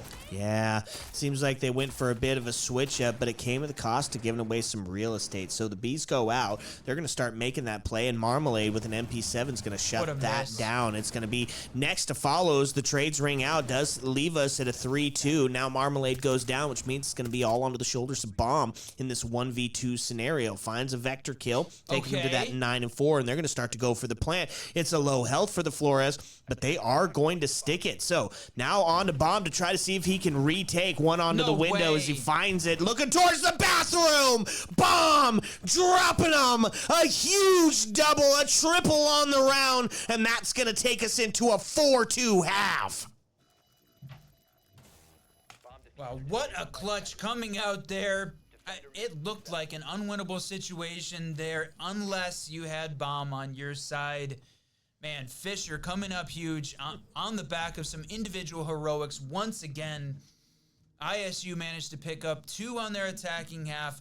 It's not a bad way to go here on Consulate, but man, up against this team, it doesn't feel like enough. Yeah, that's the big question, right? You did your quota, you feel good about it playing against a normal team, but this isn't a normal team currently, right? This is the top 2 in the Queen City Clash, so just the standard isn't potentially going to be enough, especially because you know now Fisher is going to be coming with some aggression. They demonstrated that really with a bunch of tactics on their defensive side of it, but attack is where we've seen them really come alive, right? Winning on some maps that are highly defensive sided, but doing it on their attack side. So that is where that critical push point is going to be at, is what does Iowa State do to slow down this team? They're going to lean into it. Area denial, huh? Area denial. Wow, bringing out everything, all of it. You said bring the smoke. I said bring the Tachanka. They said bring the Goyo also. Yeah, they said hold my beer. This thing is locked down tight. I mean, Fisher is going to make sure they're burning a ton of util early. It's going to have to be quick. They're going to need to get the attackers up in and start to try and put some pressure that causes the defense to burn that util, because they're not going to do it, willy-nilly at this point. So that is a ton of util that they're going to have to try and take care of. They're going to have to do it quick. So you see on the other side of it as well, Tachanka not bringing out that LMG. Is this new tech? Are we watching it unfold? I mean, it's definitely necessary for sure, but we're seeing it get done on the collegiate scene. So Maverick going to start trying to open up onto the bottom floor, get rid of one of those bandit charges, and now allow them to start opening up that wall, checking off those Yali boxes. That's right, the Ace opening up this hard breach, gaining one of those sight lines, and they're going to go work on the admin overtake as well. Toss that nade in. The yellow ping's coming out. They had the Mozzie drones on those windows, but look at that. Man just barely survives. Tosses the C4 in retaliation, but neither of them connect. Yeah, that puts himself into a low health scenario, though, as he retreats back into the relative safety of sight. Now, admin has been cleared and done and dusted. The next part, looking towards that vending machine, which nobody sits. Nobody. Wow. That's one of the big factors, is holding on to that giant invisible wall that is the admin overtake side of it. You see it a lot like you would see on Skyscraper. And if you don't have a presence there, if you give it up for free, it's an easy plant. I was going to say, look at Beezer making this push in. I mean, he's in sight, manages to take down one. Unfortunately, doesn't look behind the table and loses that battle, but the trade's ringing out like crazy in a 3v1 scenario with Iowa State up with 1 minute left. Oh, bomb on the TK. Takes Marmalade out of contention. Now puts him into a 1v3. If anybody can bring this back, it's definitely Bomb, but he's got his work cut out for him, and the trades are set up across the board. The crossfire is set and ready. He's got to take a quick, now he gives his location away as they're going to take a quick swing from the window, but looking towards the long angle, just gets himself into the relative safety of outside of that smoke, finding one towards this wall. It's going to be the swing from the other side. Mozzie's able to take Bomb off the board, and Iowa State's going to find themselves another round. That's a rare mistake coming out from him, and normally bobbing and weaving like crazy, looking at both sides of the door, this time holding on to the angle, allowing Mozzie to walk over to the other side and catch him off guard. That leads to an Iowa State win there on defense to open this thing up, man. Tons of trades coming out, back and forth. I was going to say, though, that was round 7. Bomb sitting at 12 kills already, continuing that 2.0 KD across this entire LAN. That is an unbelievable stat. Is it going to be enough? We said it already. Iowa State has picked up 3. They've matched the round count that Fisher lost across the whole previous semifinal. They're on their way, my friend. This might be the map where at least Fisher shows a little bit of kinks in the armor. That's right, and this is the one to get it done, right? I believe this was Iowa State's map pick, right? So expected to have some more successes, specifically on the defensive part of it. So now we're going to see him take it down below. So they're going to bring out the basement site, and to do so, I like the lineup. Honestly, this is a good defensive lineup. You're bringing along your breach now. You're getting some of that area denial. You've got your stop for the smokes and the flashes to come out. You've got your denial for up top on your verticality with Valkyrie bringing out some intel and a C4 to boot. This is a standard defensive setup, and it's going to be utilized and meant to just slow you down. That's right, Bomb going to bring out the Twitch. Going to try and clear out some of this defensive utility, but they don't have an IQ, making it maybe a little bit more difficult to spot out some of those Val cams, but, I mean, you're playing here basement in console. There's going to be some standard spots, and the observer caught where one of those Val cams was upstairs on the piano side, and look at this, going to take down the bulletproof as well, and that was the main breach open in less than 30 seconds. That's right. Where's Cade? And he's back in the kitchen making a sandwich or something, not there to stop the breach. The main part, of course, now it's going to be holding on a little bit deeper instead of bringing out the wall between kitchen and the main site.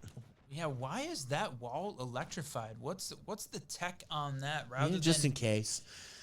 Okay, yeah, just in case. I'm with you. Now that you mention it, that makes complete sense. All right, I mean, holding the backside towards the secret, definitely. Make sure that part's blocked off, but this main breach open, first 30 seconds. You're watching Bomb at this point. You run that Twitch, make sure they're clearing out all of these Cade claws, but you don't really need to focus on the one in between because you don't typically open that piece up. Ooh. Now, I was going to say playing behind the deployable shield, but man, Ryan just fries that guy anyway.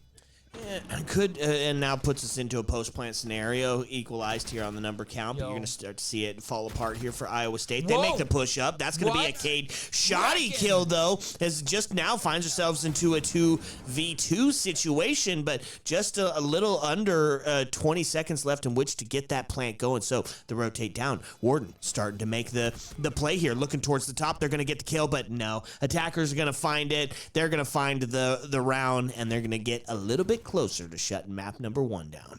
There's that vertical coming in clutch. The team that manages the vertical the best, almost always winning these big series. And Fisher just playing that one a little bit better. They got the plant down on that main breach that they opened so quickly, then held the vertical and not challenged enough by the Iowa State defense. Fisher goes up 5-3 here on map 1 of this best of 3, and man, now they're going to, rather than play the basement again, Iowa State's going to keep the rotation in effect and pick up piano as their third round on defense. You know, maybe because you missed the main breach with the Cade, maybe that's utilized on that hatch, and it just happens to cover the wall as well. Maybe it's a secondary benefit. And, of course, you do see Ace open up that main wall to make sure that you can't cross back and forth. It nullifies that C4. At least that's what we're going with, because I have never seen that one before. All right, my friend is sitting. Iowa State defense working it here, bringing out the intel deny. I love that, bringing out the mute. This combination of the two-brow and the Cade we talked about being so good. And then here, the Echo. I like the Echo play as well. Right, bringing out the Supernova as well. This one of my favorite shotties, and you can see just devastating the floor upstairs. Again, getting ready to play the vertical. So Iowa State learning their lesson, working the vertical aspect here. Yeah, learning it a little bit, though. Like, I don't know. The Echo is a good call. I like the intel. I like the denial that it offers. You kind of can sit back a little bit farther. But bringing the shotgun is where we find ourselves in the mistake part of it. Echo's gun is an absolute laser beam, and it gives you the distance so you can fight from kitchen, so you can take some of those longer angles while still being able to deny the plant when they make that push in towards the breach. So, I mean, I don't know. We'll see if it plays out. They got to do something because Fisher went away from that match point scenario. All right, bringing out the Nook or the Knock, depending on where you're from, taking a couple of shots, but then backing off that engagement. And it was Rexel going down early. Passive util, though, all those mute jammers down. And you can see currently disrupting the droning of Fisher College here at this point. But it's a 5v3 scenario. First minute of gameplay down. You can see them continuing to work all of this upper util part, clearing it out, and look at that. Cade tricked upstairs, man, shutting it down the thermite. And unfortunate, it looked like Bomb was in position to try and use that Twitch drone, but I don't know, switched off, didn't finish it, and now they're having to fight through castle barricades to just gain some real estate.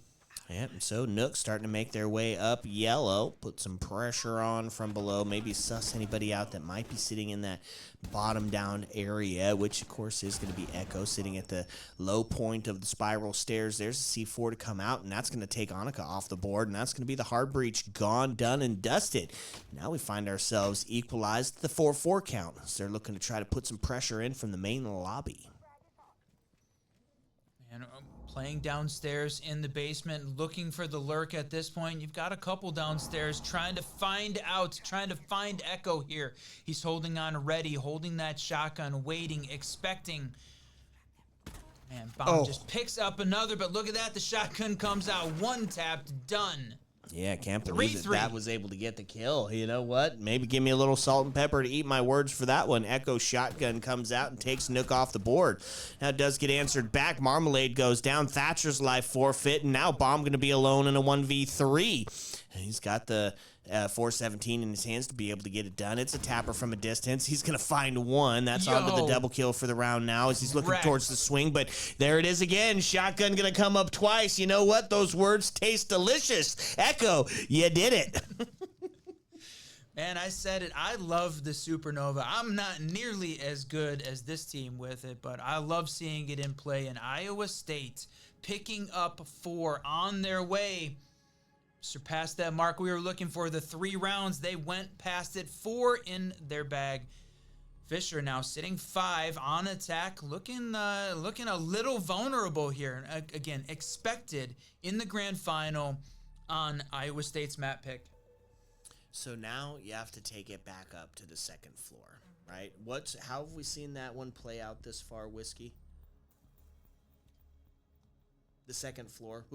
What's the win count here? Second floor so far, it's been back and forth. We saw Fisher pick it up twice in the first half. Iowa State pick it up once. And then on the side swap, Iowa State won it. So this has been defensive-sided. We've seen one attacking win upstairs on the second floor so far. Man, starting to feel kind of okay about Iowa State getting themselves an equalizer here up onto the second floor. They did opt for triple on that area denial yet again. Tachanka back into the field, Smoke back on the board, Goyo being utilized. This time, they're going to do it with a little bit of intel below, and I love the adaptation of bringing the pulse out. Yeah, it's definitely a change, and really, so area denial, just keeping that piece that was so good. The smoke, the Tachanka, the Goyo, they're going to keep that piece in and then double up on the intel, the mobile intel there with the Mozzie and the Pulse. And you said it, I like this Pulse playing downstairs on the first floor, looking for the C4. There's a lot of space in admin that you expect the attacking team to make that push in. So doorways, plenty of spots that you can use the Pulse down below for the C4 kill. And just a ton of intel in general, right? He can put himself around the map and be able to just let you know where that push is coming from or how many is going to be involved in that. So really just a great pick overall. I really like the Pulse pick, and I've become a Pulse fan here like in the last couple of months of comp when we've seen some of those truly just devilish little Pulse plays. I think that's part of the reason. I mean, the C4 is so good right now. Pulse really playing into that part of the meta. So the flashes come in, a little bit of util dump coming in. NRP's holding on, playing that smoke, running the shoddy, holding him back a little bit. Kind of early, it feels like, to be using some of that utility, but you've got 3 right now of the Fisher attack on the admin side, and they're working the droning piece in there. You can see it. Pulse downstairs, but holding on, waiting. No good opportunity yet. There goes one C4 out. He's searching, finding. There's one. The yellow ping's coming out. Get ready, my friend. Yeah, ready or not, here you come. Boom, baby, finds one off the board, and that's going to be the man advantage over into the hands of Iowa State. And not only was it a C4 off the, or a C4 kill claim, but it was on the Flores. No more Rotero drones. That means if you've got a shield that is on vending, it's going to be staying there, at least for the foreseeable future. All right, the individual heroics, man, just continue to stack up for Bama. 16-6 on round 10 at this point. Not, I mean, well past that 2.0 KD, but right now he's the only guy trying to keep this thing alive, and man, just picks up another, puts his team in the kill count lead. Man, 3v4 with 42 seconds left. Iowa State is going to have to really step it up now. Oh, man, find yourself in a bit of an uh-oh situation as you're prone on the ground, and then all of a sudden the wall opens up right beside you. But if they don't know that you're there, that's an easy pickings. Ace starts to go for the plant, but is denied as the shots start to ring out. So Mozzie still trying to play spoiler, still up close, is going to potentially find one. He does. There's one. Good night. Give him 2. Looking for a third, but a bomb's able to take him off the board. Bomb goes down in a hail of bullets now into a 2v1 situation as it's going to be Marmalade the last alive, and ISU's going to find it again. Let's tie it up, Whiskey. Man, what a play. Mozzie, the turning point there, boy. They opened up the wall and I don't know, didn't realize that he was still playing in that position, allowed him to just walk around the corner of the chassis and grab a double, deny the plant twice in a row. No way we saw that happen. Iowa State, I mean, capitalize off your opponent's mistakes. That's what we saw. Fisher made a little bit of mistake there. Iowa State was ready for it and answered back, and you said it, tied this thing up.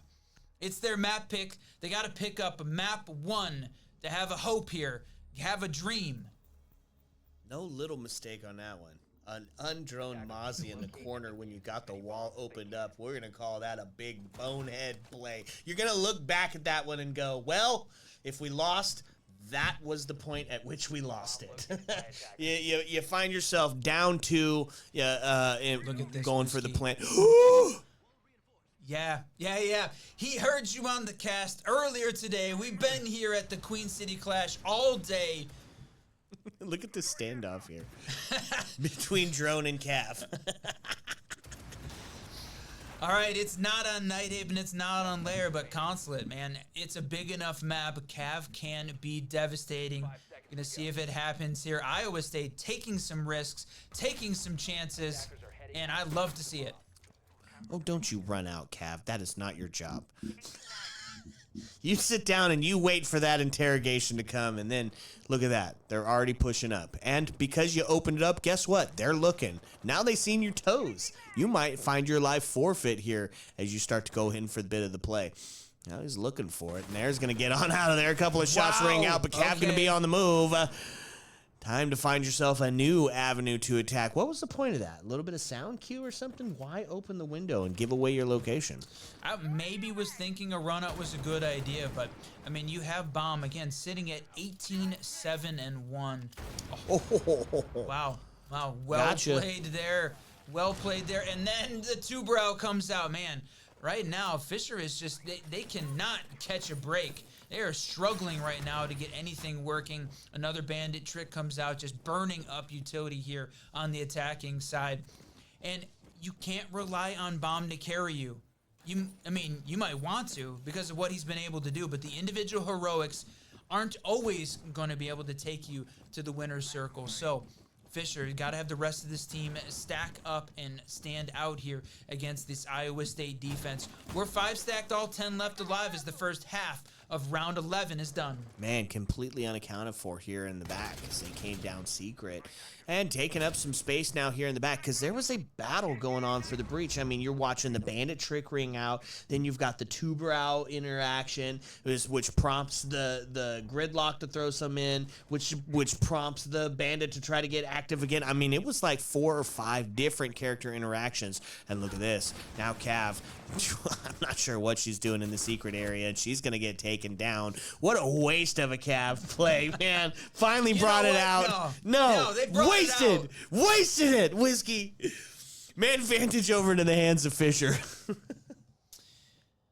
All right. It could have been better. Let's just leave it at that. Could have been better right now. Iowa State down a man, woman in this case, Cav gone. 4v5, 45 seconds left, but Fisher doesn't have the plant down. They're still working. You see those blue outlines covering a lot of these power positions. Bomb trying to find one, push up a little bit more, but working the drone at this point, 30 seconds left. It's feeling like a too little too late. Yeah, except for you sit in a 5-3. Now into a 4-3 as one gets taken off, but it's answered back, and that's going to be the warden that goes down. So now I was gonna say it's just two-brow alone in a 1v4. You just man, it seems like the game of what the are you doing? All right, a little bit of back and forth thinking that at this point because we had a bonehead move we're talking about back on round 10 from the Fisher side. Iowa State pulls it back, does a bonehead move on their side. We get into match point for the first time tonight in the grand finals. Map 1 between these two powerhouse teams. Iowa State 1 round away now from overtime. Otherwise, Fisher is going to take map 1. Okay, I don't know if any of us could have predicted how close this was going to be on Consulate, right? I like it seemed like a very David versus Goliath scenario when we were coming up to it, but Iowa State has just really dug their heels in and said, we are here to try to bring about a Queen City Clash victory, and they're doing a damn good job of showing it, at least on map number 1. Now, Fisher has been there, done that. They have played in collegiate grand finals all over the place, on LAN, online. Iowa State, though, they've said this is their first LAN, their first time taking it on, and they make the grand finals. Maybe a little bit surprised by the energy in the room that's out there, the players yelling, but they're showing up when they need to. They're showing up when they need to. 5-6, 1 round away from OT. Got to be perfect for 1.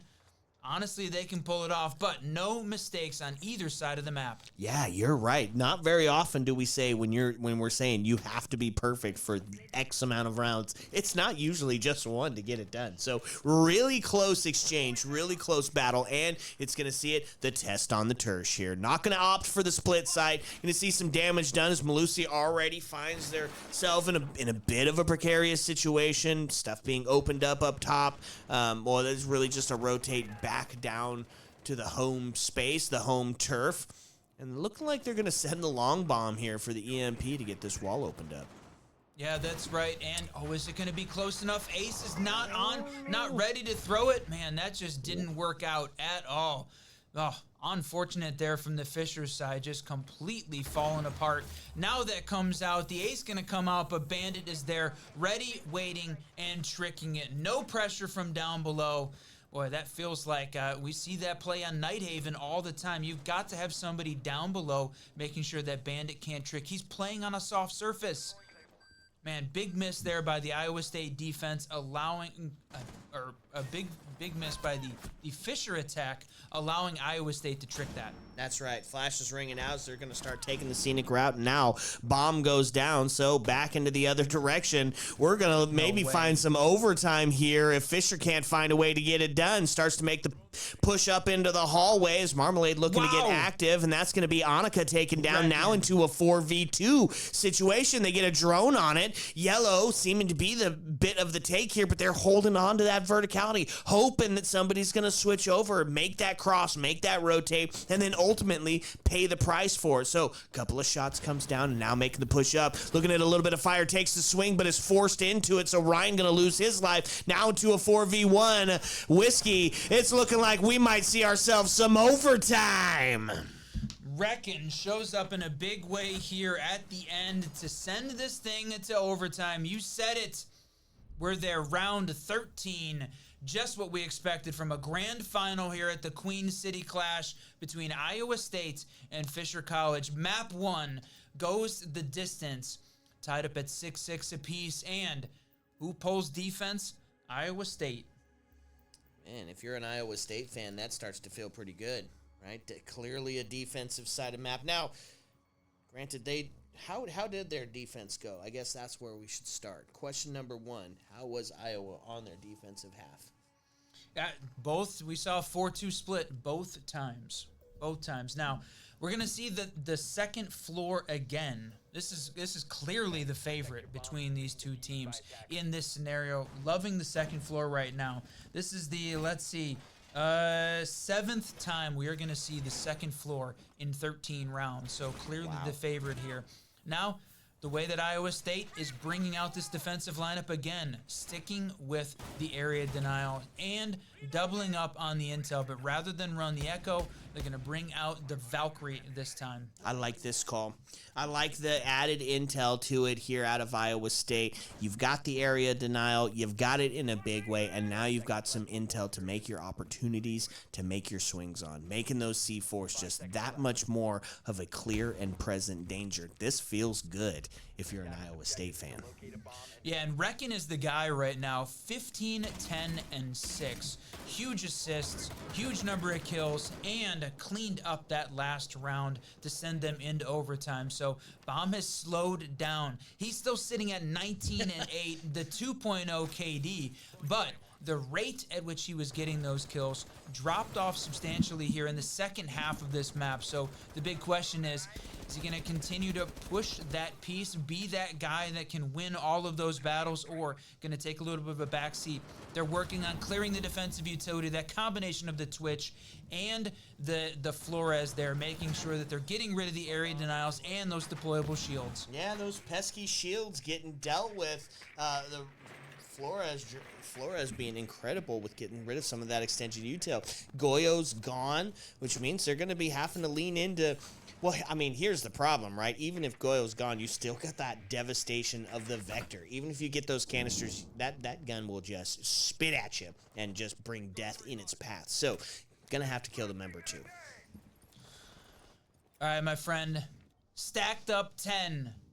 All 10 left alive. Half the first round of overtime gone. They're working the windows. I mean, you check this out. The Fisher College attacking setup, everybody outside the building, just barely making this push in with a minute 30 left, and loses his life as he walked in. A bit of missed drone, missed intel as they take the shots from the top of Spiral. Well played on the Iowa State defense side, holding on again. Boy, this Fisher College team is definitely struggling now at this point, and really the most we've seen them struggle in the matches today. That's right, and there's the answer back there. Is now find ourselves into a 5v3 situation. Fisher finally able to answer back in a big way. So On they a claim- bomb double. Yeah, they claim themselves. Well, Bomb going to find his life forfeit in the process as well. So now down into a 3-3 scenario, and time's starting to tick down. Still have plenty of fire. 4 in the hands of Tachanka. Now into a 3v1 as it rings out. Marmalade able to find There one. it is. Got to have 2 perfect shots here with 41 seconds in which to do so. This is a tough situation, and now if you're a Fisher fan, you're going, starting to feel a little bit dicey, but Marmalade on the 1v, now looking towards that spiral stairs and going to start to go for the plant. Got a little bit of intel, plenty of cams. A ping goes out that's not in the right direction, looking towards the door instead. Oh, and it sounds big in the other room. We're a little bit on the delayed, and there it is!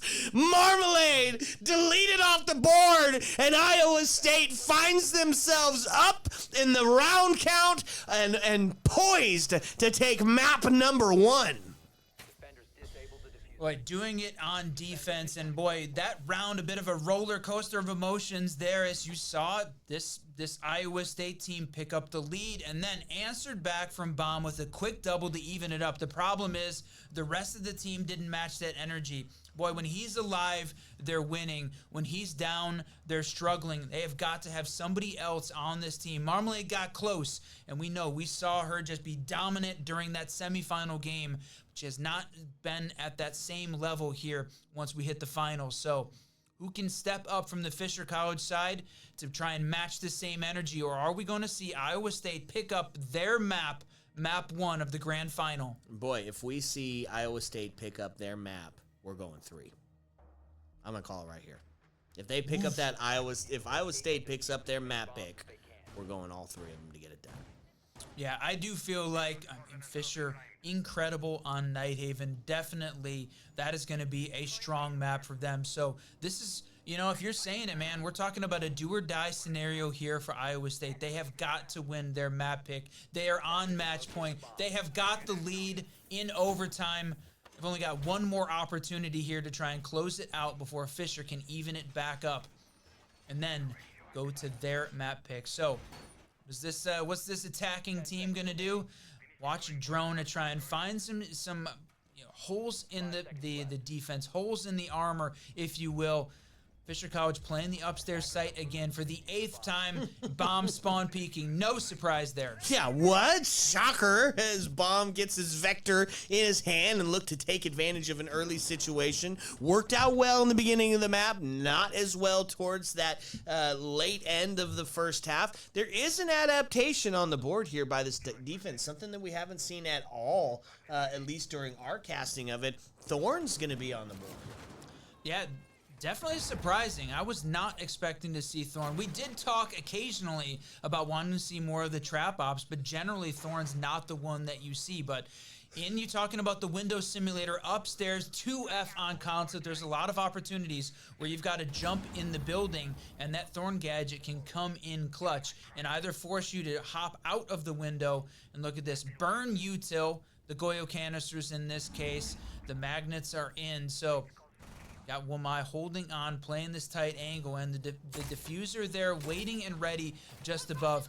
Sucked up one of those Grim Bees, but still 2 minutes left for this attacking team to get it set up. Yeah, really posturing themselves outside of that window to get themselves ready for a plant. Stiz, the Flores drone up top, making quick work, taking a couple of looky-loos inside of that little alcove. But kind of looking like they're going to make a pretty big setup towards it unless a reset is forced. Now, getting some drones in sight. They're going to see that they've got a player here at the top of the main lobby, that they've got Thorn still close, and they're looking towards that vertical to be had as well. Able to get one of those Roteros off the board, but nobody really going down to put that pressure on in that post-plant scenario. Or for that.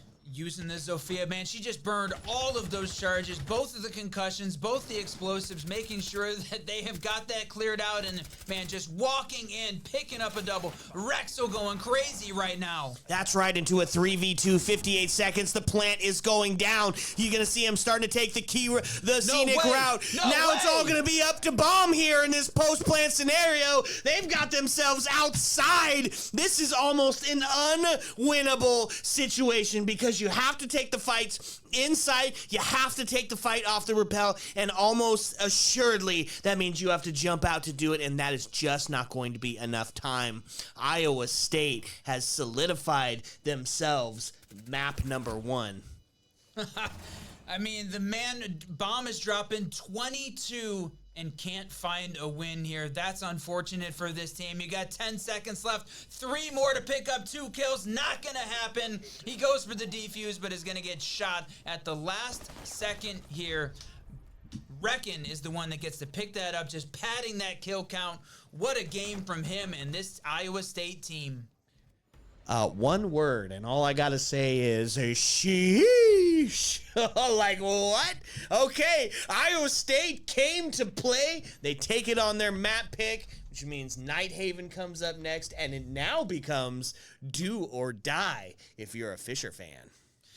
I gotta say, I got a lot of faith in this Fisher team after what we saw in the semifinal. Unbeatable, and again, bomb drops 22 on this map and doesn't win. It got that close. It was right there. They could have had it. The rest of that team can step up at any point. We've seen them do it.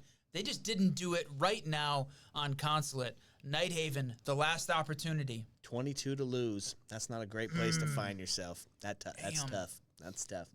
Okay, well, we're about to find out if Iowa State is a Nighthaven Labs fan. We know that Fisher is going to bring the heat when it comes to this Nighthaven play, but map number 2 is coming up, so sit back and relax, because when we come back, we're bringing you the second map. Heyo! Let's go.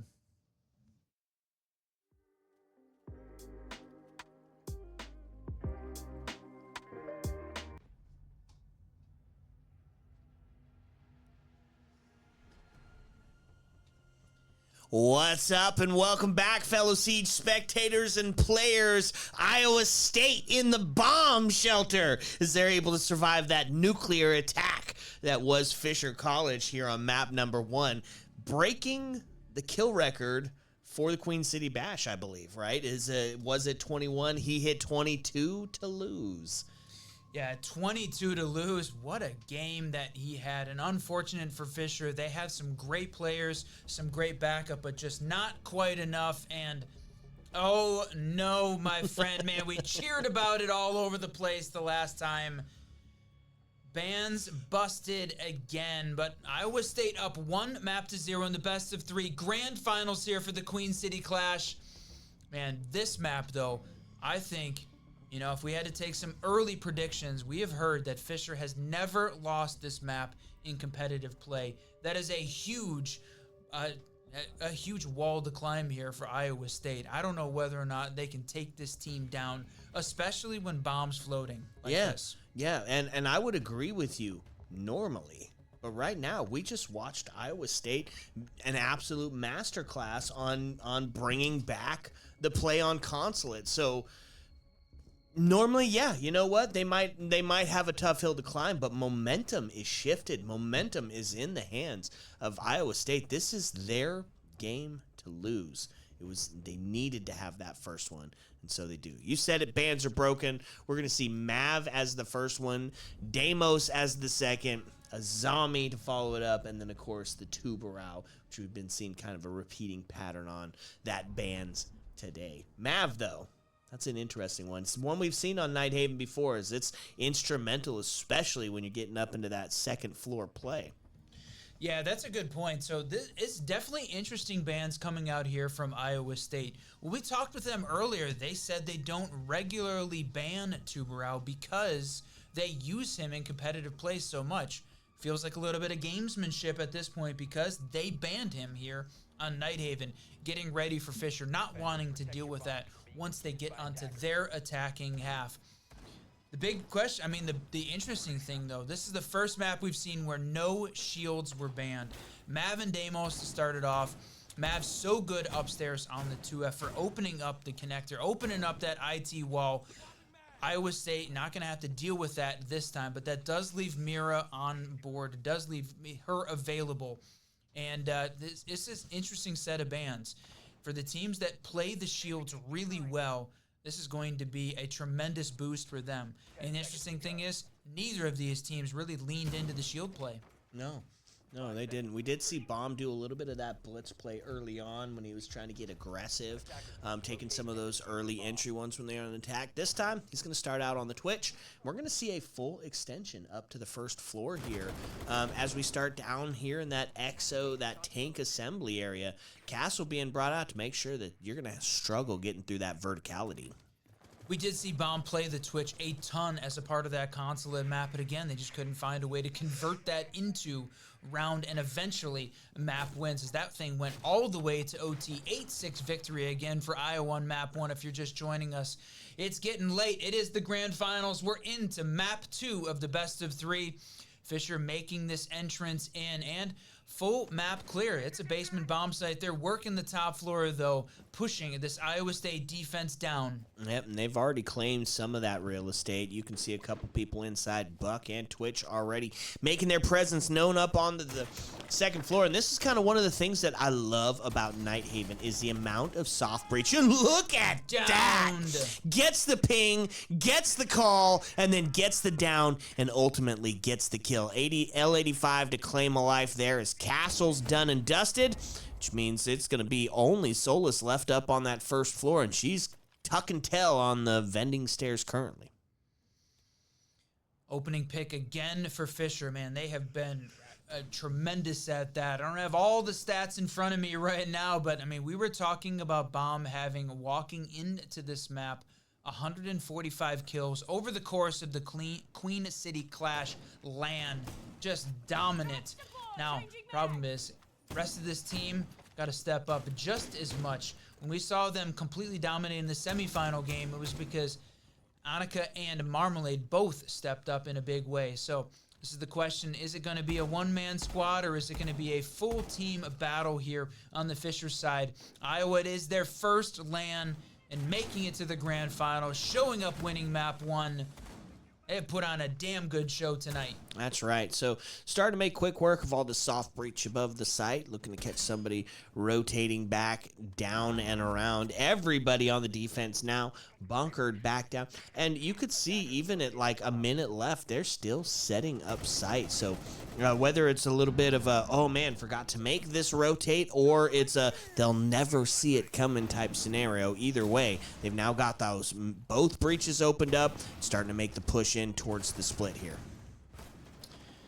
Yeah, I mean, we're going to look back at this round. It's interesting. None of that breach denial in place, but you've got 4 stacked up, 4v3 with 15 seconds left, my friend. Marmalade picks up another to tie it up 3-3. That's right, and they're going to be able to pick up Thermite, but at the cost of Buck going down now as well. So with 5 seconds left, they're making the play. Oh, and defense is going to find it off the back of some crazy vector play.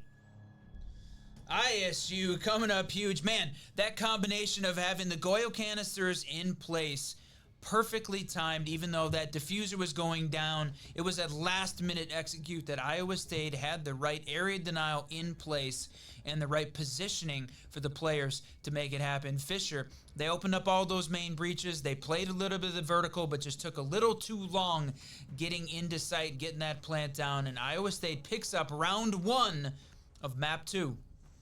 Not a bad way to start.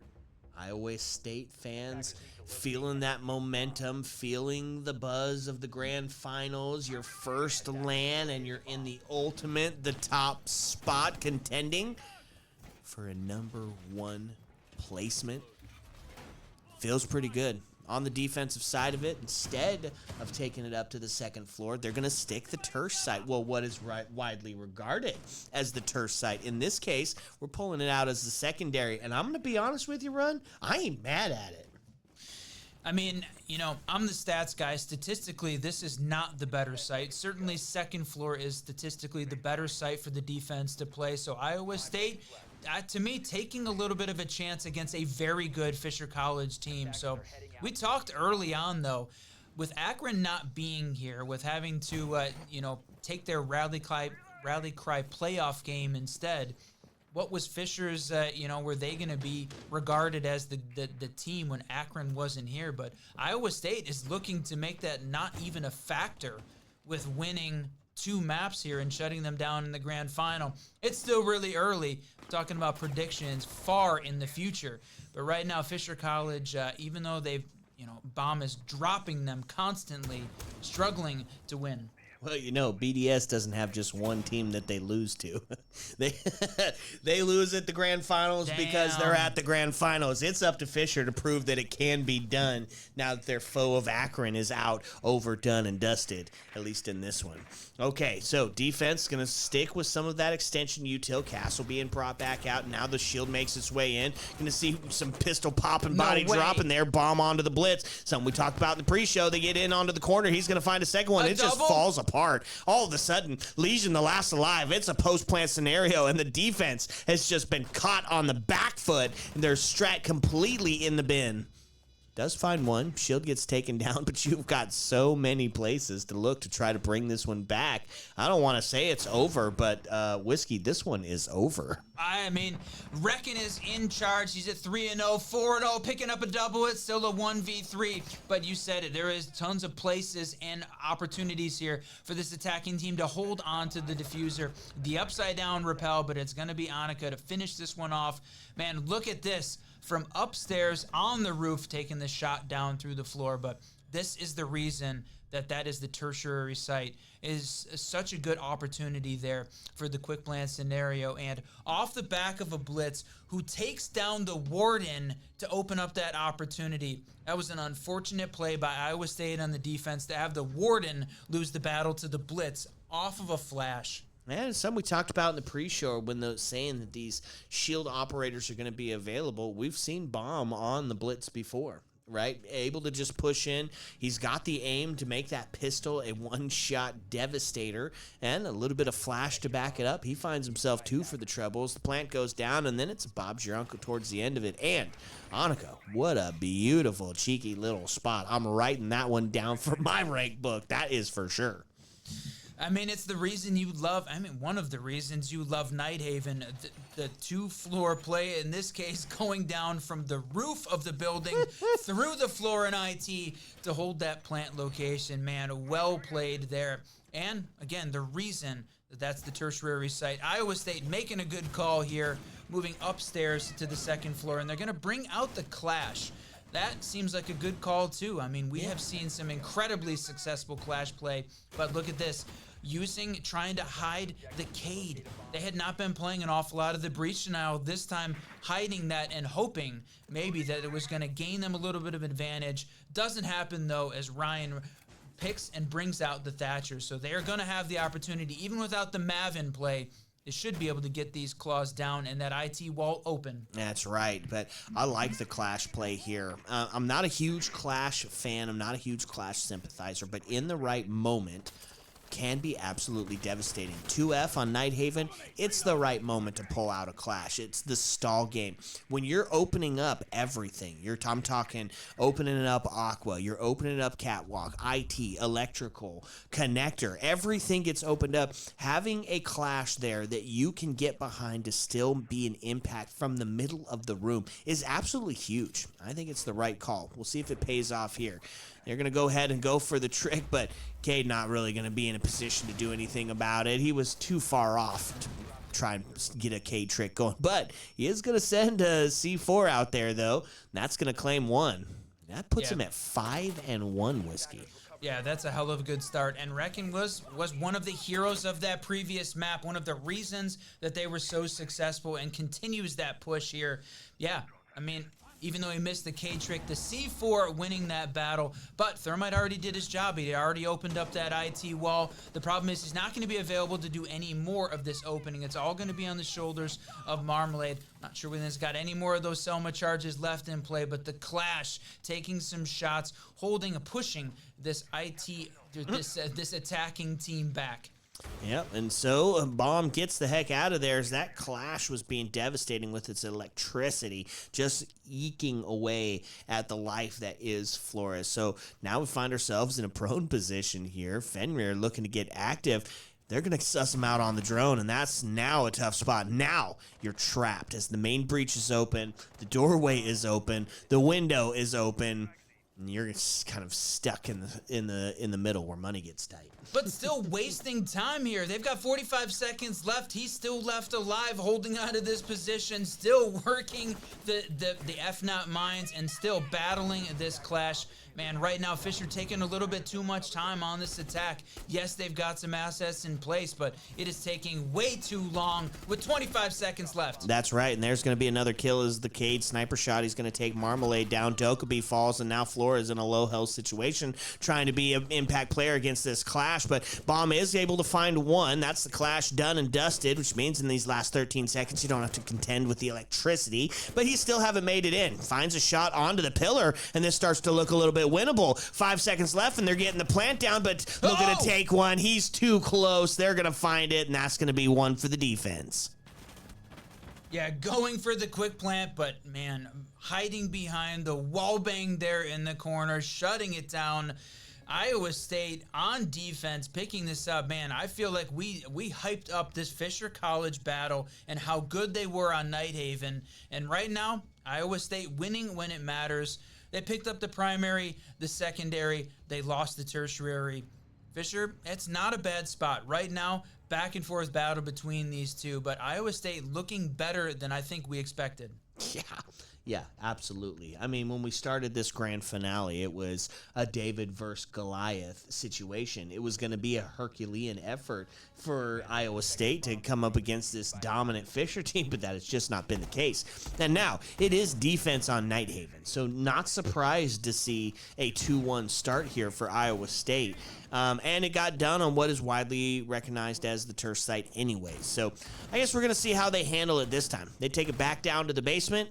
This time, man, this might be one of my favorite setups. The only thing that we're really missing, and it's not even missing, is a little bit extra on the area denial. I would have liked to see a smoke. 10 seconds to go. I mean, this when you talk about running the Goyo downstairs in the basement, maybe put some of those canisters on the main breaches. If you're not going to run the breach denial, right? That's the piece to me that seems like it's missing here from this defense. No Cade, no Bandit. Right, sort of forcing Fisher into the vertical. They're very good at the vertical, but man, Bomb taking that opening pick again, reading right into the castle, holding on. Don't know whether or not they had a drone on him, a little piece of intel, but man, 5-3-1 as a way to open this thing up, continuing some dominance, but a little bit behind in the round count. The basement here is the next big test. But with no breach denial, it feels like it should make it a little bit easier here for Fisher to make the open sesame because they've got the thermite in play plus the Thatcher. They're definitely going to get that wall open. Yeah, I'm thinking that they thought this castle was going to hold out a little bit longer up on the first floor, but died in almost the exact same spot that it did the last time they played this round. So yeah, no surprise that he was there. No surprise that he dies in that process. Ouch. We can see a lot of times when they're on the basement that they don't bring that breach denial. Breach just being that foregone conclusion as the verticality is just so huge to be had here. We'll see if that's the play that they're going for. They didn't bring a lot of ops for that, right? Sledge this only. looks like the direct take. You don't have the Ram, you don't have the Buck. Oh, and now you don't have the Malusi either, but again, all of this is the passive util, the two passive util operators done. They've already got their pieces down now. Sledge is going to work on opening this floor up, but it's a slower process. Fisher's got this minute 20 left. We talked about them being a little bit slow, but in a 5-3 scenario, now you're hearing this wall open up. They've got the pieces they need in place. Iowa State on the back foot now in round 4. That's right, but it's still starting to count down. 67 left on the board, and they're working on getting a single now opened up, which means we'll see some pressure put towards that pillar area when they start to make that final bit of push in. But here's where it got stymied last time. They did the same exact thing.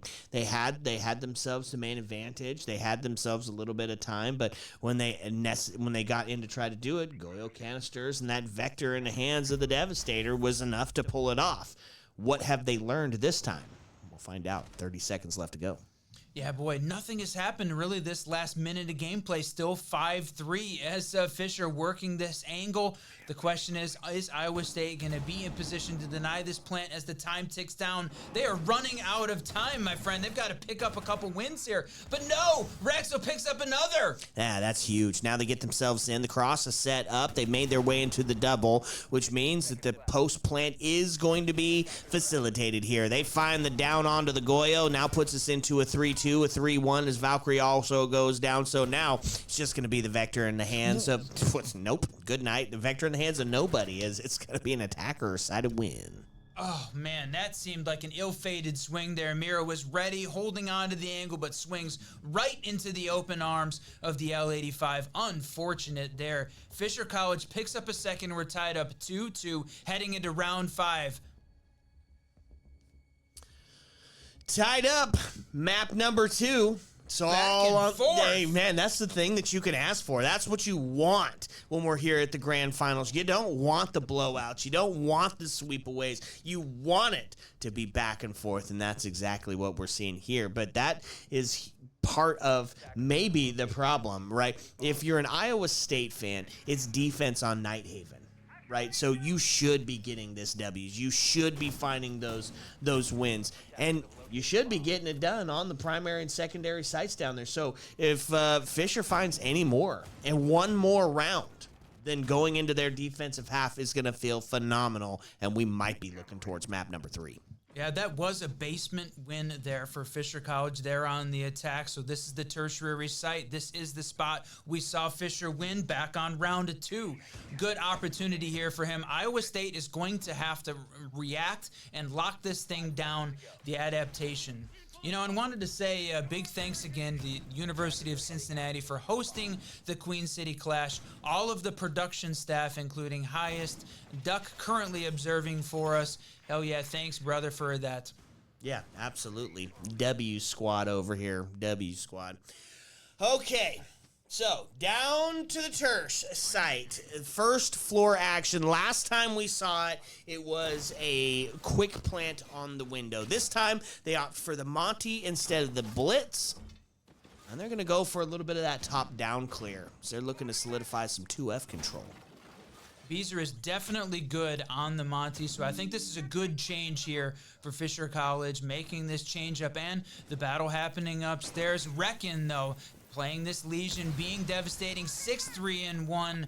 Got this main wall open. The breach is there. The battle happening. All of this action upstairs, looking to take some shots from behind the walking drone. And he does take a couple of shots. Nobody quite there to answer it. Marmalade is trying to find the kill, and they're going to get the down onto Annika instead, which is going to give the man advantage over to the defense, and feels a little bit good. Oh, man, a quick wall bang, but nobody there to answer it, which means Marmalade's going to find one, but quickly gets answered back as the double rings out. Ryan Anbaum goes down. We just see... Man, the pistol rings out, but now into a 3-2 situation. Maybe a couple of C4s to be had here as well, so the long distance can still potentially be had.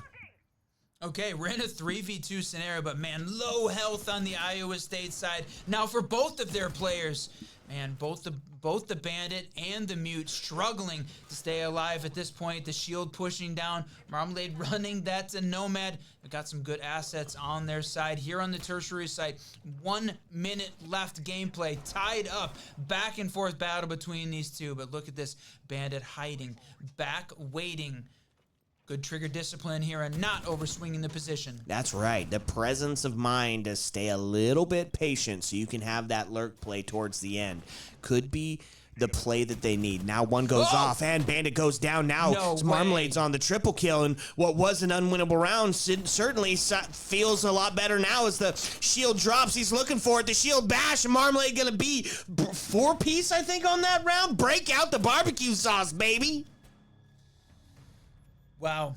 We said at the beginning of this map that Bomb could not be the only one carrying this team. Somebody else needed to step up, and Marmalade was one to do it during that semifinal game, coming up big here in map 2. We said this was the map that Fisher, unlikely to lose, hadn't lost yet in competitive play. Iowa State put up a couple good rounds, but the tertiary falls again. Statistically, terrible here for the Iowa State team. So take it for this last round of the first half of the second map is going to see us back up to the second floor and kind of going to lean into some of that similar strats that we've been seeing used out before. The clash being incredibly impactful. I mean, really played down like 2 minutes worth of time the last time they utilized them on this site. So this time, give Clash that same space, but add a deployable to it. So a little bit more of a backup. So when the Clash backs off, you still have that secondary layer of gun action that can be had through the deployable. They're going to double up on it, one onto Aqua as well. Yeah, look at this. 2 bulletproofs, 2 deployables. They're going extra intel, extra deny here. Make it so Fisher has to waste a lot of explosive utility trying to take a battle in. And look at that. The drone survives the onslaught. Well placed, a little bit back, hiding in the bushes. Fisher College up 1 on the attacking half. They've already picked up 3. Iowa State must win the scenario to try and go into it in a 3-3 half. Okay, so a bit of a switch up here. Normally, when you see that second floor played, it's double up on the breach, right? Bring the Thermite, bring the Ace along, and of course, the Mavericks. So Mavericks banned out, and this time instead, it's going to be a Callie and Thatcher play. Now, Callie, of course, being brought along for 2 reasons, twofold. One, this is try to get this Clash shield dealt with and done with, right? You take a shot, make the shield go to the side, and take the shot onto the toes. But also, it's great at getting rid of those deployables. You find yourself in a position where you must push up. That Lancer Claw is going to take it down. Look at this, taking some shots. There's the shield break you talked about, and just knocking Clash back, just trying to avoid getting the TK in play, and Clash is going to back off that engagement. A great call to play your life. NRP's right now 1-5-1, struggling, not wanting to go down early. Clash has got to stay alive to try and hold on, prevent this push in from the Fisher College attack late round. Don't go down early. Yeah, it was a good idea, too, with this deployable shield, because you had to know that they're going to bring an answer for the Clash. And look at this. It's just Callie's just whipping Bam! that shield aside, but still none the worse for it. Oh, Bomb going to find that first kill. That's going to be Bandit done and dusted. And that's Man Wreckin'. advantage into the hands of Fisher with 1:12. Rexel at 7-3-1, the current kill leader, but Reckon had been the one that was really what felt like sort of the leader of this Iowa State defense so far. But Ryan taking down Reply, Marmalade to answer back as well. 2v5 scenario with 55 seconds left. Now we're approaching an unwinnable situation, and Clash goes down. Yeah, Bomb finds one, Marmalade finds one, and it's just continuing in this forward momentum, this forward movement that Fisher has on Nighthaven Labs. This is their map, and now we get to see the op swap. Now we get to switch gears. Now we get to see what Fisher's going to bring to their defensive side, which is arguably going to be the better side if you're a Nighthaven sympathizer. That's right, their map picks. So Iowa State, I mean, all of the pressure wasn't on them. The pressure's on Fisher in this case. We're in a best-of-3 grand final here, so Iowa State picking up map 1 forces Fisher into a must-win scenario on map 2, which honestly, they seem completely comfortable with. The rest of the team has stepped up that and matched Bomb's intensity. Marmalade matching the kill count, in fact. So, Bomb that not needing to be the one and only guy, forced into doing everything. The rest of the team stepping up, and they're rewarded with a better round count this time around. That's what you said the win con was, right? You talked about it at the end of map 1, Whiskey, that it can't just be the individual heroics, right? It can't just be the Bomb show. And while it may be fun and it may be great to be floating, you still lost the map. So, yeah, it has to see a little bit of that side quest action from a couple of these other folks, and they are stepping up to the plate. They're up now in the round count. They're up in the KD counts, and they're starting to feel pretty floaty. All right, so this, like we said, one of the first times that none of the offensive shields had been banned as part of the ban phase this time around, and we've seen all of them. We've seen the Blitz, we've seen the Monty, and now the Blackbeard coming out here. Here's the question. Blackbeard make a difference? Can this Iowa State attack utilize the shield and push in? So we saw 4 attacking wins the first half, but that was on Fisher on their map, feeling very good at this point. Playing the second floor. They brought along the breach now. They brought along the extra intel and the Mira, making this difficult. And, I mean, Iowa State brought along the Ass to make sure that they're dealing with it, and the Thermite and the Ace. This is a stacked lineup, my friend. Did they bring along the Mira to do a little bit of mirror tricking? Maybe that would be pretty cool. We've seen it utilized on that main breach quite a few times. The only person I've actually really seen pull off a successful mirror trick, Pro. Doesn't happen very often, and looks like, I mean, he's got one in pocket, I know.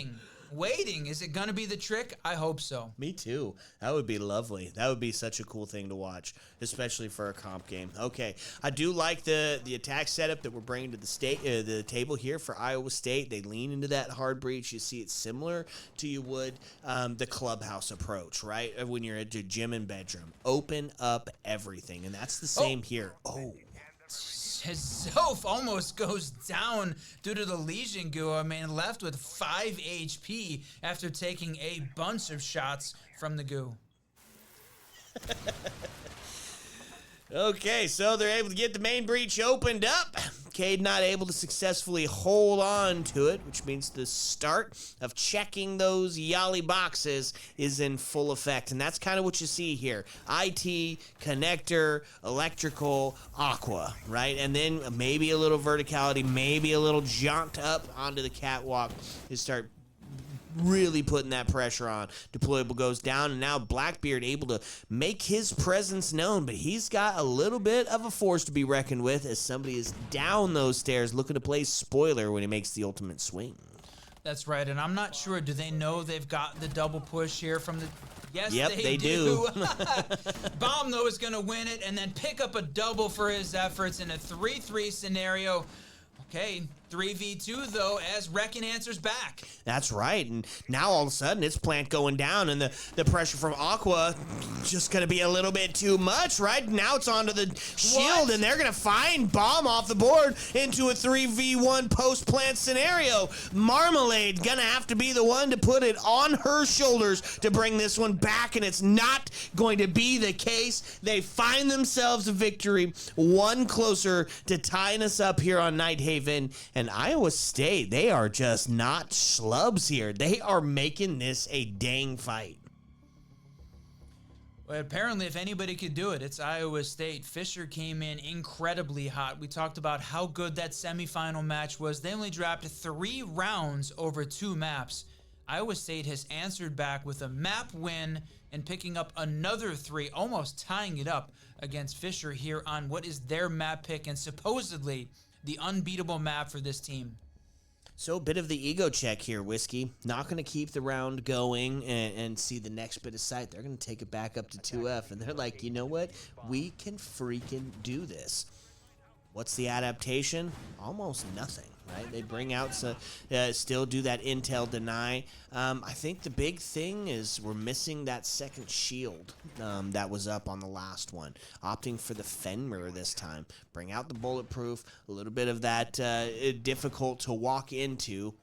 It will help slow down. Will it be enough? I think the added C4s is a huge bonus. The C4s have been very, very good from this Fisher team. Bring out an extra one, try and shut down the Iowa State attack with some explosives, deal with the shields in that way, and the intel deny. Can they hold onto this wall a little bit better? They backed up, moved the claw to a different location. That standing on top of that mute jammer. Cade is there, so they've got the double hard breach now in that mute jammer and the Cade claw. I think this is a good change here for the Fisher defense. Well, we'll find out together. Opting for the double breach means they are going to put a emphasis on trying to get everything opened up, and it's kind of the accepted strat here for 2F, right? You open everything and just force these defenders into smaller and smaller circles until you're able to catch them on the rotate, catch them on the cross, and that really helps when you've got your shield in play. Nobody bringing that this time. No Blackbeard. I was going to say, when we were talking about that previous round, the fact that Ace had taken those shots. Look at this, so close. Oh, he got it. He tricked it. He stopped it. It will remain closed, even with the EMPs in the hands of Thatcher. What a play. Yeah, likely just a little bit of a time delay, but, I mean, perfectly tricked there from the Cade. And last time we saw the Ace come out clutch and open up that triple wall into sight, and that was a big piece of why they couldn't defend that side of it. So Thermite, rather than try and force the IT wall, makes it... No way, tricked again? Wow, Thermite, get wrecked, get pranked. You ain't getting that wall open. Call up your buddy, because it's going to need some Selma charges to get that thing done. Way. The double Cade trick? Are you kidding me? Damn, Annika on fire right now, holding on to it. And, I mean, they're going to go for the ace charges this time. The wall's going to open up, but, man, the damage is done. Going to make it a little bit more difficult because that's a vault. You're going to have to now vault into IT. So they've gained a little bit of space, but there is 1 minute left in this round. That's going to see the first to go as Thermite. Not only is he not going to be able to get the wall open, but he's going to lose his life in the process, but answered back. Annika goes down with the well-placed pistol shot, which means they're going to put a dedication in trying to get this mirror window dealt with, which is one of the big reasons that Ace was brought along to this. Fenrir goes down. Wow. Answered back as Bomb's able to find one. Now puts us into a 3-3 situation. 37 as they've taken up some space, and now Marmalade with a shotgun is going to find one, but Ryan's going to get answered immediately back, and now just one bullet in both the SMG and the shotgun for Marmalade. Does get to reload, which means he's at least going to have the SMG-11 in hands to be played. But now they're starting to get the plant going down. They're going to take it to 50 to 75, and they're going to go ahead and stick it, which means it's a post-plant scenario in a 1v2. Got to hold on from the long angle, and he's got 2 different scenarios that he's got to try to deal with it. Going to find one. Oh, and then the swing, but Bomb able to take it off the board. And that's going to put Fisher 1 away from the coveted match point scenario. Wow, what a round.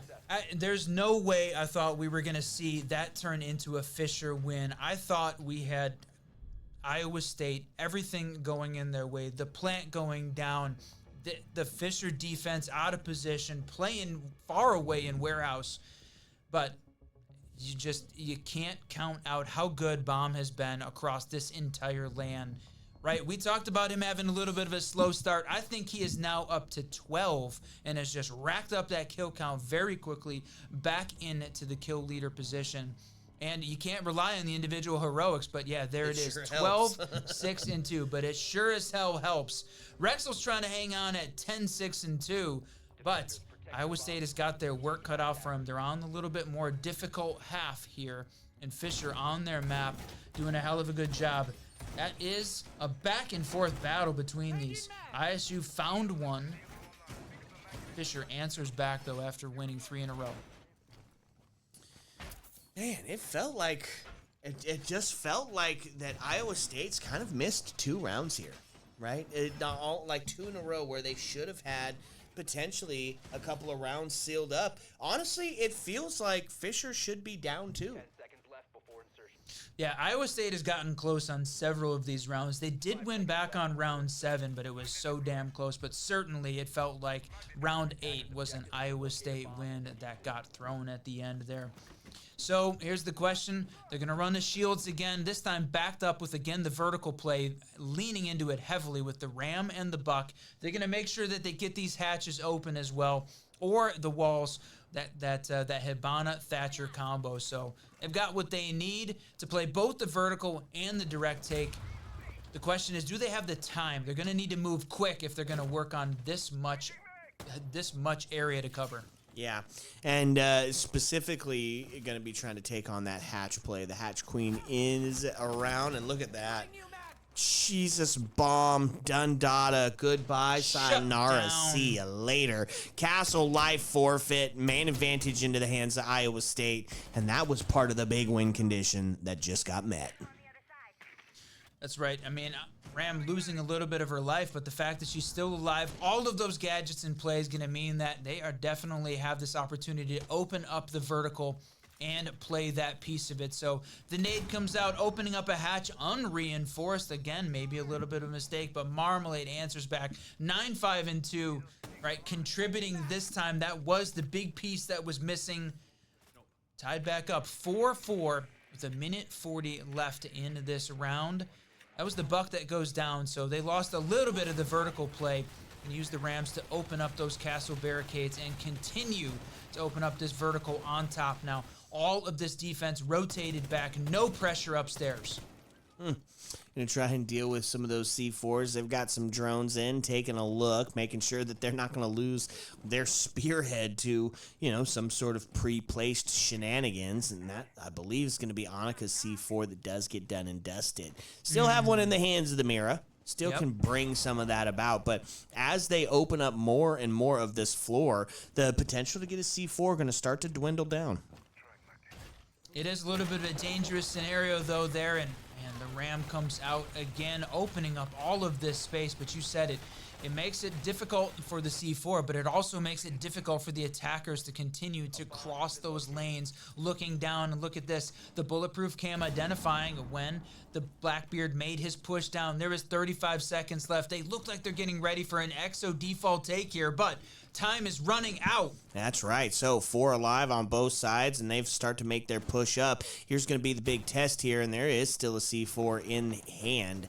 But Ryan taking a bunch of damage. If he's going to be the one to stop that play, to stop that plant, well, and he's got to be alive to do so. They find one, and now the plant starts going down. Habana goes as well, puts us into a 4-2. C4 brings out, and they miss it. That's tough. The jump over, they're going to find it off the back of a post plant, which means they're going to have one available to make that swap, and they're going to take the kill.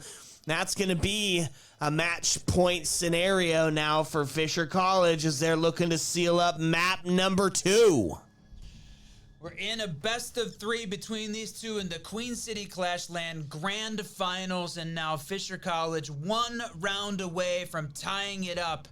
We said it earlier, Iowa State, good call taking the timeout. Last time they took it on round 4 and then picked up 2 in a row.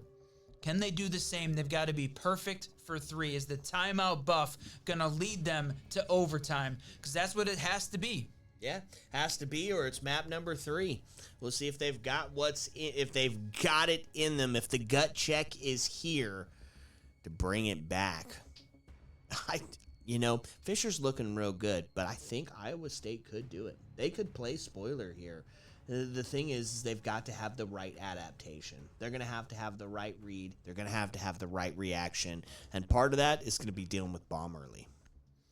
Dealing with bomb early, and then, right, off the back of an incredible set of Cade tricking that took place there, can they hold on the attack side?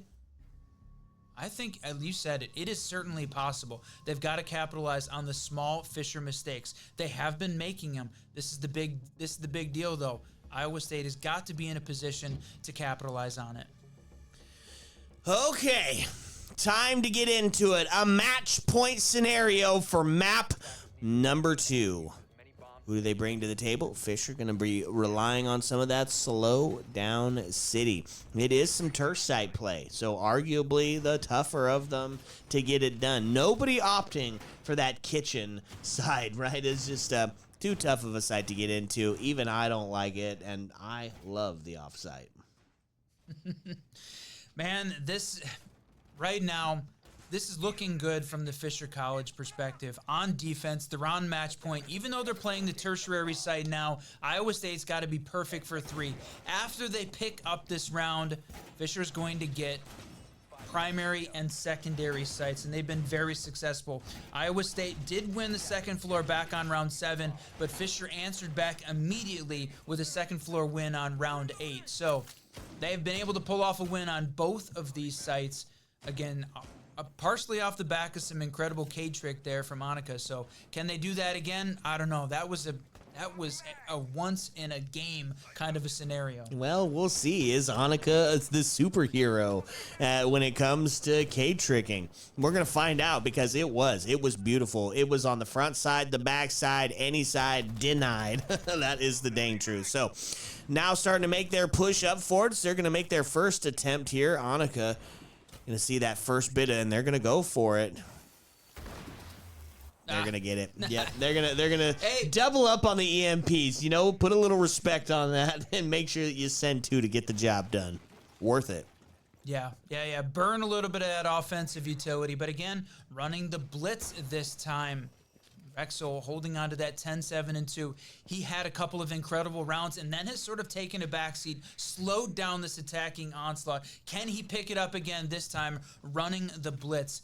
Reloading behind the shield. I love that new mechanic, but did we really need to buff shields even more? They've gotten to this place where you basically have to ban them. And again, one game out of everything today where we don't see a shield ban means they're that good. I'm going to answer that question for you. No. We did not need to buff the shields anymore, but they did it anyways. C4 is going to ring out. That's going to make it a little bit difficult. Some damage Ouch. done onto the blitz, and now the Legion Goo also slowing down the Thatcher. On this match Bomb point picks scenario, up they find another. themselves in a 5v3. It's starting to dwindle down, but there's the answer back. L85 is going to claim the life of Marmalade as the headshot rings out. A couple of flashes as they attempt to take onto the second floor, drop down to hatch as some relative safety, but chased by the blitz. So a little bit scary as you got a shield coming your way, especially one that can flash you in the process. Now they've claimed that 2F. See if they can get one more to equalize on the scoreline. The thing about it is they're spending all of this action happening upstairs on the 2F. You said it, absolutely critical that you gain the vertical control here, but this is a quick plant kind of a scenario. They've all rotated back, holding down to this first floor sites at this point, but Iowa State needs to do the same. They've got to drop off the second floor, get downstairs, get in a position to plant, and then hold the vertical from there. Yep, now setting themselves off the window, posturate. Oh, and they made themselves in, but immediately dealt with. Blitz goes down. Now they've got somebody out there holding on, but not going to be able to grab it as the smoke rings out, takes the confirmed kill. So rotate up as they head into the catwalk. 9 seconds left. Fisher College looking like they're about to secure up. Now they find one, but the down happens, so it's all going to be on the shoulders of Buck, who finds another one, but 1 second left, just not enough time. Fisher's going to do it. Map number 2 is in their hands, and it's going to take all 3 to get this one done today. 7-3 victory. Big GG's there to Fisher College, and Bomb coming up huge at the end to pick up the MVP, to pick up the win, and continue to bolster his kill count. This time, at least, backed up by some members of the rest of the team, and they put on a show. Iowa State got close. They were right there, my friend. They can do it. This means the third and final map is going to be a banger. That's right. And we head to Cafe, the great window simulator. Who is going to have the play? Who is going to take this one home? One more map to find out. Sit back, relax, because when we come back, we're bringing you the stunning conclusion and the very third map. Ayo. Let's go.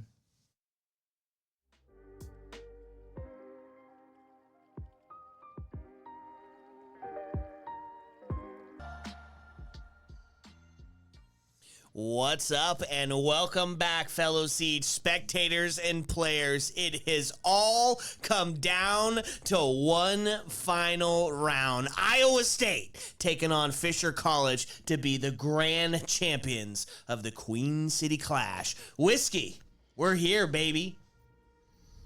We have made it finally, the grand final. Map 3, my friend, tied up a piece. It all comes down to this in a best-of-1 battle, and the bands are working. Let's go. It doesn't get much better than that. Any given Sunday to hear for the Queen City Bash. Deimos going to be the first off the board. No surprises there. Nobody just wanting to play him. Blitz going to be the quick follow-up because he's been instrumental, right? Monty, good. Blackbeard, great. Blitz, unstoppable. Those flashes pushing into sight, the quick plants just proved to be difficult to deal with. So, not going to be the case. Iowa State's going to take him off the board. Next to fall, Mira. No surprises there. It's Cafe. You see her played on every single floor. She's going to be done, dusted, and dealt with, which leaves the last band, Whiskey, the Architect, Azami, Gonzo Garbanzo. Yeah, I think that leaves a single map so far in the playoffs where we've actually seen Azami played Clubhouse a few maps ago. Now, we've seen Cafe once. That was a Fisher 7-3 victory in the semifinals. Already picked up a win here. So Iowa State starting off on attack. What can they do? Are they going to show up? Which team is this going to be?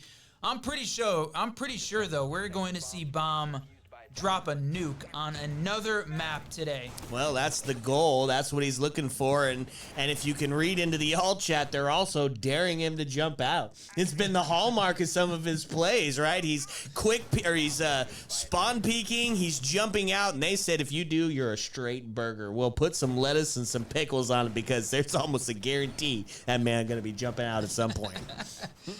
Yeah, guaranteed. I mean, he plays aggressive defense and really causes a little bit of chaos on the attacking side. You can talk that kind of smack, but when you get shot by Bomb, you're going to take a step back. That's right. And that's what they got to watch out for. Okay, so on the defensive side of it, you've heard us talk about it today, 3F, a little bit of that solved site. So what do you do to kind of combat some of that? Then you bring out the Castle. He's just great at making sure Windows Simulator 2.0 is going to be a little bit more difficult to deal with. At least you're going to have to bring in something to break those apart. You're not going to do it the old-fashioned way. In this regard, they're going to bring out the Hatch Queen.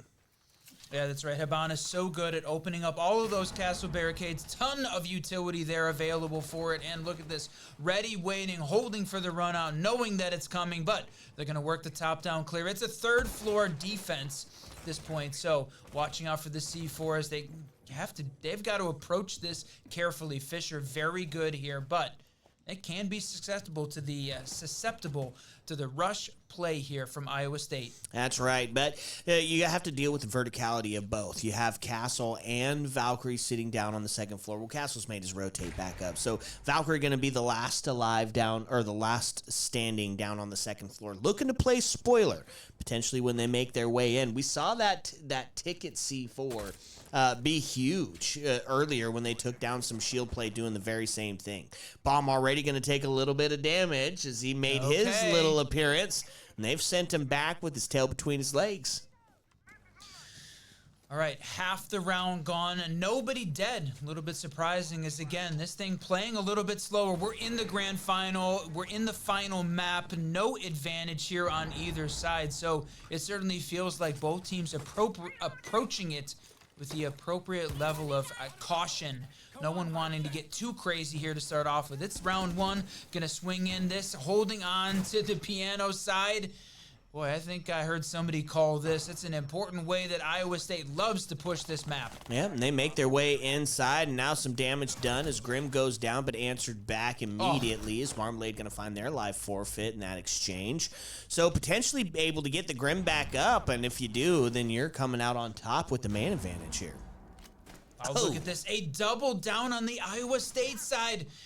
Whether or not they're recoverable, no, going to take the shots from down below, and that is wrecking down. Unfortunate. One of them was recoverable, though. As you can see, they've got a ton of control over here on the piano side, but Annika picking up another. Boy, this is in a 5v3 scenario, or a 3-3 scenario now as Koala finds one. That's right, pushed out of the freezer, and they pay the price for it. Now puts us into a direct take from that hatch side. Striker now goes down as the shots from the DMR are able to ring out and claim one. Aruni getting that and still putting the pressure on from that cocktail side of it. 9 seconds left. They're going to have to start to get in to make that execute, but not going to be the case. Habana now is the last alive, and it's going to come down to time play.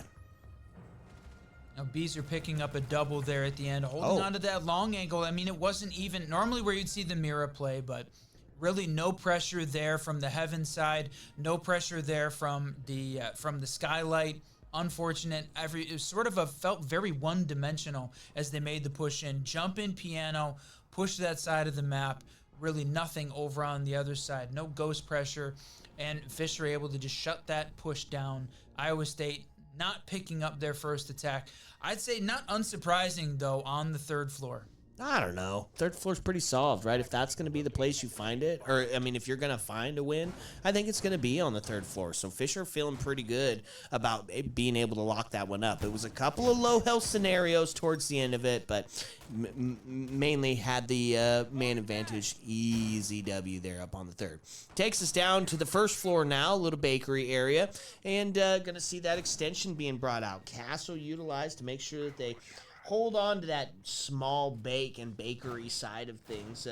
Now, we also saw that castle barricade being used to help the warden hang on to the deployable shield. They put it onto that Christmas window. We'll see if that'll be the same place that they're utilizing it here. We didn't get to see an awful lot of the Fisher defense on Cafe during that semifinal game. There was only 3 rounds, all 3 of them defensive wins by Fisher. So we only got to see 1 iteration of each of the sites. So a little bit more of it this time. We're going to get to see at least 6 and how Iowa State is going to handle it from the attacking side. This time they're going to bring out the Monty, the changeup. You said it, blitz off the board. Iowa State making that choice. So they're not going to choose to go with the Blackbeard this time. A little bit more of the shielded abuse here if they can try and make it downstairs on the first floor. I don't know if I like the call here. I think Blackbeard, if you're going for a top-down clear, Blackbeard seems like a little bit better of the option. Just because he's quick, he's got the gun for the backup, and you can really take a lot of space. Man, looking towards that skylight drop, it's going to be a missed opportunity. Yeah, you said it, top-down clear. And again, I don't feel like we're seeing a very varied approach here from the Iowa State attack. Feeling very one-dimensional, top-down, really focused on that. So nothing really on the bakery side. We're not seeing a ton of the blue outlines across the map. They're focused on working their way down. 2 kills, though, answered back-to-back as we're tied up 4 apiece now as half the round is gone. Yeah, part of that being your vertical game, Ram going to be done and dusted. Going to have to rely on the Buck to potentially open up any avenues of direct attack from that vertical approach. Monty made his way down to the brown stairs. They take a quick look towards Whiskey, see if they can catch anybody slipping, put them sleeping. Not going to be the case, but they've got full vertical control now.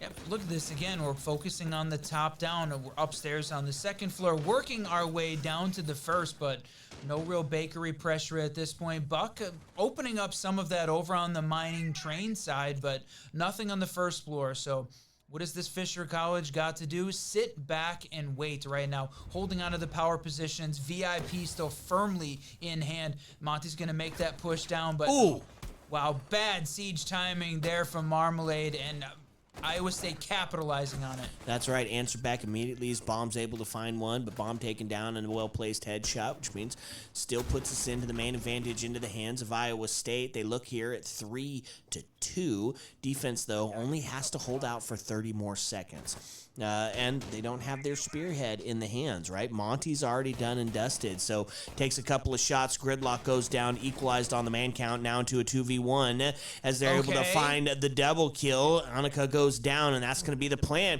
starting to be utilized here. No C4 to stop it. Is going to find one, but it's a post-plant scenario, so with shotgun in hand, they're going to make the big rotate all the way around, not wanting to have to deal with that shotgun. Boy, giving his position away, but in the process, opening up some of those sight lines. The red ping's coming out. This defense has got him on cam. He's going to go for the direct defuse. No. Is he going to get off? No. Yes, he does. Oh, what a play. Going to give him the shake the head. No, sorry. Try again another day. A triple. Mute claims it. What a play. That's going to take us up 2-0. Start at Fisher College. They're back on Cafe. They're doing some crazy shit. There it is. We saw that red ping come out, that bulletproof cam up, holding on, giving all the information they needed, sort of tucked over away, but perfectly placed to handle that default plant. Fisher picking up 2. Third floor, first floor. Now we're going to split the difference and run reading on the second floor. Yeah, and that's kind of been one of those tougher points here for the defenses on Cafe, even though it's widely recognized in the PC scene as kind of turning into some of those primary and secondary site pulls here. Some struggle a little bit with it the last time we were watching this one play out. So take it up top.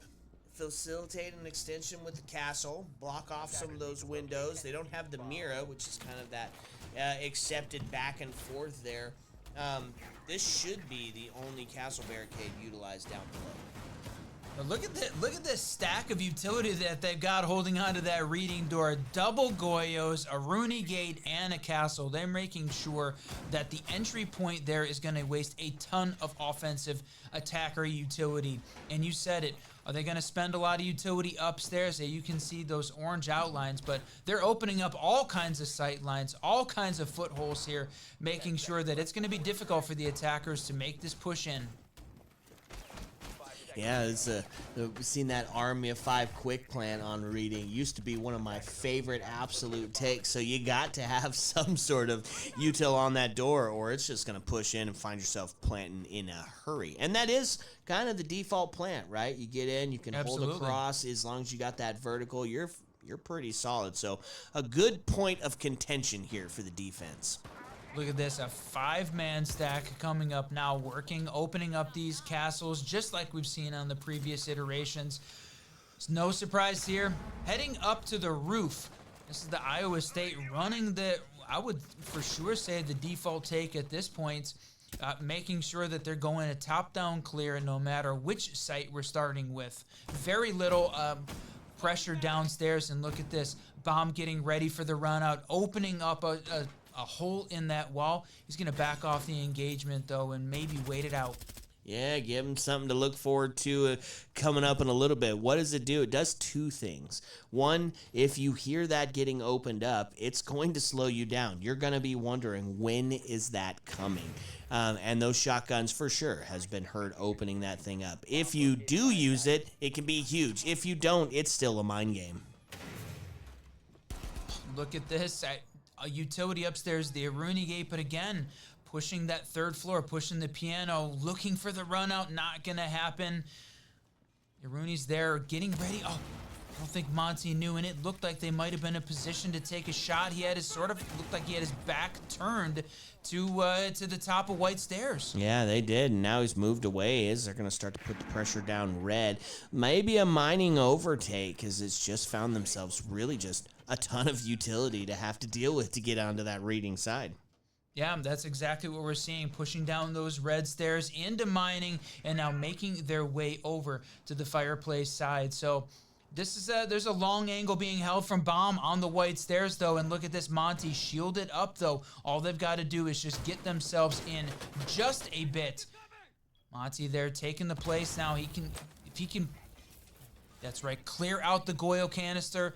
They've got 45 seconds left. That thing is going to burn out in 20. They are ready to make the push in. You know, if Monty was able to get up just close enough, that fire almost looks like it might not stop the person going for a back plant here. And he's even making the call out. I think they might try to get something going here. Open it up so he can be full shielded. He's going to make his way in. They're going to start to go for the plant here. Defense still got 4 members alive, and they are doing a great job at stalling it out, but not good enough as now Habana's in for the plant. They're going to take the kill onto IQ. A second to fall as upstairs gets taken out. Now into a 4v3 and another post-plant scenario. It has been it has been the match of plants. So they just getting in and going for the execute. This is well played. Fisher College had the reading side defended, expecting the push in from that side, but boy, Iowa State walking in, getting the plant, but then losing way! The post plant! Holy cow! Not to be denied, Cafe is looking into Fisher's hands. They brought back what was an unwinnable round, a well-played C4, a couple of devastating DMR shots, and they're able to claim themselves 3 in a row, 3 up, 3 down, with Annika sitting at the top of the board. Boy, we're seeing a very similar process play out here.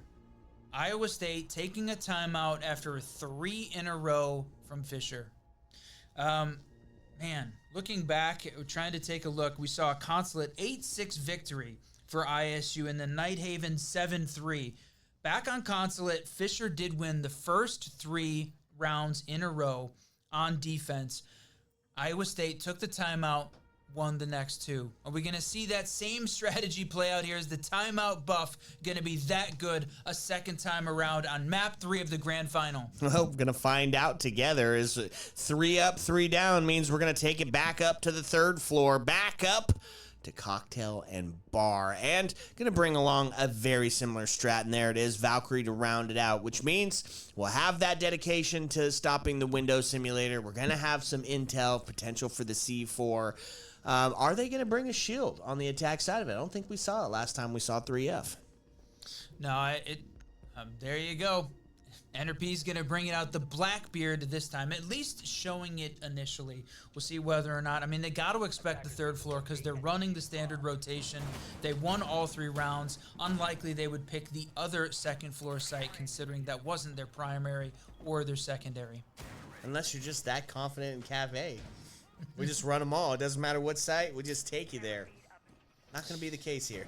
Not for the grand finals on Fisher, map 3. yeah, exactly. Fisher is good. They have shown a tremendous, really, flexibility in the sites. They've won on this map earlier tonight in that semifinal match, but they haven't had a chance to play Iowa State, and this is Iowa State's first LAN event. So, again, they're taking it a little bit careful. They're being, cautious in the way that they're approaching it.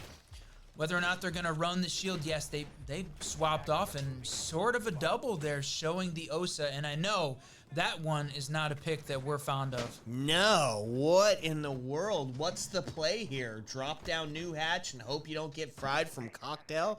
I think the OSA might be a little bit of a slip and kind of showing a crack in the armor of, hey, we're getting a little desperate. The last couple of plays that we brought along, our foolproofs did not get the job done. So now I'm going to reach out and try something wildly different.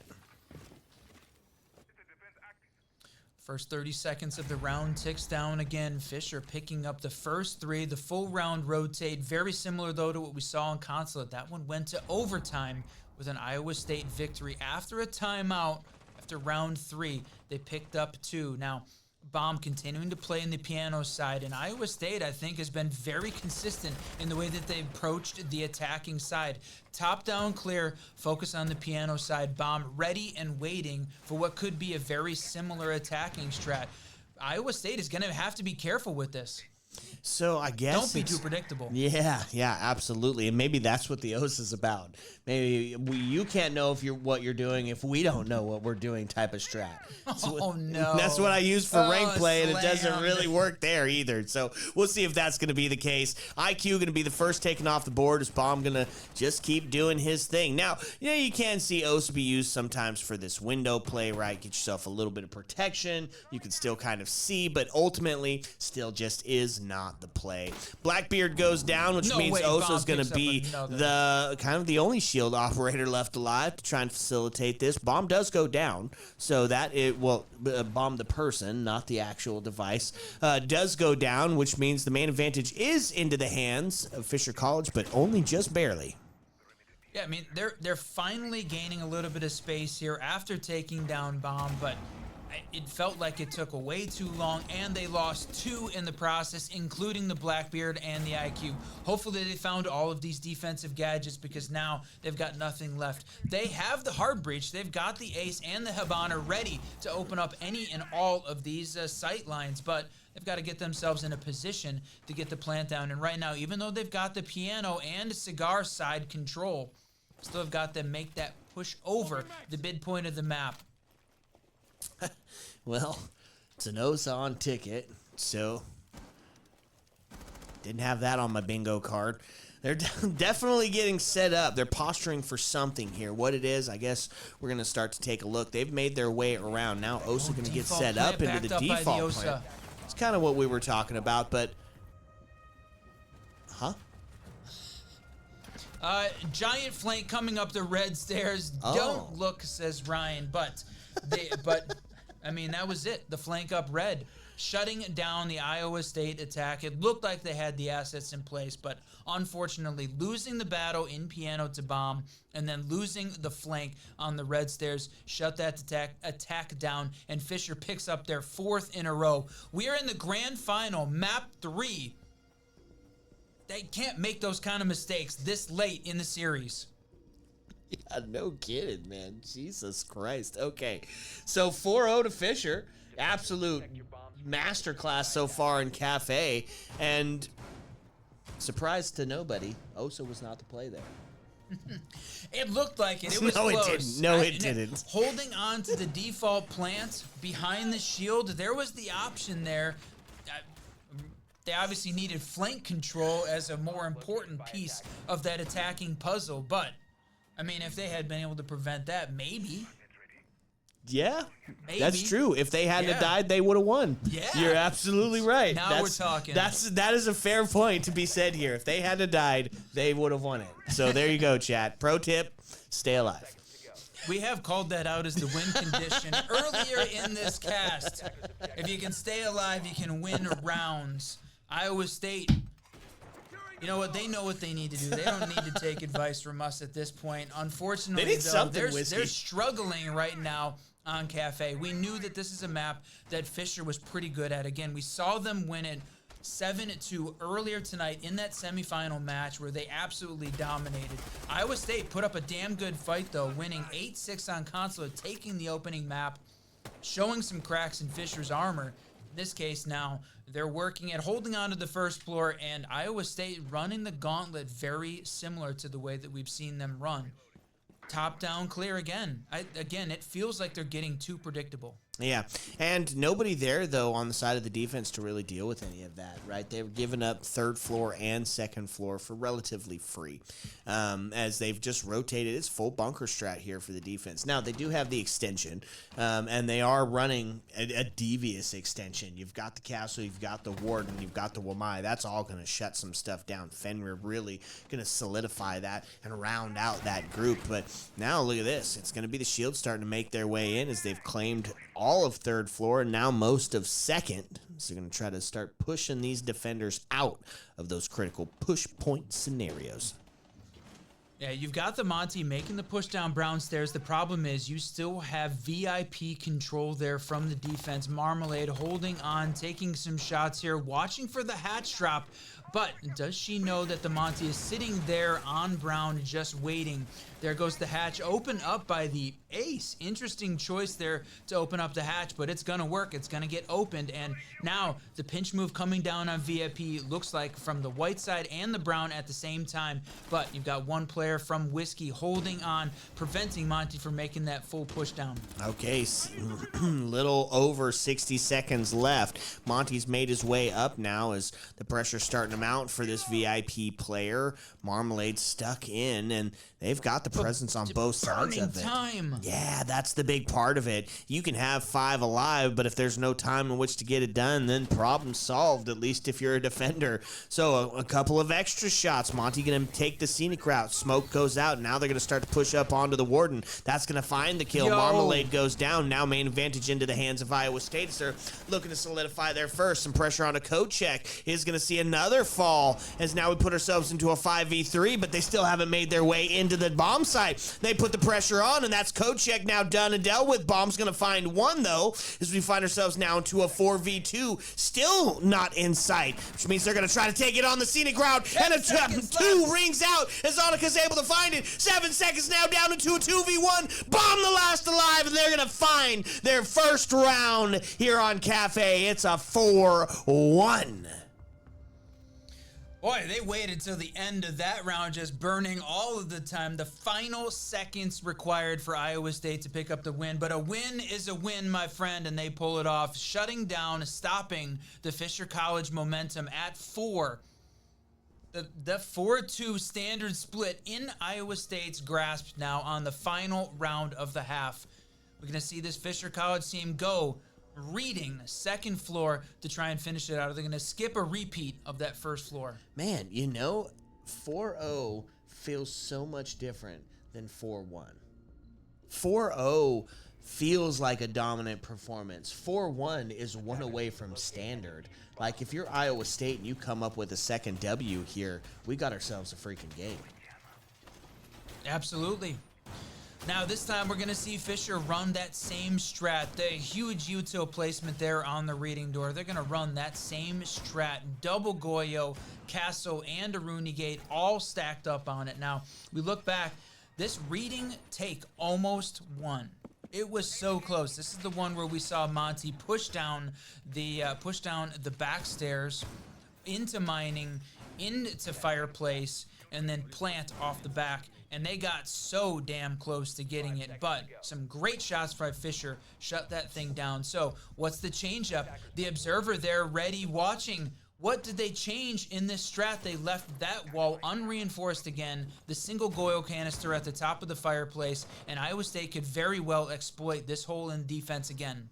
Yeah, I don't know if it's going to be such easy pickings to get into the mining side this time, right? Fisher has done a great job at adaptation, and they know that was that fault point last time. It was the easy in, and that was after like a third egress. Like that was after a third attempt at trying to take up some space. They had to go all the way around to the other side, and were finally able to pull it, at least the plant off when they got there. Now, we'll see if they're going to have that same sort of success this time. They're already trying to put some pressure onto the third. Again, unsurprising to see this Iowa State team working the top-down scenario here on Cafe, opening the hatches. They're following a very predictable standard pattern at this point, gaining a little bit of control, and you can see 2 in Cigar at this point.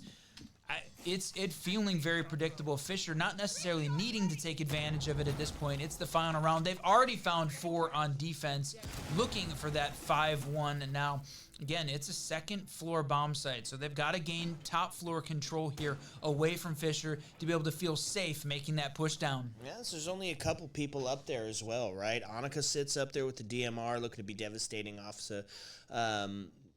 some play down near laundry and or in the cocktail side of it, and of course also got the warden up there who's playing on the shield. So they're doubled up, one on stacks, one on cocktail, and then they're looking to try to thwart this Monty's attempt to get inside. That's a C4 from Marmalade, able to take one of them down, and that's the shield. That's tough. That's your spearhead gone. You're walking intel, devastated. Now main advantage into the hands of Fisher College. They're not going to be able to walk in and try that plant trick again with Monty blocking that shield, but Warden playing behind the deployable, picks up one, taking down Koala, fighting this out. Thought we were going to see him take a win, but Bomb wins one in a 2v4 scenario on round 6. But down to 2, Iowa State on the ropes. Still trying to get that third floor presence, and it's going to just prove to be almost insurmountable. The pressure from White dealt with. Bomb's able to find one, so now it's going to be Habana alive in a 1v3 scenario. And one of those 3 is Bomb, the other one, Marmalade. Reply sitting at an unfortunate 1-5-2. He's going to pick up 3, though, to keep this thing running. Can he do it? He's got 15 seconds left. Looks to be an unwinnable situation, and the shotgun from Bomb shuts it down. Yep, it looked to be unwinnable. It sounded to be unwinnable, and in the end, it was unwinnable. They were able to find it. Fisher College now up 5-1, just 2 rounds away from solidifying greatness, from getting themselves out of the BDS arena and becoming actual contenders in the collegiate scene. Yeah, and certainly when we were talking about Akron, no hate on that team. It was actually a little bit of Fisher hate, considering that they hadn't been able to beat the Akron team, and the only way they could win a grand final is if Akron wasn't here because they were playing Rally Cry. But we said Fisher needed to shut that down by winning in a big way. They did that during the semifinal. It didn't look like they were going to be able to pull it off in the grands as Iowa State picked up map 1, but they are trying to put a pin in it here on map 3. 5-1 half, shutting it down. They're looking for the 7-1, the 7-2 to solidify that position. But Iowa State is in their very first LAN. They have made it here. They've made it to the final, and they are looking to win themselves. Now they're on defense on Cafe, looking to shut down Fisher. Yeah, I'm pretty sure Akron was in that grand finals that was going on today as well. I think they made it all the way up to the end point. I'm not sure how that ended up turning out, but if history were to repeat itself or show some sort of pattern, I imagine they did pretty well. Yeah, Akron in back-to-back grand finals. No one is shocked about that in this case, but fortunate from the Fisher side, 5-1. Iowa looking, what can they do here? What can they do? They're bringing out the intel, bringing out that breach now with the Cade and the mute. So adding a little bit, taking a little bit away. Fisher now, man, running the shield and running a lot of hard breach, both the ace and the Habana. Yeah, what are you thinking about this sentry in play? Not something we get to see a whole lot of, right? Is that recruit on the defensive side of it. I like the explosions, right? And if you're going to be leaning into that, 1, 2, 3, 4 potential C4s and some impacts to be had, I kind of like it. 1 minute down now, working on the ticket side. The shield makes the drop in. You can see playing the cigar side, but no, tricked again. Man, we have seen an awful lot of tricking going on, specifically on the Cade side. Crazy, my friend. No kidding. The Cade trick prevalent, real, a present danger. Now, mute does go down as the main advantage is into the hands of Fisher College. A great start if they're looking to solidify here on map number 3. Brava getting in. Not somebody we've seen too often today, but when used, incredibly impactful. And in this case, got a BP for their efforts, maybe a couple of defaults, looking to try and find where those Valk cams are to really start taking advantage of that situation. Getting close down to that last minute of gameplay. 1:20 left. Habana's going to open up some of these sight lines, but I mean, we're holding on here. It's third floor. The walking drone has gained some space, giving some intel, but really not in a position to get a plant down. They're moving what feels like a little bit slowly. You still have got a minute left, though. 5v4 with the final 55 seconds ticking down. Pushed up onto that pixel area. Monty putting the pressure on to where the Valkyrie was sitting at.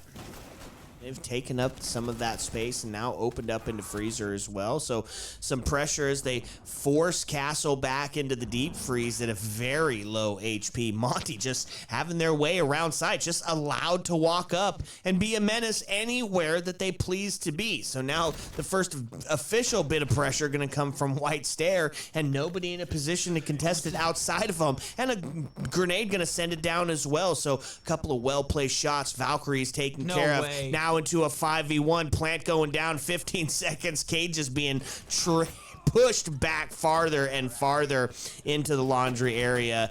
Just not going to be anything that they can do. It's a flawless round for Fisher, and they are now 1 round away from sending this one home.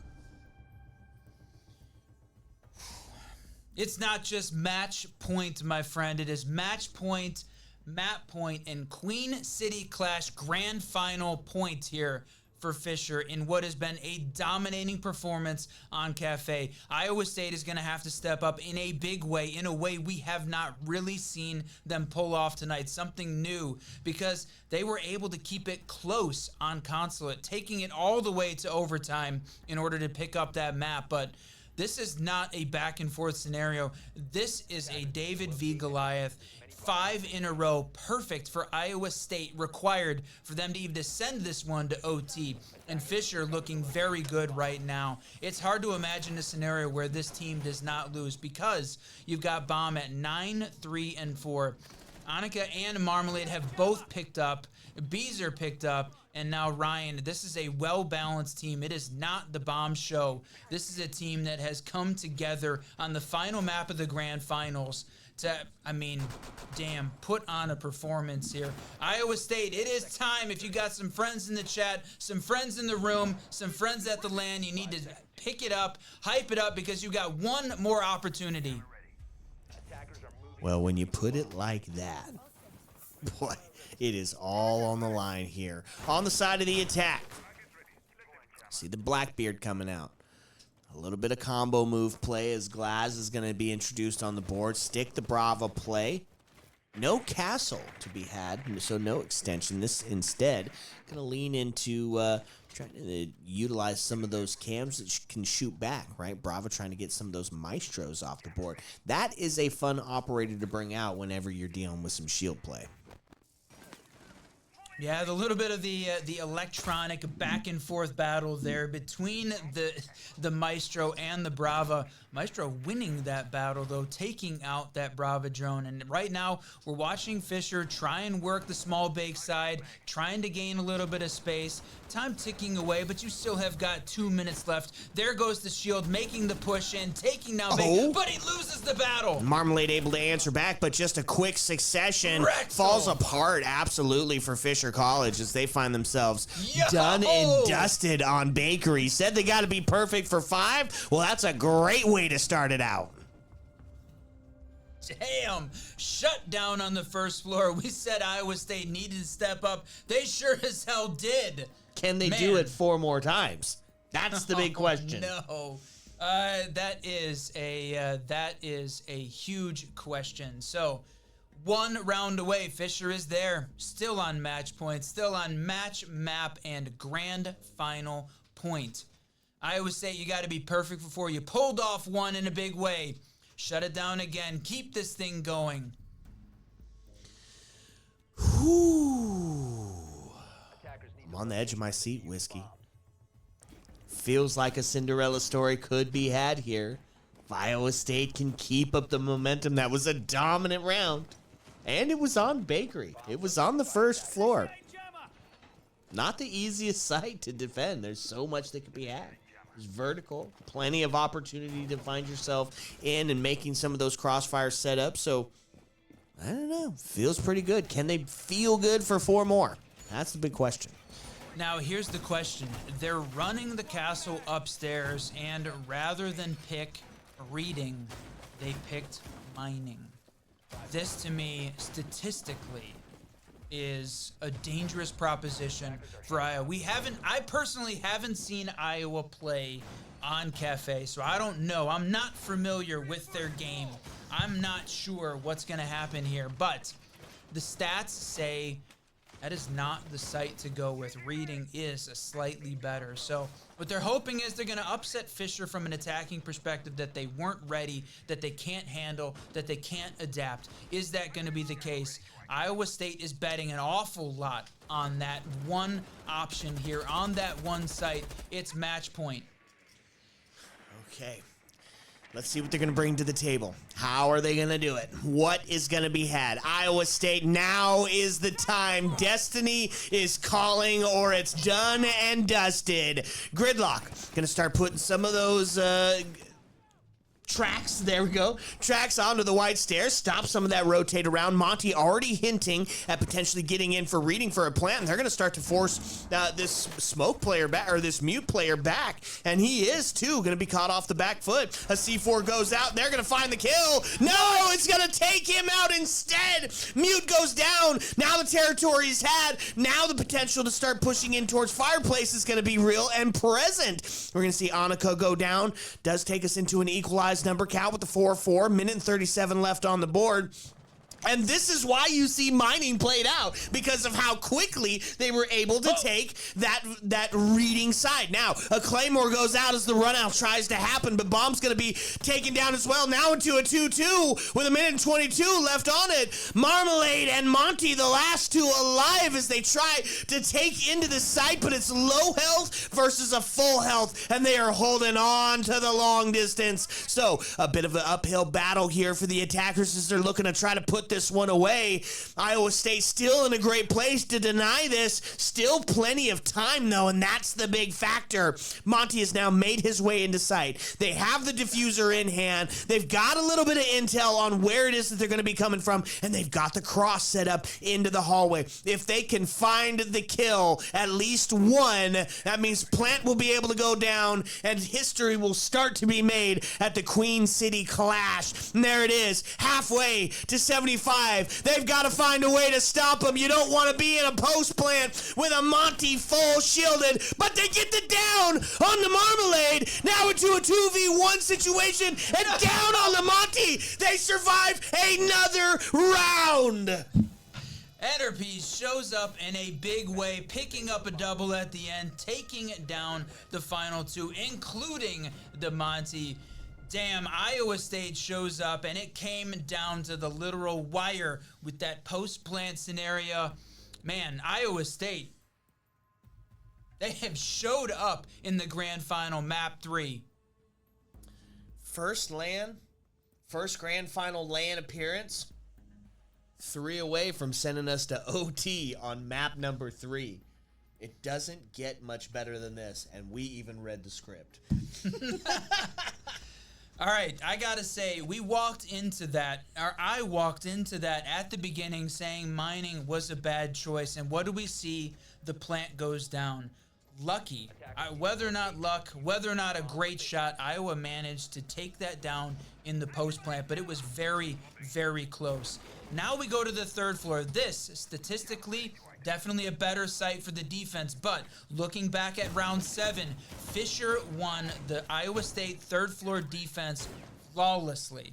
They absolutely shut this team down on the third floor. So Iowa State is going to need to, on the fly, adapt to what Fisher brought on the attack and adapt in a big way. There is a huge difference between down to the wire and a flawless victory. That is not the way you want to go out. And Iowa State doesn't want to go out at all. They want to force OT here on map 3. Okay, so the adaptation by Iowa State.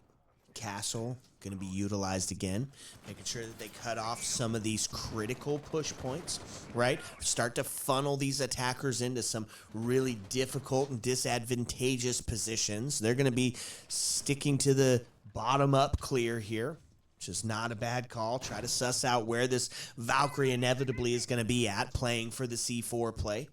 Couple of C4s to be had, so verticality, huge, potentially. Fully extended downstairs with the castle. That's interesting. Yeah, this is, you said it interesting. From a defensive perspective, they have got fairly spread out. Valkyrie down on the first floor. The Cade holding on to train. So it's not really a huge roam because it feels sort of one-dimensional at this point. A direct cover there from Valk and Cade.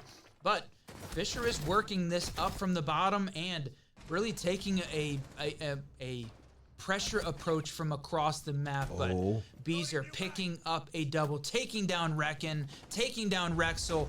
That 2 huge picks for him. Yeah, that's huge. Now, on the other side of it, you do lose Bomb.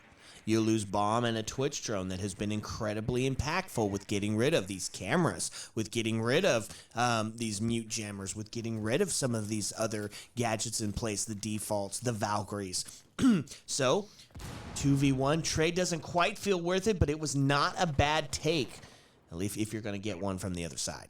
There is 1 minute and 15 seconds and potentially the very last round in the Queen City Clash Grand Finals. Fisher College looking to do it. Another run-up, but an epic miss! What an epic miss. Oh, that will be remembered. That will be what could have been, but alas is not. Dead and dusted, now into a 4v2, and with 51 seconds left on the board. So much time for this attacking team to suss out where these last 2 defenders are. They open up onto the castle. Is going to see one taken down as Ryan's able to find him. Now into a 1v3, but location revealed. Flash is starting to come out. The pressure now starting to mount as Legion is getting pushed farther and farther back. It's the defuse is starting to go down into a 3v1 post-plant scenario with 5 HP and a dream. Will Legion be able to pull it off? The answer is no! ISU devastated. Fisher, always the bridesmaid, never the bride, is able to find the W. They claim the crown in this Queen City Clash. Wow, what a match between these two. A grand final that delivered, and man, Fisher College coming up huge, taking down ISU in their inaugural LAN event. What a play. That was amazing there for us to get a chance to see it, to go all the way to 3 maps. And then for Fisher to get so close to that 7-1 victory, Iowa State having a couple great rounds that kept that energy up. And God, we wanted to see the siege continue. But that is Ed Fisher. Big GGs for them to winning here the grand final. That's right. Proved it could be done. Proved they could do it. Now they claimed one. Now they got a notch in their belt. Now they can say, we are the champions. Okay, folks, we got a quick break coming up for you, and then they're going to get to some answers at the bottom. They're going to find out the who, what, when, where, and why of what just went down. So sit back, relax, because when we come back, they're going to talk about it. Heyo. Let's go.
Oh. There we go. Okay. All right, the epic conclusion of the Queen City Clash. Fisher Esports walks away as champions. I'm right here with Poker, Bomb, whatever you want to know him as. Go by many names. You go by many names. How many names do you actually go by? Like 5. 5? Can you list them all? I got Poker, I got Bomb, I got Dren. Recently, I added Dren to the list, and I got my nickname Len. What's LAN stand for? Len, well, it used to be called Lenny Dykstra when I was younger. My dad used to call me it, and then it just stuck with Len. And like all my family calls me Len. Fair enough. I mean, still, 5 personalities on that team for sure. I mean, it was a team effort. Tell me how you felt about going into the final against ISU. I thought they were pretty terrible. Like off rip, I was like, oh, like these guys blow, should be chill. But like they were in like Clash and like just lame stuff. Can I cuss? Once. Okay. They're running really lame things. And hey, all kudos to them. You know, it's in the game. I'm happy they're doing their thing. You know, they're winning. They're beating teams. Good job. It was very aggravating, very annoying. But you know, it was chill. I wasn't expecting them to do as well as they did, though. You know, I did win every gunfight, but like, you know, I couldn't walk through a door because it was fired. So it was like we lost round anyways. You know, but it was chill. It was a fun game. Yeah, no, absolutely. Talk to me. Talk to me about the mood in the camp after losing that first map. I mean, it was chill. I was lucky laughing. I was like, damn, that happened. That's crazy. I was like, duh, we're not gonna lose the series, but like, that was chill. And it was con. You know, no leakers, but let's just say we're not the most avid con players. You know, it was meh. But we're in high hopes, good spirits. Didn't really mean much. We knew we were gonna take out the series, which we did, obviously. Which you did, obviously. Which we did. Obviously. So pretty much going into the map veto, you were obviously feeling very confident. To say the least. Fair enough. And well, how's your Queen City Clash experience been so far? This is the second time we have a Fisher team. This is your first time over in Cincinnati, Ohio. You want me to be honest? Is it gonna hurt? I think you guys were fairly prepared. You know, with the PC stuff, that could have been a little better. But you know, stuff happens. Stuff happens. I don't like that the schedule was different. I like knowing what times I play and don't, so I can kind of get some sleep, you know what I'm saying? Like, I like to have like a little schedule, a little plan going on. So that was a little odd. But we worked with it. It was a lot of fun, though. I'm not going to lie. It was a lot of fun. The teams you brought here were great, you know. There were some characters besides us, to say the least. Some characters. So it was a good time, though. I like the environment. I like the people. You know, you guys are awesome. So it was a good time. And I would come back. I would do it again. Wow. Is that the poker seal of approval? What can I say? Oh my God, Poker seal of approval? He's so rich and famous. That's like a Michelin star, essentially. Basically. Maybe a little better, but. Maybe a little better. Oof. And, I mean, talk to me about this trophy. How are you feeling about this baby?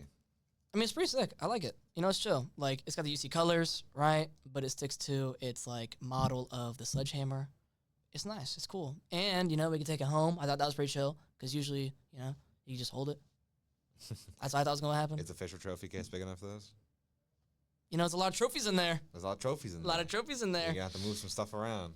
Yeah, we might, you know. We might. This is definitely going to be, it's definitely going to be one of our cooler ones. Absolutely. And, well, kind of talking about cool things coming up. Talk to me about future Fisher Esports plans for the R6 team. Kind of, obviously, you got NECC no, it's not NECC's, ECAC semifinals coming up. Obviously, you have Dallas LAN. And, well, you know, what does this one kind of represent for you guys in the grand scheme of things? I mean,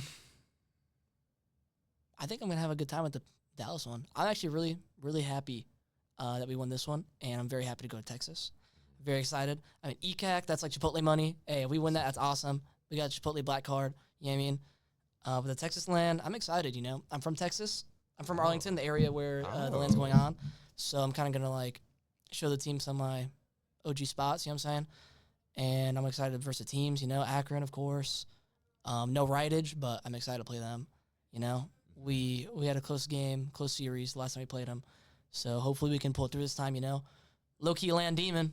I'm dropping nukes. So I'm excited to play LAN again, you know. Yeah, no, of course. You know, it was, funnily enough, it was Kosa over at the Butler Esports Invitational back in October, who, you know, when Akron was going through their period of, you know, stumbles, he told me losing was a good thing, especially on LAN or so early on in the season, because it just it showed them what their mistakes were. Obviously, your start of Queen City Clash was off to a little bit of a rocky start, losing to Cincy.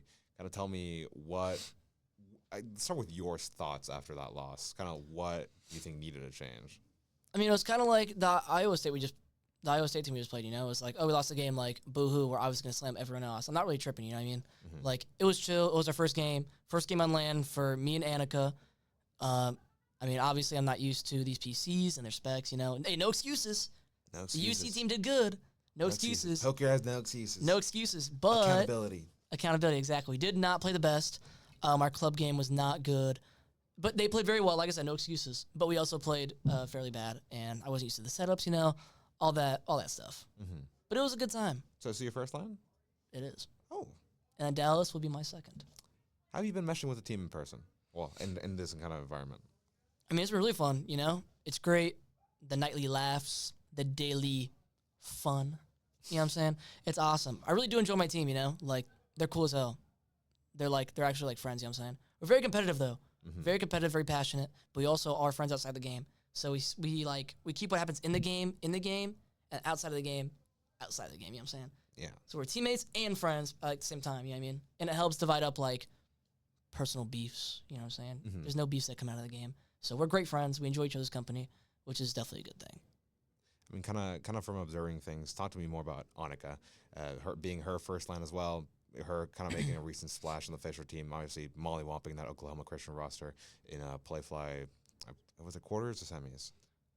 I don't know. Playoffs. I just shoot people. Yeah, you just shoot people. So talk to me about how she's been doing with you guys recently and how you think she adapted to the LAN environment. I mean, she had a little bit of nerves like here and there, but she's gotten really good at it. You know, she's always positive, always smiling. Mhm. You know, she's great. And she hasn't been playing the game like as much as other people, but she's been doing very well. She learns very fluently, you know. She's a good time. And she plays hard breach, which, you know, some people don't want to do. Everybody everybody needs a stable anchor. in times of Exactly. need. Exactly. And, you know, she was there, and she's a great choice. You know, she listens very well. She learns very well. She has great comms, you know, great drone work. She does what she needs to do, and she does it well. So, I mean, I'm really happy with her performance. Yeah, absolutely. Very happy. And kind of to close things out, well, pretty much floor is yours. Anything you want to say? Anyone you want to shout out? I mean, not really. Like, I had a great time. Thanks to you guys for, you know, having this going on. I'm excited to go to Dallas. You know, any teams in Dallas, you know, be ready for nukes. I'm dropping nukes heavy. Be ready for that, John. And, you know, have a good time. Have a good time. That's what we're going to do. Yeah, I guess so. Well, I guess I'll let you go with the rest of the team, Mr. Sir.